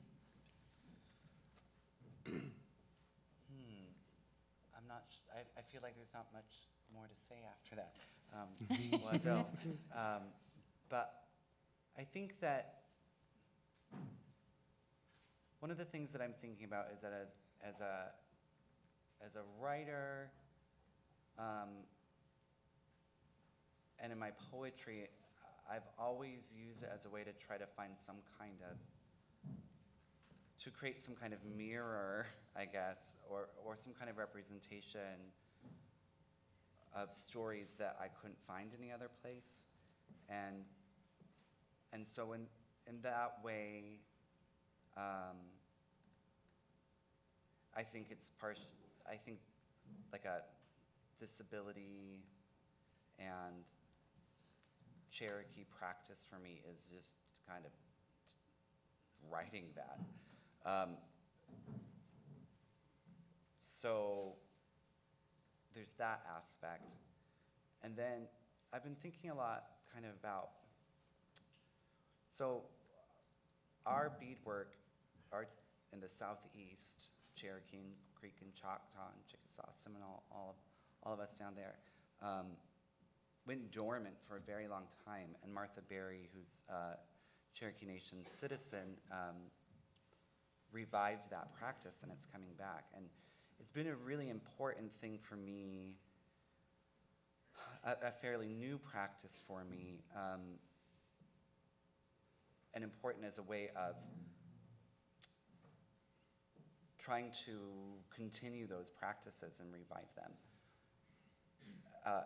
For me, as someone with complex post-traumatic stress, it's really helpful. As someone who's also in really incredible physical pain, it is a slow art anyway. So it is very slow for me because I can't always actually physically do some of those. I can't always even hold my body in the way that you kind of need to. And so I think that for me it's about kind of trying to remember to be patient, because I think for a lot of us, at least in the US, we're feeling like we are in a state of emergency in lots of ways. One of them is that the current administration is starting projects of dissolving federal recognition of different Native nations. I was talking to a friend of mine who's Cherokee as well, and he's involved with language revitalization work. And there was a fairly recent report from Cherokee Nation that estimated the numbers of speakers was much less than people had estimated before. So there had been an estimate of about 10,000 speakers for Cherokee Nations in Oklahoma, and it dropped to several hundred. And he pointed out that the predictions, unless people are relearning our language and speaking it, that the parallel between our language and how long we have to reverse climate change are the same. We have about 20 years, not long, right? So we feel this urgency that I think sometimes can make us despair, because it can feel really overwhelming. And so for me, that is remembering that we can't kind of use some kind of, we are in an emergency and we have to do, we have a responsibility to do everything that we can. And we can't put these particular sorts of standards on ourselves that aren't actually possible. And I think that one of the important critiques and practices from disability justice movements is thinking about self-care and care collectives. And a lot of my analysis from that actually is from Laurie Erickson's work here in Toronto. But being able to be like, I cannot do this thing right now. I cannot do it, you know. But that we all have different kinds of responsibilities. Like, it is not up to us as individuals to be able to,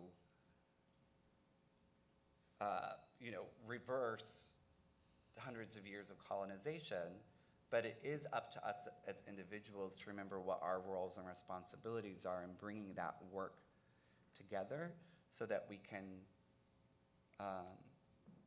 remember that we're doing collective work. In Cherokee, there's a word that I really love, gadugi, and it's about cooperative labor. You know, originally meant like someone needed a barn built, everyone would come over and they'd call it gadugi, and everyone would, the whole community would help, right? And so right now, we need to, I think, use that and understand that our work is a collective process. And so whether I'm able to do all the beadwork stuff that I want to do in my life is not as important as whether I am teaching other people to learn what I know, and learning what I can, so that we can start to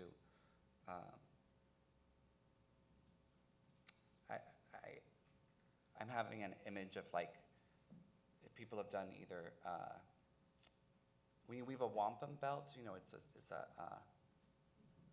loom type beadwork. So I keep seeing that we all have these beads and we're weaving it through and kind of holding it. You know, have to hold it up and bringing it back through. But it's not like overnight. It takes a long time, you know. So I think that we just have to, like, realize that the situation is urgent. It's partially urgent because we're at a tipping point that we can decide which way things tip, and to be, like, kind and patient with ourselves when we don't have the physical ability, or we have to be able to take care of ourselves as well and not injure ourselves in this process further, because I don't think that's useful to us. Darlene, would you? Oh my gosh.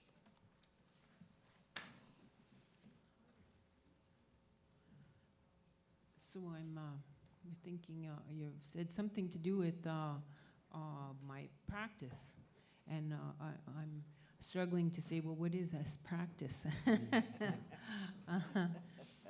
And because I've been doing my PhD for so long, I've not been actively involved in the arts world.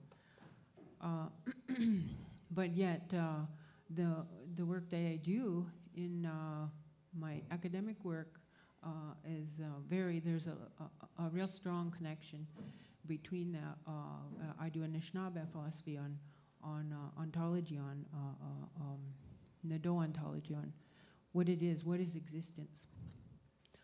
And and when I look back at my old artwork, I was basically doing, you know, when you're doing art, you think, oh, this is really different. I've never done this before.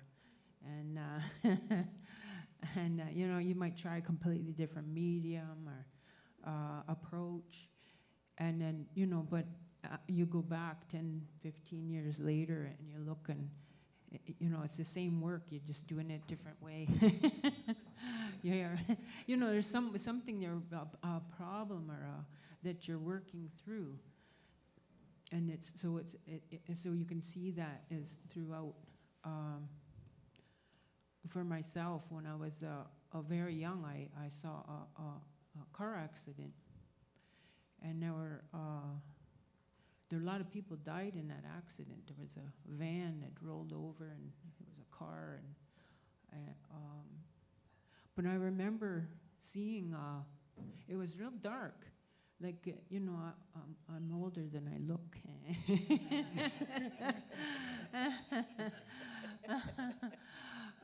Because there was not a lot of, there were no real street lights. You know, and when I was a kid, there were, you know, now you have lights everywhere. And even in the towns, there weren't that many lights, you know, big street lights.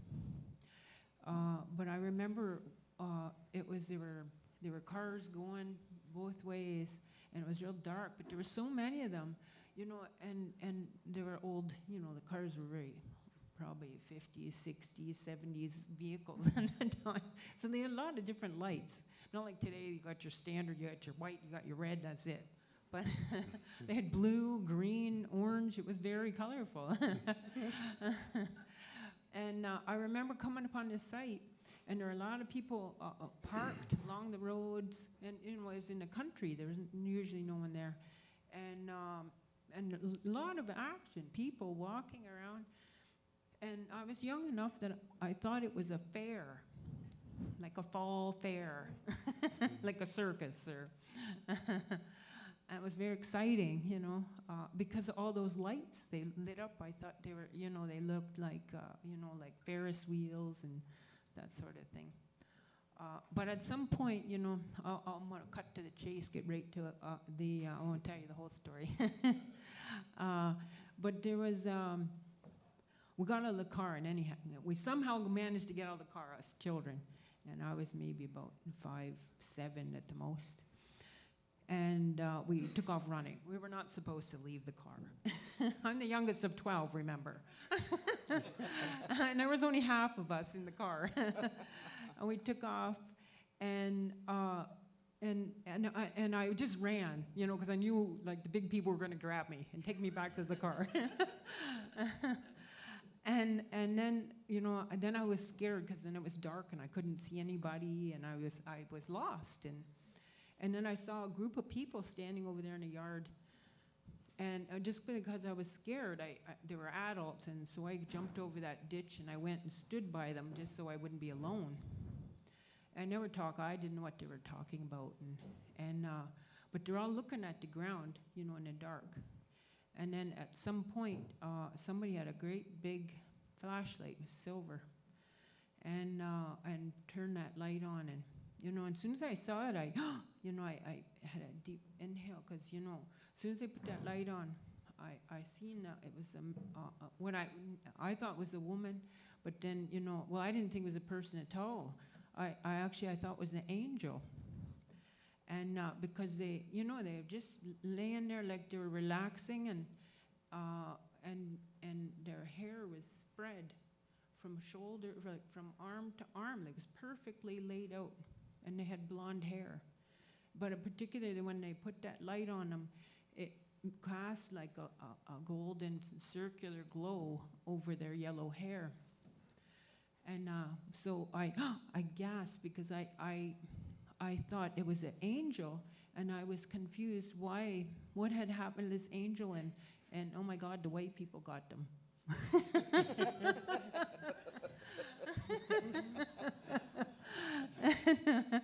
You know, but when I gasped, somebody turned around, you know, that man was standing next to me with the flashlight, and that's what, you know, I looked up and seen him. He was wearing a hat, and it was a cop. So I knew at that age that the police did not protect us. Whenever we seen any kind of government official, we were told to run. we were told they would grab us, they'd steal us. It wasn't really till recently that I realized, oh, gee, my mom was talking about residential school. But she always told us to stay away from when we seen white people. Because almost nobody owned cars, our native people. Almost none of us owned cars. So if there was a car, they were likely coming to steal us. And so the police too, they were agents who were there who would uphold that law. And so when I seen that car, he turned and he bumped into me, and when I seen it was a cop, I took off running again into the dark. But in any case, I always, without really thinking about that image had, followed me my whole life. In combination too with our own Anishinaabe philosophy, that we understand the rocks, the stones, they are alive. They are literally alive. They speak. They don't speak in English, but they hum, they vibrate, and we do too. And we speak to each other. Like we can influence one another. And it's only been recently that the white man's science has figured that out. I heard talk about the change for the future. My people have already had this for thousands of years. I don't need to look for a change somewhere else. I need to go back. It's like we didn't have a notion of disability. That's a very recent word for me. Well, I mean, not recent. I mean, it's, I was an adult, and I was probably 30 years old when I thought about disability as the way, that's understood. I might have heard that word, but I didn't really understand it. And it was, I was telling a story about my grandpa. And I know this man to be an incredible man. He could do anything. But I was talking about him, but he was crippled on his whole left side of his body from polio. And but I was talking about something he did. But one of the things that he always rested his hand like that to the side, and so I noticed that my mom used to do that, and after a while I noticed I used to do that, and somebody said something about me one time. They said, "How come that's so odd the way you hold your hand?" And then I said, "Gee, I didn't even realize my grandpa, that's what he did."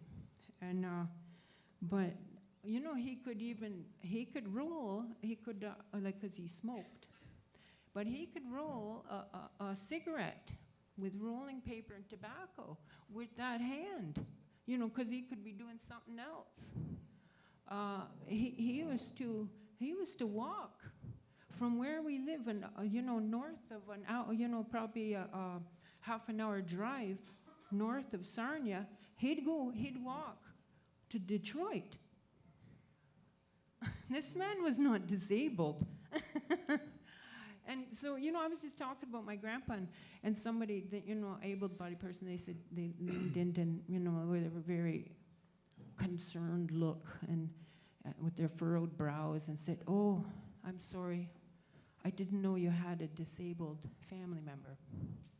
And I thought, and I couldn't understand who, I finally said. Who's disabled?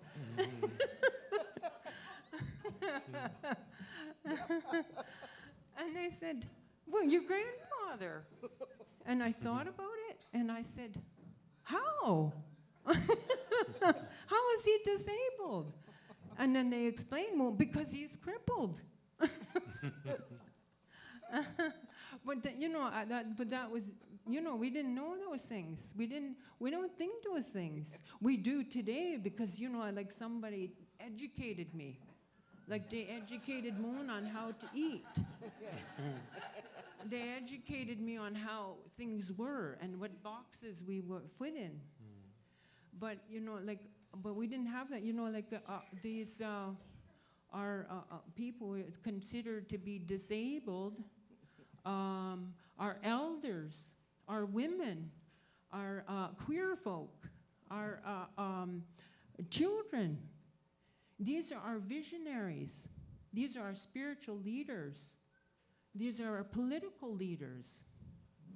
And because they know the world in ways that we average able-bodied people can't know.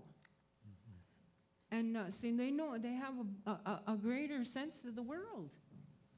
And so these people we hold in high esteem. You know, when we go out and, you know, there's a elder, you know, it's you know, who's the most important, you know, like they're, you know, like you wouldn't, you know, in our societies, you know, people on a rush to go and sit with these people, you know. Oh, here we come, talking about the most special person. See, here she comes. No, not Mary. It's Sky. Go ahead. No. Go ahead. No. You can do it. No. Oh, me, okay. Dun, dun, dun. Okay. Yeah, so, you know, we think about that, like we don't have these gendered, and, you know, that it's context specific. We say he, she, but, you know, because we speak in English, because they took our languages away from us, we didn't lose it. We weren't just, you know, like to say I lost my language suggests that it was my fault. That you know, I had this thing that was precious and I was just careless with it.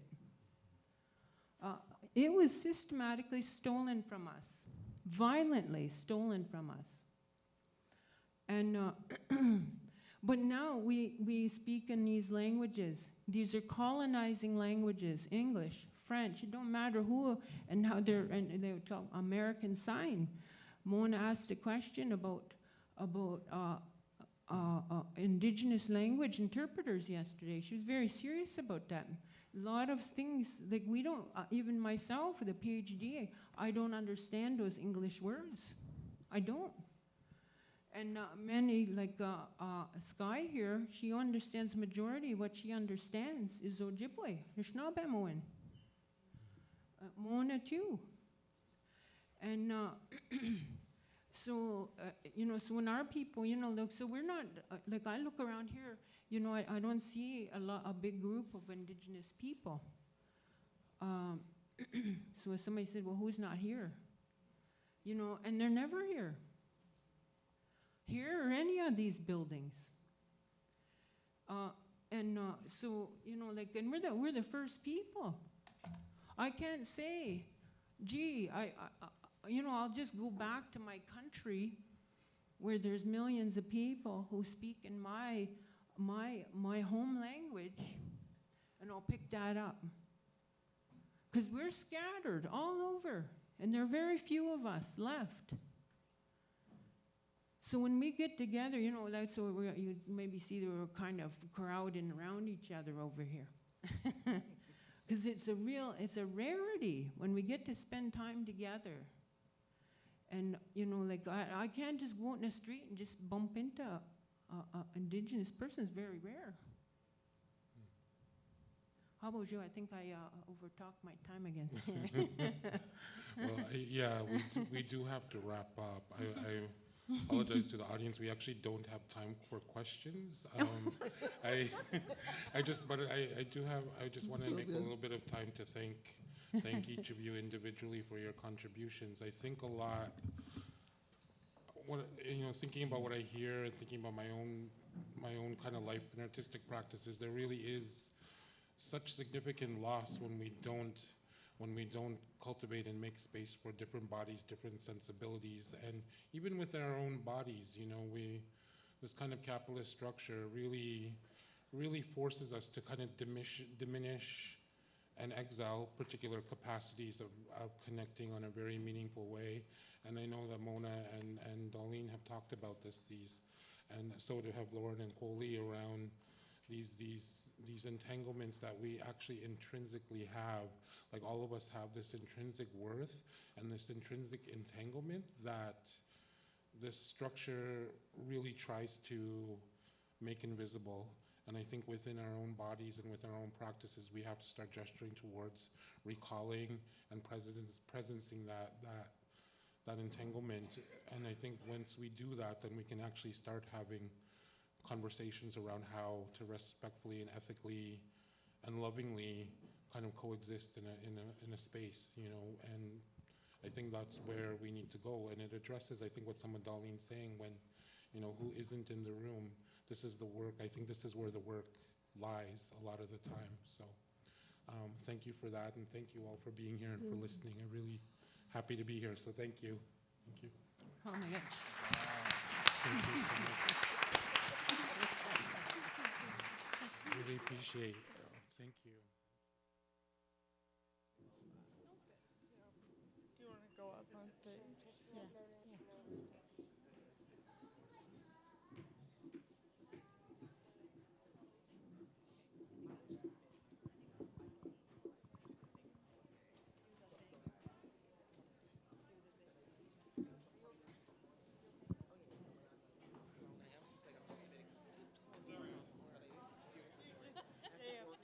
I'll say a few words. Okay.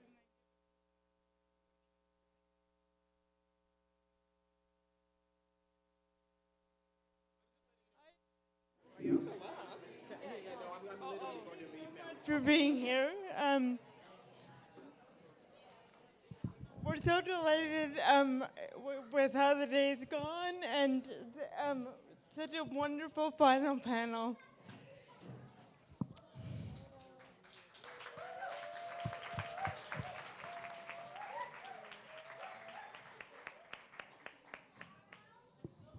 I'm just going to say a few words of thanks on behalf of Lindsay and myself.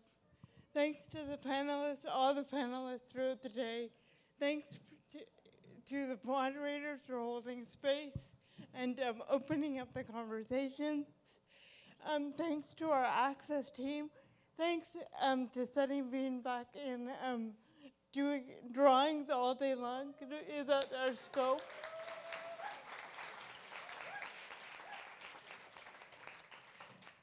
Thanks to our partners, once again, Creative User Projects, British Council, Tangled Art Plus Disability, Harbourfront Centre, Ryerson, Bodies in Translation, on and on. Thank you so much. Yada, yada, yada. And I really want to remind you that Crip Shorts begins tonight at 8 p.m., doors at 7:30 in the Brigantine Room. So please, please come back for that and have a nice celebration at the end of a really rich day. Thank you. And we just want to welcome Mona to close the day for us. So please stay. Thank you, Mona.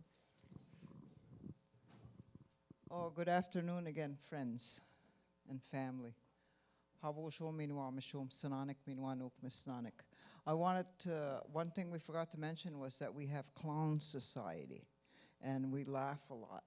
And no matter what happens, like when I was damaged at residential school, so I have a titanium leg, so they used to call me Step and a Half.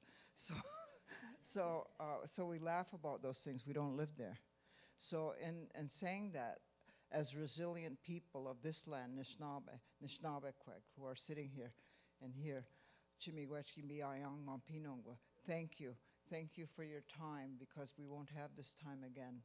And that we can learn from one another, and always remember that we have treaties here, as Nishnabek, and that we must remember that we've always known how to get along, and all we need is for you to get along with us as well.